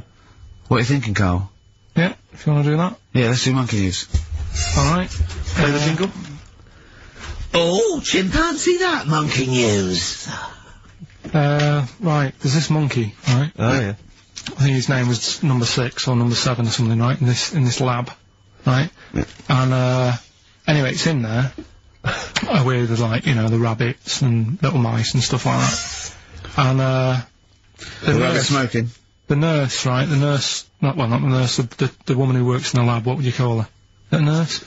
Depends what turns out her job was. If she was a lab assistant, you call her a lab assistant. Right. I mean, they probably call her by a name. All right, lab assistant, right? Kirsty. So she's. I think it's probably Kirsty. Right, Kirsty Morris. Well, she's in there, right? Yeah. And she don't work with many people and that. She's mainly on her own with, you know, just putting lipstick on rabbits and stuff like that, right? Chimpanzee. So, Chimpanzee. He's putting on lipstick chimpanzee. So hairy legs. He gets pally, right, with this woman. Yeah. Because, you know, it gets to a point when she sees him every day.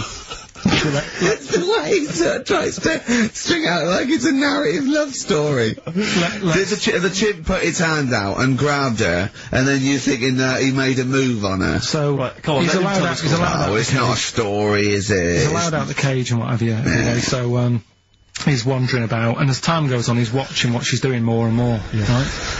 So, he notices, like, the code on the door, right? Whatever, 247 or whatever. Yeah. He goes, right, I've clocked that, I've got that, I'll remember that, right?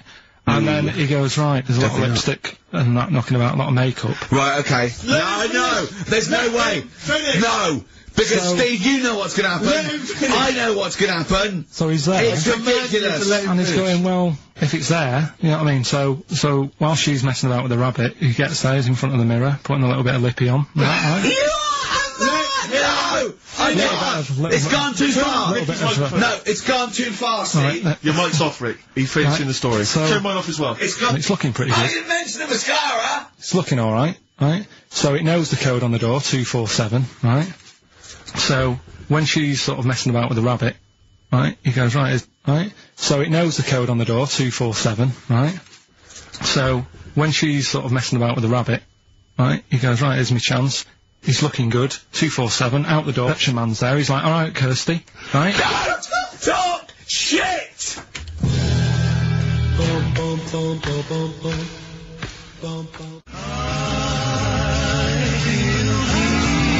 I Feel Free from Cream. That's pretty much the last track, isn't it, guys? I imagine on XFM 104.9. Well, I mean, yeah, I've got nothing to say after that. Ridiculous story.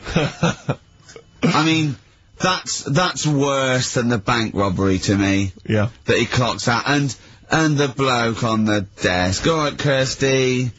Oh, you're 2 foot shorter and hairy. She wasn't a looker anyway. So. She wasn't a looker anyway. Brilliant. Oh, play record and say cheerio. We'll see you next week for the last time for a little Just while. got to add some. Adverts? Oh, I'd love to end with adverts. See you later. It's brilliant. Going out on a bang.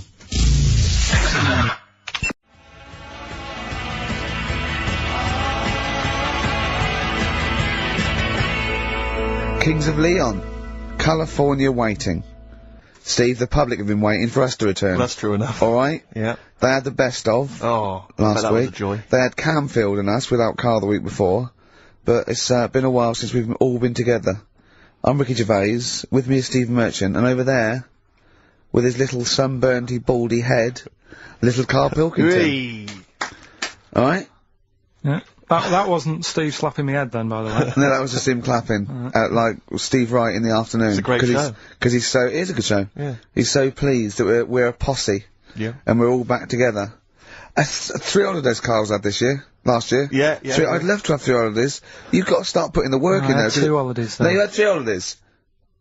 You went away with Suzanne and her parents. Yeah, well, that doesn't count. It does count. If you book 2 weeks off the firm, you go away and you go, how was your holiday? Go, well, I didn't really count, it wasn't a really good holiday. Can I have them days back, please? My New Year's resolution is to be nicer to you, but Well talk done, sense. you've already broken that. No, but talk sense. Talk sense. You've had 3 holidays this year, and I'm just saying, you're in your 30s now, and 30s is when you should be really putting the work in. That's true enough. To reap the benefits in your 40s, 50s, 60s, 70s, 80s, 90s, and 100. Carl, what's your New Year resolution? What about think before you speak? It's worth. I mean, See, I'm consider it. allowed to laugh. I'm allowed to laugh at things other people say, Carl. That one, that is a good suggestion. How was your holiday, Carl? It was alright. Right, brilliant. But that I don't see on the ratio of good to bad in Carl's mind. That might be amazing because we never It might be hear him amazing, sing the mightn't praises it? of anything. I'll tell you what, can we have, a cracking little tune and then come back and hear about Carl's holiday? I'd love to do that. Let's keep it tight.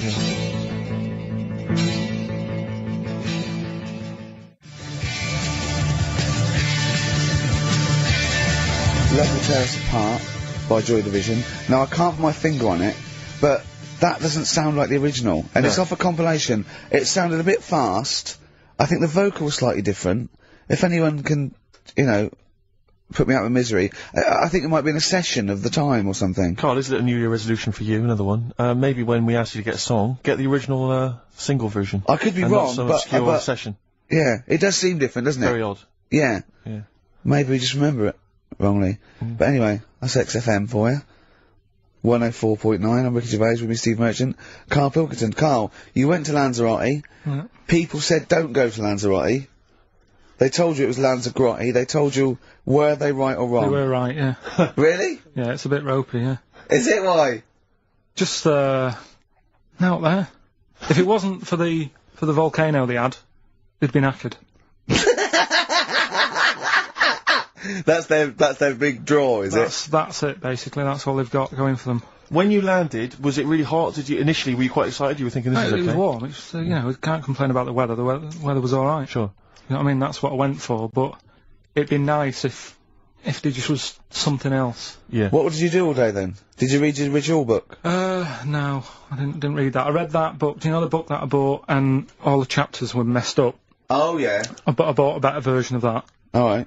And I read that. Excellent. And then, Did it make more sense in order?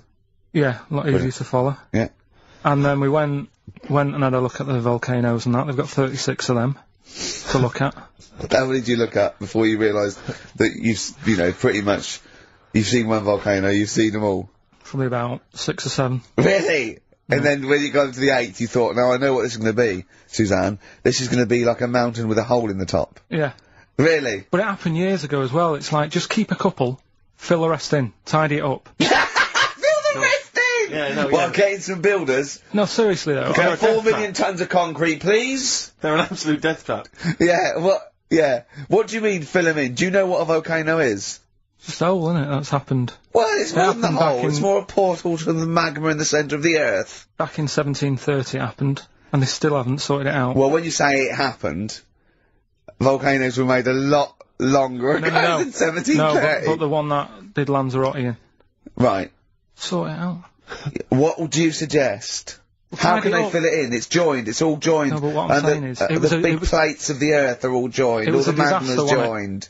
With the trade centre thing, that happened. They cleaned it up, sorted it out, they've moved on. That's what I'm saying.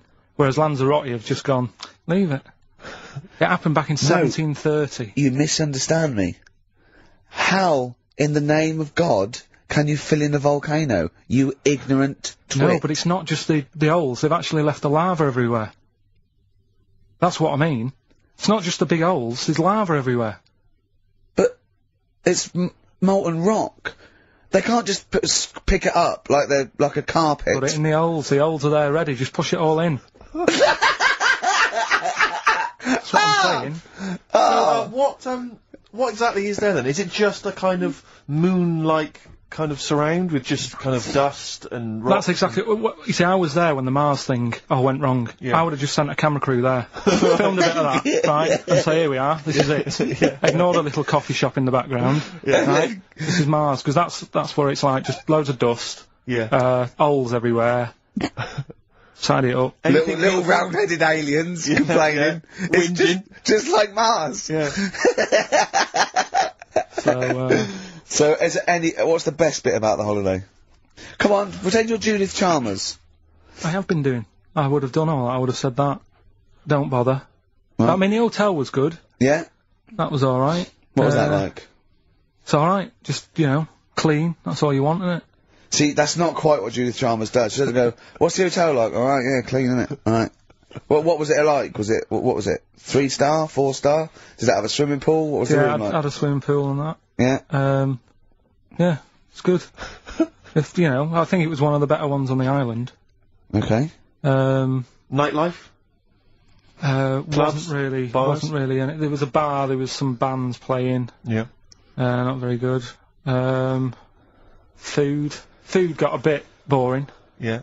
It was always the same food every night, but they sort of themed it and made out as if it was different. So, like, on Mexican night, it'd be chicken with a nacho on it. Right. And Chinese night, sort of chicken with a little prawn cracker on it and stuff. Sure. But that got a bit boring. That's me just turning on my phone, 'cause I want to read to you a text that I got from Karl. I think you sort of sum up the holiday in this text, don't you? Do you remember it? I can't remember. Let's have a look. Let's have a little look. Let's go Instantly, to what did Suzanne, your girlfriend, make of it? Similar view to you? That they should fill in the holes? Yeah, it's just that thing, you see, I went on a coach trip, right? And you go and see the volcanoes. Like I said, there's 36 of them. Yeah. Which, how many do you need? And when we're on the coach going round all these volcanoes, the fella on the front's going and, look out your left window at the moment, and there's a volcano. And, if you quickly look out at the right-hand side there, there's another one. Right. And on the left, it's just like, alright, we've seen it. Sure. Do you know what I mean? Yeah. And that trip, I mean, we'll talk about that trip in a bit. Right, this is the text I got from Karl, right? Alright. Been up to a volcano. Been in some dead artist's house who built his house in the lava. They said they would show me science with volcanoes, but all they did was chuck some water in a hole and it shot up in the air. No dwarves in the canteen, no scousers here, but there is a Swede woman with a big head. She looks effing gormless with a cap on. Alright? So a little reference there to... A Swede woman?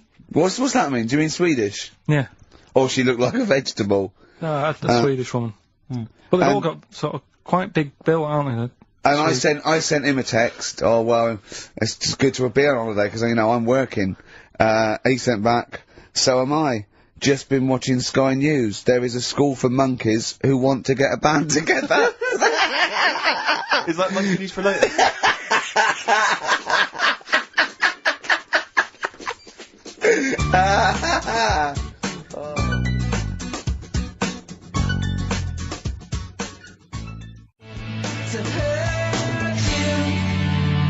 Oh My Corazon by Tim Burgess. I can't get enough of that. I love that chorus. On XFM 104.9. Ricky Gervais, Steve Merchant and little Karl Pilkington. But it was a nice holiday. Yeah, it's alright. It's just, I went there to relax and that. Exactly. Did a little bit of that. trying to think of some new, features and stuff. Sure, always working. 3 holidays a year, Jesus. Oh, not really 3, not 2. It's all one big sort of like work thing to me and Steve. 2 holidays, isn't it? Work hard, you need the holidays. So, yeah, the things that annoyed me was like, you get bored sat around the pool after a couple of days. I'd read my book. Yeah. There wasn't much going on the... Not even any crabs to throw sand at, was there? No crabs or anything, they wouldn't bother with Lanzarote, right? So, decided to go on a little trip. That's when I saw the volcanoes and that, 36 of them.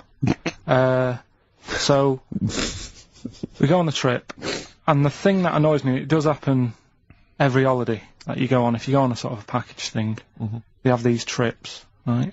And you pay about 40-odd quid, and they give you some wine, so it make it feel like you're getting your money's worth. But, how many of these trips have you been on then? Loads. Probably about 12. More holidays than I've had. Go on. Yeah, so anyway, so you're on the coach, right? And they take you, for the volcanoes, they took us in the middle of nowhere. Yeah. Right? There's nothing else round there. Sure. Like I say, it's like Mars, but with holes in the ground. Yeah. Right?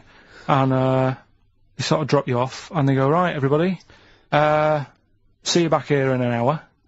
There's loads of volcanoes for you to look at, and a coffee shop over there. And for a fact, right, you don't need an hour there. You could just say, well, just keep the engine running, because I'll have a look in this hole, we'll get back on, give us 5 minutes. Right? Don't need an hour. Absolutely. Yeah. But that they've got something going. It's a backhander, definitely. What, with the coffee shop? Definitely, yeah. They go there.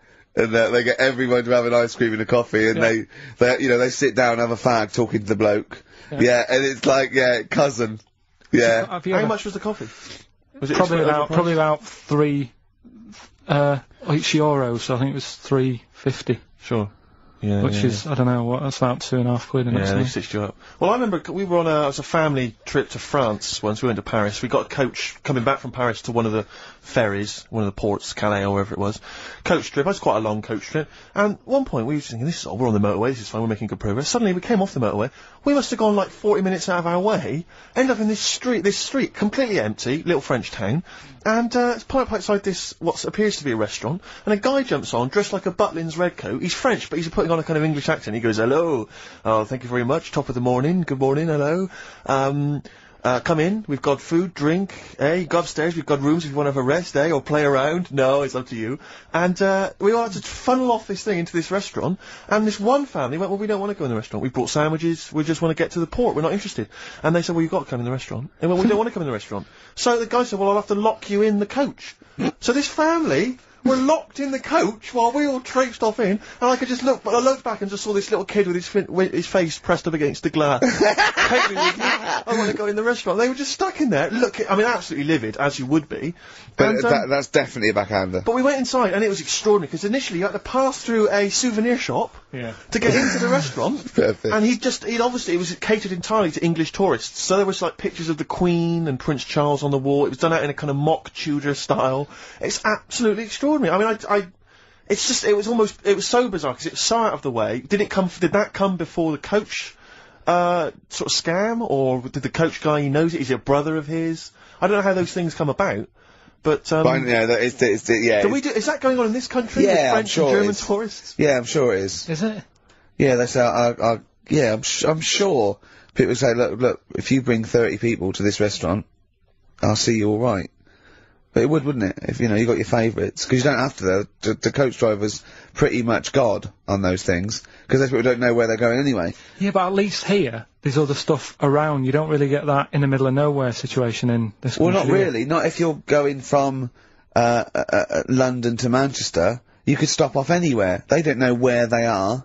There's places with nothing to do or see. It's that those attractions. There's loads of them in America, but there's a few here, like Sheep World, and you go out to Gloucester and there's a town. It's got the biggest cotton reel in the world, and that's it. There's a tourist shop, a big cotton reel, and some bloke at the gate going, "It's a quid to see it." There it is. Right. I went to I know it's quite a big. I went to a Shire Horse Centre once. Yeah. But when did Shire horses become so so popular that they got their own theme parks. Well, I think there's a museum for everything. Yeah, possibly so. I mean, I don't think you could think of something that didn't have a museum somewhere in Britain, because obviously museums start off sometimes by fans. But did people keep coming around going, I hear you've got a Shire horse, I'd love to see it? Yeah. Well, I can't, people coming all the time to see my Shire You should horse. get another one, because I'd pay double for I those pay two. good money to see your Shire horse. Yeah. Shire horses. I know. Have you seen them? They don't do anything. They're not like monkeys. They're not like Grand, monkeys, elegant no. creatures. But you look at them in a picture or look at them in real life, pretty much the same thing. They're not doing anything. If they could train a Shire horse to swing on a rope and masturbate, Exactly. I'd pay double. You pay good money. I'd pay double for that. Yeah. There's a museum in Italy when we went there a couple of years back. Suzanne had like one of those little guide things. Museum there just for spaghetti. Yeah. I mean, open a restaurant. Yeah. yeah. Was it interesting spaghetti? Spaghetti in different shapes? Don't know, didn't go. I went to see a big hole in the ground. Can't get enough of them. Well, but out of 10 then, what would you give it out of 10? All in all, food, location, Right. relaxation, enjoyment. Yeah, that's 6. Okay, brilliant. 6, yeah. Next week, where are you going next week? You're not on holiday next week? Going Cool. away with Suzanne's mum and dad again. 5 holidays. Can rope Play a into that. record. You've got to put some work in. You're in your 30s now. You've got to knuckle down.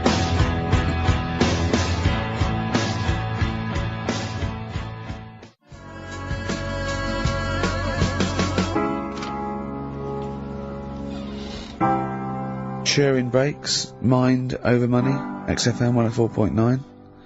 I'm Ricky Gervais, Stephen Merchant, little Karl Pilkington. Yeah. A couple of emails. Different people have visited various tourist attractions. Oh yeah. Let me see who's this from. Not quite sure. But thanks very much indeed for it. There's a link here. It's apparently in Devon. Barometer World. Brilliant. It's the world of barometers. It was established in 1979. And By one bloke who had a lot and thought, I can charge a quid for this, definitely. Here's the Out of his own house, probably. Converted back scuttle. exactly. Yeah, that's not a euphemism for a sexual act. But look at the webpage here, Rick. There's a picture of a beautiful barometer being held by a beautiful lady. Lovely. Who's definitely his daughter. Yes. Definitely. Come on, Kathy. Oh, that. Dad, no. Come on. Undo your chop a little bit. Dad? Definitely made to do that. Yeah. Oh. That slight look of I hope no one I know sees. Just check out Barometer World. Barometer World. Yeah, that's available. You want to check that out? www.barometerworld.com. That's Now, where the, barometers. Now, do they work? they're to do Two. with checking, is it the air pressure? Well, everything. But Air. I think that's what it's based on, isn't it? Sort of low and high pressure, so it's gonna rain, it's not gonna rain. Yeah. Or gonna be windy, but I wonder how accurate they are. I think in the days before satellite sort of weather surveillance systems, probably essential. Yeah. Nowadays, As essential as hanging some seaweed out by the back door? probably. I think it's probably similar. I think it's the same one as holding a needle and thread over a pregnant woman. If it goes clockwise, it'd be a boy. Yeah. Yeah. The thing about a barometer is how far into the future can it predict? Exactly. 'Cause How if do you it's- know? If it's a case of you may as well stick your head out the window to see if it's raining. Exactly. This barometer goes, oh, it'll be windy and rainy. When? The barometer goes, soonish. Yeah. So, can't say, but it will, well, within the 7 I days. don't want of to be the- specific because you'll have me. yeah, you'll- yeah, I don't, but I mean, I'm just a barometer, I'm not really I a can't weather reanalyse person. the information. Yeah, brilliant. What's in there? What's happening in there? What chemicals are being affected? How does it work? I no don't idea. know. I assume it's probably something Wait a minute, let me that's... email Barometer World. What could it be? It could be quite interesting. It could be mercury that's based on a sort of temperature. It goes up with... Oh no, it's not temperature, is it, barometer? It's pressure. So, it's probably just very fine. It's like a fine, very, very fine needle, isn't it? This is almost as embarrassing as last time we were on. We couldn't figure out what the name of the leader of China was. Was it the King of China? The Prince of China? Oh, this is when we, were trying to imagine what it'd be like if all the Chinese people at once jumped up and down and made a big tidal wave. Tidal wave. But if you do know what the name of the leader of China is, we don't mean the name of the particular person in charge, but if it's a king of China, the emperor of China, the chancellor of China, Well, it the used to prime be an minister of emperor, China. didn't it? That was Japan. Yeah, this is it. I don't know what's the big guy in charge. Is he still the chairman? I know Chairman Mao was important. I think he was just the chairman. I think he just governed all the big meetings. Yeah, I don't know. He just kept the minutes. Head Chinaman? Head Chinaman. The major Chinaman. The top Chinaman. Number one Chinaman. Do you know what? We're going to be honest here. We know so little about China. It's true. We know so little about China. Yeah. It's embarrassing. If you've got any interesting facts about China, then email in ricky.gervais@xfm.co.uk. Also, I imagine the email address to use if you're going to take part in this week's Rockbusters. I did read an interesting fact. I'm doing a show called Politics, and I was researching, and there's a thing about, you went sweatshops. Yeah, no. Sweatshops, like Nike. There's these facts, right? And, that these people get, like, you know, a few cents an hour, and the CEO, I forget his name, for a Chinese woman to earn his 5.2 billion, she'd have to work, 8 hours a day, 7 days a week, for 10,000 years. But Steve, they don't. They don't. They obviously don't want to. Exactly. They don't want to. They don't want to. Lazy, Rick.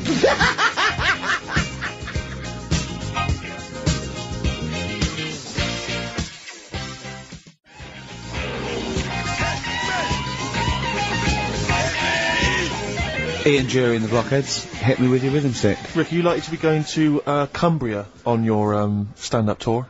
Almost certainly not. Why? Well, it's just because you might want to visit the Cumberland Pencil Museum. That's the journey through the history of pencil making. I do like pencils. Really? Yeah, I just use one then. That's really So, do you have any idea how that was made? No, was it? Let me email them. Now, Chinese people. Oh, incidentally, it's the premiere of China. The premiere. Premiere. Oh, right, yeah. Oh, yeah. Sure. Yeah, I remember now. Yeah. Well, when you were away, Carl, we worked out if there's 1 in 10 people are sort of like gay in some way, with 1 billion Chinese people, there's 100,000 little gay, lesbian Chinese fellas of some sort. What do you think of that? What do you mean? Well, I think so it's some sort of form of, gayosity, whatever it's called, is sort of like 1 in 10. Right? 1 in 10 people are gay, apparently. That's, Right. that does seem a bit high, though, doesn't it? I thought it was lower than that. What? You mean more than that? Yeah. But Don't maybe think not, so. yeah. And I think that's of any sort of nature, anything. But what time did they do the survey on the streets as well? Because, you know, they go out late, so if they're doing the survey sort of around lunchtime, forget it, they're not going to get any. Sure. You know Yeah. what I mean? They're all asleep. But if they're out, say, 1 in the morning. Well, It's going to be higher, isn't it? Yeah. Well, the thing is, you know Carl's favourite song, The Killing of Georgie? Mm. A little gay fella goes out, and, he gets, beaten up and that. Carl went, yeah, but would it have happened if he'd have been going out at a decent time? True. But clearly in the lyric, it says, Georgie left the theatre before the final curtain fell. Yeah. Now, theatre's finished about 10:30. Yeah. So even to giving him half hour, I reckon it was only about 11 o'clock. So you're talking rubbish there. are you sure that wasn't his curtains in his flat? And he's closing them before he goes out? No, he was at the theatre. But I'll tell you what, I just realised something. Maybe where most people were going home after theatre, he was just going out. Exactly. That theatre to him is like a matinee. Exactly. Innit? He's off out clubbing, isn't he? He's off down, he's gonna get some ammo, he's gonna get a couple of butt plugs, and he's not even gonna start dancing till midnight, is he? Have any of us ever met any gay people? It's just, I mean, our view of them is, I don't know. Email in if you've met a gay person. Yeah. Tell us where we're going wrong. Yeah, has anyone ever met a gay person? I mean, the way we talk about it is just like, have we ever met Chinese people? I've seen them out there wandering the streets, but I don't think I've ever had a conversation. Now here's the irony.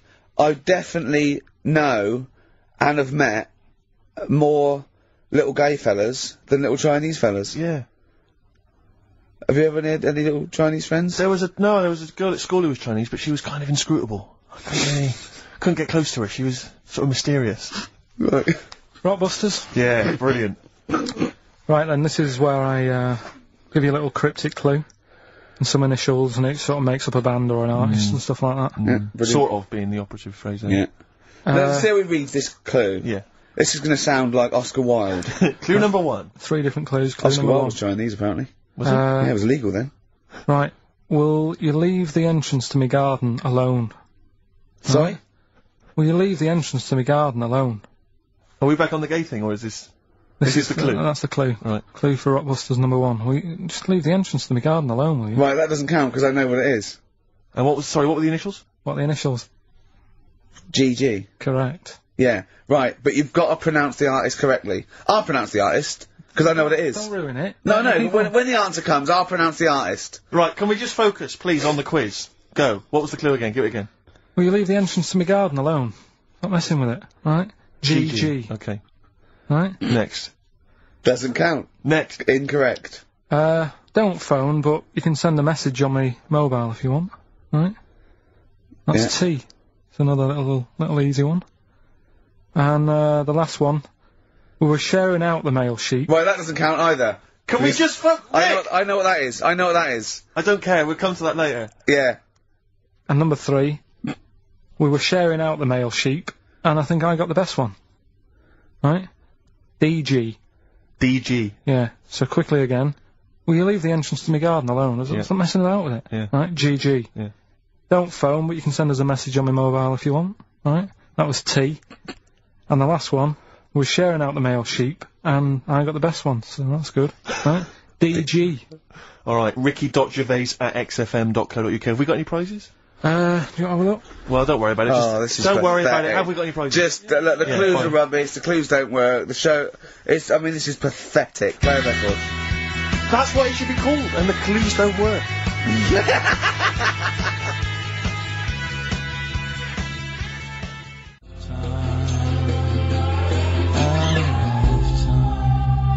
Blur, Out of Time on XFM. Well, we're not out of time, we've still got an hour left, boys. Hey! Luckily. Brilliant. A lot of emails, obviously, about the Chinese. People as fascinated as we are. I don't want to discuss it, interminably, Rick, because there's so much to say, and we've said most of it in the past. Yeah. Get a couple of emails. In fact, I think, Carl, you told us this information. Remind me of it again. If all the Chinese people in the world were... We're in a line on that, because there's loads of them, you'd never get to the end of it. Right. No, it's not that. It is if all the Chinese people formed a line and started walking out of China, you'd never get to the end of it. That's what I just said. No, it's because, though, they'd be having babies. You know what I mean? Still, it'd be adding to it all the time, wouldn't you? But would they be walking and shagging and having babies as they're walking out? Yeah. That is, yeah. I'd love to see someone organise that. Maybe the Record Breakers team. I tell you what, I'd love to see Ross McWhirter or Norris, who is it? Who's the one that's alive? I forget, Norris, I think. Norris, right. I'd love to see him to coordinate that. Yeah. 1.2 billion little Chinese fellas. Boy, girl, boy, girl, boy, girl. Yeah. And where are they walking out of China? Which exit are they taking? They're taking the... Through Tibet? Or? I think it's the... Gate 9 Slip Road, the M43, right. to St. Petersburg, right? And they go, and walking, and shagging. Yeah, exactly. Yeah. Because some presumably are dying as they're leaving. No, but they live to 120. That's true. So they claim. So, well, we know Carl's theory on that. Do you want to just tell new listeners your theory about when all these Chinese people get the records for oldest people in the world? Come on, what's your theory, Carl? Carl, just that they're probably lying. Why? That's all. Because a lot of them don't age that well. Some of them do. A lot of them don't, and they always look older than they are. I read the other day, right? Do you know the one who was the oldest woman in the world, right? Chinese woman, right? The way she did it, it was. She didn't die. That was her secret. Yeah. What she did, she got up every day and didn't die. No, she was like awake and that, and then she'd have 2 days just sleeping. Right. So she wasn't really that old. What do you mean?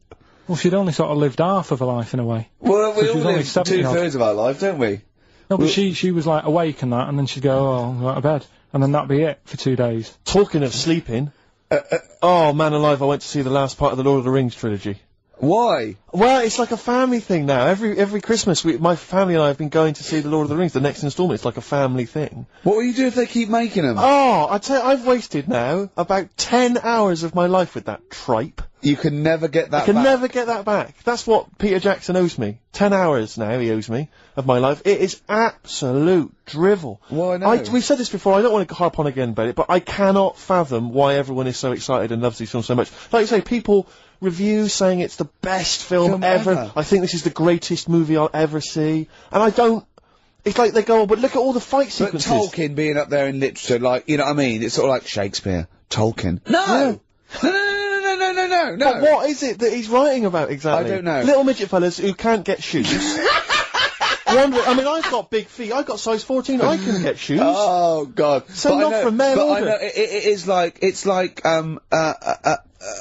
Harry Potter taken seriously. Yeah. But I know who's watching it. It's like these people who are watching it are obviously nerds, people who live in Forbidden Planet. They love it. They can't believe their luck. But that's the core audience, but it's obviously bigger than that. But then it's also people who can think they have a go, like menopausal women thinking, well, I'll write a book then. Globblin came into the cave. Exactly. Right? And they're sort of like 13-year-old sons who've never shown interest in anything except glue, now writes Orc yeah, exactly. on his exercise book, and so they're loving it. It's like, it's sort of uniting, bringing people together. But at the end, right, I mean, it's taken them now, like, 9 hours to get from one part of Middle-earth to the end, to the other end, so they can destroy the ring, the evil ring. Did they do a line? Was it? I don't know what they... Like those little Chinese fellas. And, it's taken them 9 hours of their time and my life, as well, to get there. And, at the end, they all say goodbye. Do it in real time? Why didn't they edit it? I mean, that's what it felt like. It really, it must have taken them less time, you know, within the sort of logic of the book to get there than it did to me to watch it. And, at the end, they sort of say goodbye to each other and they all hug. So there's like, you know, there's little midget one, you know, Frida, saying goodbye to, you know, Bjorn. What are and they Benny. called in the thing? Because are they PC in it? Are they called like midgets and dwarves? No, they're called, hobbits. Oh, are they? Yeah. So we should call small people hobbits from now on? That's what they are, just to make it kind of topical, and they'll like that as well. Give them sort of, you know... So if you see a little, on the way home, if you saw a little... midget fella. 4-foot midget fella, just say, excuse me, hobbit. Yeah. Okay, that's Call fine him then. Frodo. Good, Frodo. He'd like it, he'd love it, because everyone loves the Lord of the Rings. They love it. No, everyone loves the Lord of the Rings, In the end, if you ever get to the end, they all hug each other. They say, well, basically Frodo has to say goodbye to all his other little fellas. And so he's hugging us, I don't know how many of them there are, and he's hugging them, right? And it is the most interminable thing I've ever seen. It's like the music's playing, they look into each other's eyes, he hugs them, they pull back, they look at each other again, that's like, we'll never see each other again. Then he hugs the next one. And I was just screaming, I was thinking, hug, just one big group hug. Yeah. Then we can get out of like it. an American football team. Exactly. Just go, knock Not heads. each individual one. I mean, it's dragging on and on and on. And apparently on the DVD, there's like an extra sort of 20 minutes of extra footage of scenes he's cut out. Who's watching this tripe? Who cares? I don't know. I genuinely, Have we lost some of our popularity by slagging off Lord of the Rings? I don't care. Screw them. If you love it, if you can't live without Lord of the Rings, screw you. I don't want you as a listener. I can't fathom it. Really, it's not like I'm trying to be wayward or controversial. I can't get my head around the popularity. But doesn't Harry Potter annoy you as well, though? Yeah, but at least it's kind of over in an hour and a half. Is it? I haven't seen it. I went to the toilet 3 times during the course of the film. Really? It's unbelievable. The woman sat next to me. Sexy stuff in it, was there? Some of those little pixies with the pointed ears. It just took me back to all, you know, Mr. Spock. Oh, all those glorious days. But, it really is just... I mean, have you seen any of them? You've not bothered? I've seen one, and it was long, and I thought it was nicely filmed, and I thought, well, okay, I'll just get through it. I even think, you know, it was just... a list of, oh, and here come the orcs. Exactly. Right, okay, we see the orcs now. Yeah. But it's like people go, oh, look at the amazing fight sequences, the amazing immense battles. And it's true, he's got thousands of actors and stuff on horses, brilliant. But I'm not impressed by good time management. No. Well done, he's got all those people together, he's orchestrated it, well done. But it's got to be more interesting. My friend summed it up. He said the Lord of the Rings films, they're like the film equivalent of an Enya song. Yeah. And that to me is exactly right. Lots of billowing dresses, slow musical moments. That's good. People riding majestically on horses. Enya. Constantly riding majestically everywhere. Dido's taken over from Enya in that. Well, I've got a confession to make. Go on. I like that latest Dido song. Oh, play a song. I know. I thought I'd never... I don't know what to say. Let me explain something to you about Dido. Oh, God. Baby, come on down. Till I get there then. Biting Bottles, Richard Ashcroft on XFM. we've had an email which I suppose puts my hatred of Lord of the Rings into perspective. It says, yeah, you may have spent 10 hours of your life wasting your time with Lord of the Rings, but imagine how many hours of people's lives this show have wasted for our Yeah, that's true, yeah. I suppose it does, balance. 2 hours a week for a couple of years. We can never give that back to people. I know, it shows it mounts up, doesn't it? Yeah. We should be doing some kind of community service for people, maybe pop around mowing. Well, this is community service, isn't it? Because Carl, it makes his brain work a little bit. True. And it, keeps him, from going on holiday. Sort of for 2 hours a week, which is good. We spent New Year's Eve together, me and Carl. Oh yeah. It was me and Jane, Carl and Suzanne. Her hair doesn't really look like Dave Hill. I must You didn't confess. see it when it was done, though. Yeah, she had the coat on that you bought her to say sorry, though, didn't she? Yeah. And Martin Freeman and his girlfriend Amanda, and Glyn, and we all went for a meal, and then we all went back to ours, and sort of saw in the new year and all that, and all the fireworks, and then in the wee hours when just the drinking seriously starts, we started playing parlour games. And do you know that game when you go round, started off like with pop bands or rock bands, you have to say a band, and then they have to come up with a band immediately that starts with the letter that your band ended with. Right. So Suede, E, Erasure. Do you know what I mean? Go round. Yeah. We did that, right? And then we had to change that because people were sort of using the same ones crop up. So I said, well, let's do Animals. We were doing Animals. And I gave Carl one. I think Carl panicked. You had to go, do it quite quick. I want to just test it on you. Okay. Is this bands? What is it? I said... No, what did I say? Basically I said an animal, and it ended with E. Okay, so I go skate. Eagle. There you go. Yeah, but hang on, I think I was the third person. Right, so, think of another one. Hurry up. Eel. Yeah, I had that. Yeah, I did that one. Alright. Right. Yeah, a lot of E's coming up. Elephant. Yeah. Do you know what Carl said? Go on. Ready? Yeah. Egg.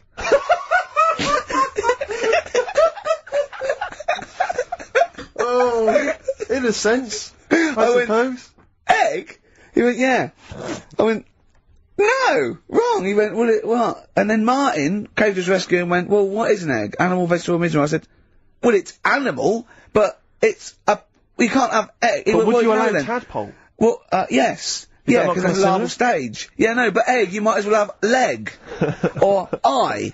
Uterus. It doesn't count. Egg, you panicked. Brilliant. Oh, I still think I'm right. Well, you're not right. Yeah. We were naming, It's a bit of fun, though, isn't it? Yeah. Exactly. Yeah. Why obey the rules? It's Exactly, just a bit yeah, of fun. no, that is true. Don't That follow is the true. rules. That is You true. had the fireworks in the year, did you? Yeah. What, you had them yourself? Or No, you no, just no, no, watched you them? could stare across the river, we could see him, but, actually very impressive, and I'll tell you what, they got it right this year. Instead of 2 hours of letting off fireworks, people were going, oh, can we go now? It was 3 minutes, and they spent £1 million on the 3 minutes. And that's it. That's all you can stand, 3 minutes of fireworks. Oh. To me, fireworks are like watching Lord of the Rings. Exactly, I've absolutely. never been impressed as a child. Never been impressed. I've never been impressed as an adult. But a big bang, a huge big explosion, that'll do me. I used to go to, they used to have little community fireworks displays at Christmas, things like that, near our school, maybe in the school or at the local kind of community centre. And I used to go along to them with the family and everything, get the sparklers, and they would have the fireworks, and that would be, and I was just bored silly. And I always thought that if the guy organising it had wheeled out an enormous firework, climbed in, gone, last one to the moon's a bender, and then shot off, that I'd have been, that'd be good, yeah. But everything's just interminable. Do you reckon I could take out that church? Yeah, from exactly. here? Yeah. Money on it. Go on then. Yeah. That'd be worth it, wouldn't it? But little zoom, another one. Oh Christ. So a friend of mine was telling me that they once had some indoor fireworks, which apparently is just, I mean, imagine that. Who needs indoor fireworks? Well, I think that's just little. Yeah. I think one of the things we got indoor fireworks once when I was little, and I remember one of the fireworks was that little celluloid fish that you put in the palm of your hand. Of course. And it goes, Predicts the future. oh, you're sexy. Yeah. What, it curled up because of the heat of your hand? Yeah. Oh. You're dead. It didn't curl. Actually, it's Grandad. He's dead. Yes. His hands are cold. Oh, no. That's the only way that would be... Oh, yeah. So that's the only test How you did you can discover do. he was dead? We used one of those predictive fish. It came out dead. Yeah. Just flat. Yeah. Did you have a good time though, Carl? What, your place? Yeah. Yeah, it was a good night, wasn't it? We danced, didn't we? A bit of a dance. What, the two of you together? Yeah, Amanda had got one of those DVD films. No, straight to, you know, DV cameras. camera, It goes right. straight to DVD. Yeah, Okay. amazing, right? And Carl was doing his moonwalking. I was sort of doing some sort of jazz step, wasn't I? Sort of like Michael Jackson. I ended up jumping up on the couch with both feet and falling straight back on my back. Of course you did. I can't believe I was alright. Yeah. What's the chance of that? It's when you're drunk that you sort of like, you revert to childhood and you sort of bounce. Yeah, exactly. Yeah. So, luckily... Is that DVD going to be available in the shops later this year? Yeah.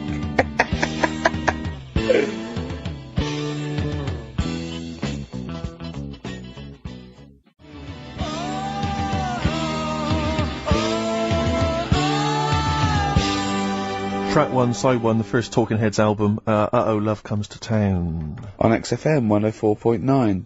Yeah. Well, I think it's Rockbusters results, isn't it? Okay. Alright. Do Brilliant. you want the prizes, by the way? Not really. Not bothered? No. Right, some videos and DVDs Yeah, and that, yeah. some good stuff in there. VHS, I hope. Couple. $4.99. Is that one about TV weather? titles. What? There's the weather one. That's going to be on telly. Donald McIntyre. Oh, yeah. That's in there, if you want that. Yeah. He reckons Donald McIntyre ripped him off because he did a thing about how much it costs to have a chimp, cheap as chimps. What was the other thing you think someone ripped you off? Rockbusters? Ken Bruce on Radio 2 is doing Songs of Phrase. He was doing that over Christmas. I took 1 week off. He's in there. And when he heard that Donald McIntyre was doing a programme about wind, he thought he was moving on Auntie Nora. Right. So, the first one, will you leave the entrance to my garden alone? Right, that was the cryptic clue. The initials were GG. Yeah. That was Gareth Gates. Gareth Gates. Gareth. What would you Gareth Gates. No, right? but it's Gareth Gates, isn't it? So, why would you say to someone Gareth? Is that like what's that, a Manchester thing when you say Gareth? Gareth Gates. Gareth Gates, Gareth Gates, the bloke, yeah. the bloke who came second in Popeye, yeah, Gareth Gates. So that's the first What one. was that about getting off the thing though? Leave my entrance alone though. I don't understand what it's got to do with leaving my entrance alone. The gate Gareth, to the garden. no, the gates bit, but what's Gareth got to The do with it, second one you was ignoramus? don't phone, but you can send me a message on my mobile if you want. Yeah. The initial was T. Yeah. Text us, right? Just No, it's text. The word's text. Yeah, So you'd have to say text, me. text us. Text, what do you mean? No, text me. What's that? The third one was we were sharing out the male sheep and that. Right? I got the best one, DG, right? We were sharing out the male sheep. and I Get got to the it. best It one. doesn't work anyway. Get to it. What is it? Delta Good Ram. Delta Good Ram. You were Delta Good Ram. Delta Good Ram. Alright, so who's the winner? We're going to give it to Stephen Gunning from Tooting. He's got all of those right. I don't know how, but well done to him, and he wins some crap in a jiffy bag. Literally. You too, on XFM? Yeah.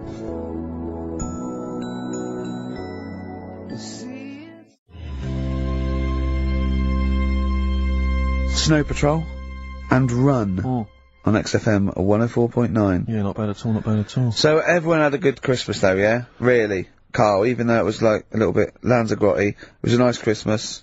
Yeah. What was the book you read, by the way? Someone just emailed in and wanted to know. What was the book you read? It was The Governor. The Governor? Yeah. Right, okay. Did you buy Suzanne a gift in the end? Which you surprised her with on I Christmas did, Day? yeah, after that show that we did before Christmas. Yeah. I was walking home thinking, oh, might as well treat her then. Yeah. Went and got her a necklace. Nice. Actually, she said she wanted a necklace, but I didn't know which one, but went and got one. Yeah. And she was happy with that. Yeah. That shut her up. yeah. But, yeah. And did she get you something? a gift back? She did get me something, yeah. See, we knew she Of course would. she would. Yeah, but the thing is, right, she got me a little Game Boy Advance to take on holiday, because she Brilliant. knows I get bored. Lovely. Right? So that was good, but I was like, hang on a minute. I know how much I spent, Oh, and I know how much these are, right? But I was clever, though. When I got to the airport, I bought her to get me an extra, bought me an extra game for it. Yeah. Got the value. Of course. when you were growing up, did you wait to ask your mum for sweets right at the counter so the woman would embarrass her into getting you it? What, you mean just slip it in the basket? Well, no, just wait till there's some, a stranger watching before you ask for sweets. Can I have a Kinder Egg? Did you see it in front of Suzanne when it got to Suzanne, can you get me something else? Because remember I spent more on that necklace than you did like Game Boy Advance. And the woman in Dixon's goes, oh, you better get him something else. She goes, oh, bloody hell, all right then. Nah. She did well, though. You know what I mean? She's done well to keep you, hasn't she? Done well. Because you're such a find. You're quite a catch. Yeah, she must wake up every morning and go, ooh, I am the luckiest girl in the world. Well, she told you that the other night. What? She said the other night how good it is living with me. Oh, yeah! I said to Suzanne, it must be great, because I only see him 2 hours a week, and I like to squeeze his little head. You can do that all day, every day. Does she ever squeeze your head? No. No? No. It's like that thing, though, isn't it? It's like when you work in a chocolate factory. You get sick of it, don't you? If it's there all the time. Yeah, she must think, well, I could squeeze that head any time I wanted. It's not worth it. I just, yeah. What about your Christmas? My dad, I'm wondering if you're turning into my dad. Because, he bought my mum a bracelet. He won't mind me talking about this, because he said you'll probably talk about this on the radio, and you're right, Dad. I am talking about it. He bought my mum a, little gold bracelet. Lovely gift. You know, it was a lovely thing. And she opened it, she loved it. And everyone thought, what a great gift. Lovely gift. He wouldn't stop talking about it. He wouldn't stop talking about the gift he bought. He kept on grabbing my mum's arm and showing it to people. Look at that. Look at the gleam on that. The gleam! Steve, look at the shine on that. Look at the gleam there. Look at that. Gleam! And do you know what he said the great thing about that's pure gold. He went, it's an investment. That's an investment there. Because gold, you know, that's always worth something gold. I love that when people get a gift and it goes an investment. I love it. But what, not only does it sort of take away any of the romanticism of it, but it was the way he constantly was talking about how great a gift it was that he bought. I haven't heard the word gleam for 30 years. Look at the gleam on that. The gleam! Look at that, look at the sparkle on that, and look at that, and it looks like rope. That's what he kept saying, it looks like rope. It looks like gold rope. And, he just I don't know, I heard it, he disappeared, we were opening gifts, he went disappear, I could hear him in the kitchen going, think about that's pure gold, that, Elaine, that's pure gold. I might melt that down. Yeah. John, next door neighbour, John, look at that! Look at the shine on that! That's great, that's brilliant though! But it's just, it doesn't sort of undermine the gift a bit, if you keep on droning on about how great it is. If people enjoy giving, that's nice, isn't it? And you gotta, you know, what did your mum say? She loved it. She couldn't get a word in edgeways. That's a step up from a jar of coffee, though, isn't it? It is a step up, yeah. That's good. Oh. What about yours? I didn't get my mum and dad anything this What? time. No, because I'm always treating them anyway. Whenever they, you know, if they need a few quid, if I can help well, them, you are the gift that keeps on giving, Carl. No, but don't just go giving anything just for the sake of it. You know what I mean? Wait for the time that's right, sort of thing. Just because it's Christmas. Because... yeah, I mean, there's no better time, is there, really? No, I just was going to say my mum and dad didn't get me anything, but they did. What did they get? But, just some money. But, I'll get them something when the time's right, do you know what I mean? They always need bits and pieces through the year, so... Yeah. I'll look after them. Sure.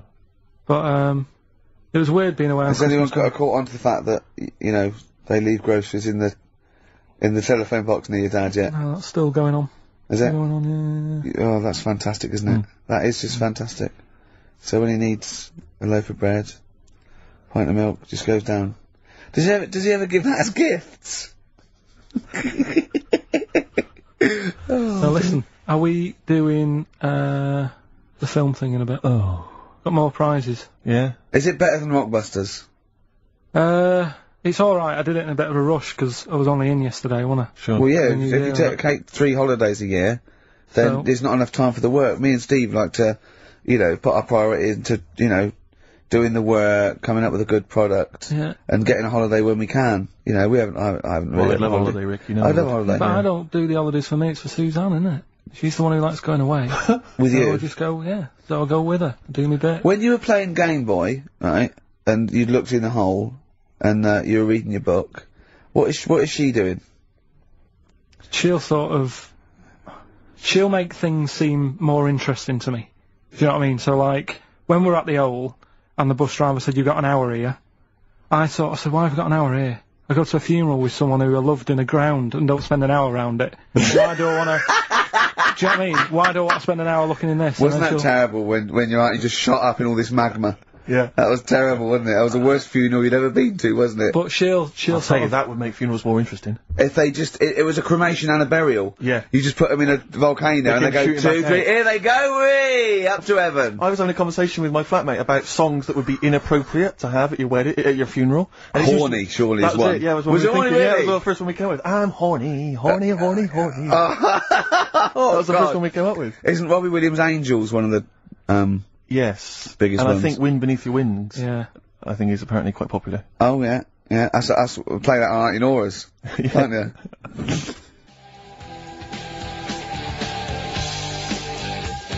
Boston, More Than a Feeling, XFM 104.9. Well, another big moment here. We've had Rockbusters. Now we're gonna have Carl's film quiz thing, ain't it? Yeah, film quiz thing. I've done Planet of the Apes, right? Because one of the things we did in Lanzarote went on this tour with sort of 3 northern blokes, and they didn't really know what they were talking about. Joking. What You're do you joking. What? Northerners not know what they're talking about. You're having a No, laugh. they'd obviously sort of not had much luck here, right? And thought, let's go over to Lanzarote, buy some vans, right? Get people in it. We'll do a tour of the island. And whenever someone asks the question like, what year did the volcano happen? They go, oh, we'll take you to the visitor centres. You can read about it there. So they never actually answered anything, right? So they were useless. But one of the things that they told us was that Planet of the Apes was filmed in Lanzarote. Right, okay. Right? That makes sense. A bit of it. Well, does it? Well, Does it make sense? Well, what do you Alright, mean, well maybe does it was, maybe it wasn't. Okay, anyway. No, I mean, if they wanted to show sort of an barren, sort of post-apocalyptic sort of subject, choose where you went on holiday. Yeah. Obviously. Yeah, but when we were there, well, he took us to this sort of beach, and I said, is this where they did it? And he was like, yeah. I said, what, right there, yeah. And I watched it, and I couldn't see where I was. Yeah, you know that if you watch a film from 1968 and you've been to the same place, the you're new not one. going to feature, they're not going to see you in the back walking along the beach. It's a new one, new Planet of the Apes. Oh, the right? recent Planet of the Apes, Yeah, yeah. that's what they said, yeah. Right. Right, so I thought I'd sort of... Now do that sounds a little bit more far-fetched. I would have thought that was probably a lot in Hollywood. Yeah. Well, I don't anyway, is this the current Planet of the Apes or the old one you've done? Current Planet of the Apes. This is the recent one. Alright, there'll be a question at the end of it, so listen and that. Is this entertaining to anyone, this? I mean, just take the last 4 minutes of conversation. But seriously, Rick, who cares? I don't. Do you? No. I don't. DVD's selling well. Exactly, what do I care? Right, go on then. Alright, so Planet of the Apes, question at the end of it, listen and win some stuff. Alright? Hey, where am I? What is this place? Hang on a minute, I'll have a look. According to the Lanzarote guide, we've been dropped off at the volcano bit. Apparently there's 36 volcanoes here to be seen. I hope you don't mind my saying, but this is a waste of time. What do you mean? Don't know why they need 36 volcanoes. Just keep one. Fill the rest in. Like a car park or something. Excuse me, guide. Why's the bus dropped us off here? What's so special about this place? Well, according to our holy writings, that is where creation began. Where the Almighty breathed life in the time before time. Oh, it's amazing that, isn't it? All this has been stood here for years and years. What about the coffee shop there? Is that old, is it? Well, nothing. You're out to rip us off. The rate's about £4 for a coffee there. Always ripping people off. That's what annoys me with these trips. You get us in the middle of nowhere, we die in a thirst. I'm not able to do without. The reason I've come here, I believe this is where they did Planet of the Apes, innit? Love monkeys. Especially the ones in Planet of the Apes, because they talk and that. Talking monkeys can't exist. Joking, aren't you? Of course they can. Getting up to all sorts of stuff. I read about a monkey the other day who worked on the railway. Right, there was another one about a chimp that did a bank job and went off to Spain to sort of... Shut up! Oh, hey. What is that? Little monkey fella. It's come from that little coffee shop. It's been serving coffee. Now that is worth paying £4 for. No, you're teasing him. I'm not teasing it. It's working, isn't it? It's serving the... We want some coffee. Get us some coffee. I've heard about this. You can buy can buy coffee that's been sort of hand-picked by monkeys. It's like coffee, mate, except it's more sort of coffee primate, yeah? Hello, little fella. We want coffee. What do you mean, we? You're going to have a coffee, aren't you? What else are you going to do? Go and look at another 35 volcanoes? I'm staying here, I'm having a monkey coffee. It's brilliant. You find this amusing? Jesus, it's a talking monkey. Right, mate, have a couple of coffees. Don't start now. We're off duty. I'm starved. What do you mean you're off duty? Have you bananas later? Just get us a couple of...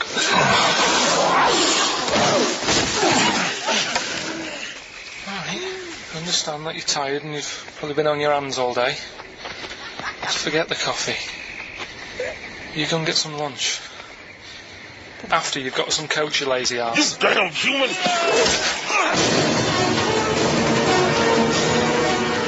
Powerful. Lovely. Excellent. So, what's the question? If you've been listening to the whole show, how many volcanoes do I think's on the island of Lanzarote? Okay. Yeah. I might have it wrong, what I've been saying, but it's roughly around that. Yeah, so what have you been saying? Yeah. Yeah. Brilliant. Ricky.gervais@xfm.co.uk. You're more likely to win the prize if you leave your address on the email. Yeah. Because otherwise we can't really be bothered to phone people or email them back. So, Good point.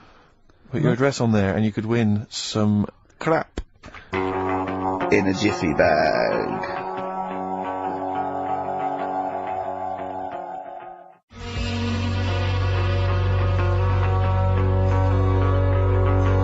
Carl's theme tune there by Placebo. Special Needs on XFM 104.9.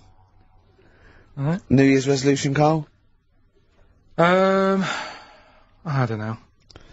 I don't do it. Really. So what about something like, I don't know, start smoking? Do you know, there must be something. No, it's a waste of time, isn't it? Don't bother with that. Right. You see? Me, no, I've never really made any New Year's resolutions. I just be good to people. Just treat everyone as you want to be treated yourself. Give to charity.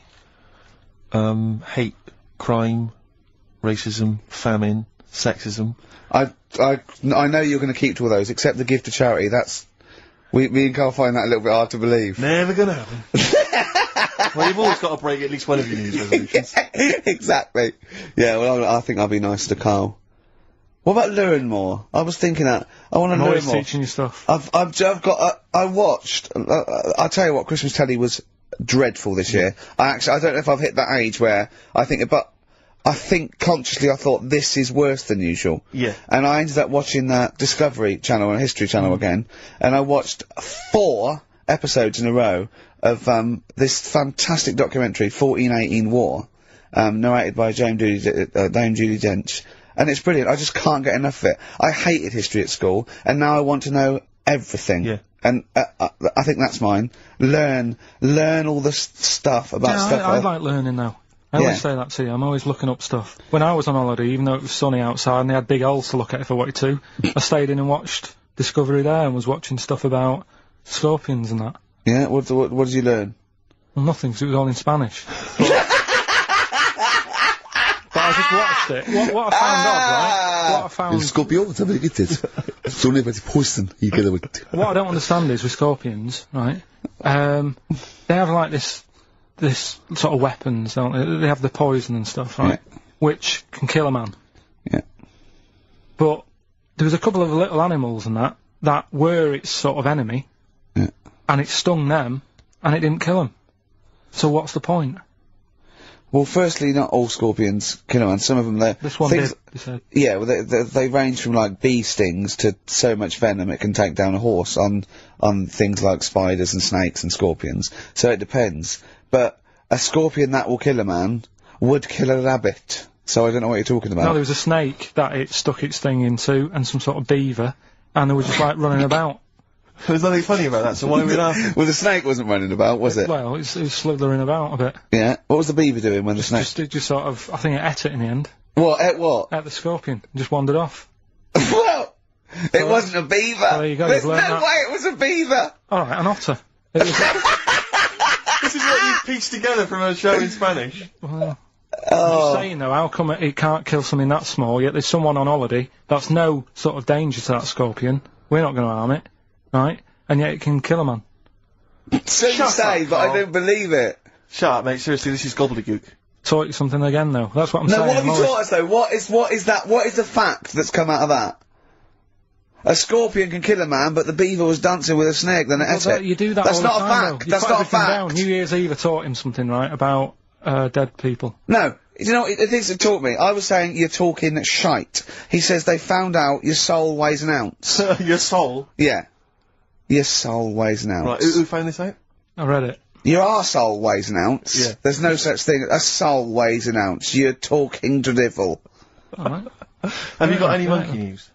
So what did they do? They measured, they weighed someone who was alive, and they will wait for you to die, then weigh you again. There was someone Now you've who- lost an ounce. You know, so it must be your soul shooting off to heaven. It was someone who was really ill, and they said, we can't do anything for you here, but we've got a bit of an idea that we want to do. We've been wanting to do this. Stuck him on some scales. He said, right, you weigh 9 pounds and an ounce, or whatever, because he was wasting away. He died. 9 pounds. Right? Fine, well, that's proof we needed. Talking shite. Monkey news, we might as well leave it. No, come on, No, come on, tell monkey news. No, it's nothing that great, really. Is it worth playing the jingle? Quickly? Go on, then. Oh, chimpanzee that monkey news! Right, it's about a monkey. 2004, four.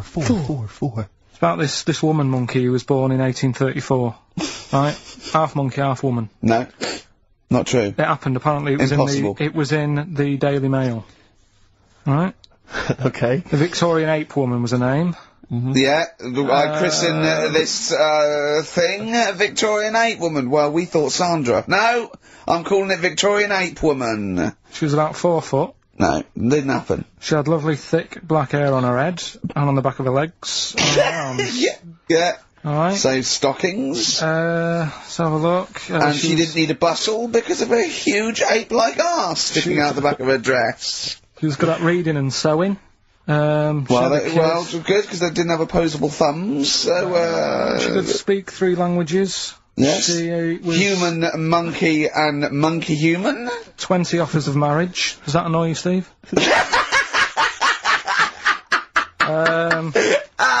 Absolute twaddle. Alright, well, That more rubbish than your soul weighing an ounce. Let's leave A it there, Victorian monkey Let's leave woman. it there, then. See you next week with some more twaddle. I was worried we wouldn't have the old magic in 2004, but we're still talking shit.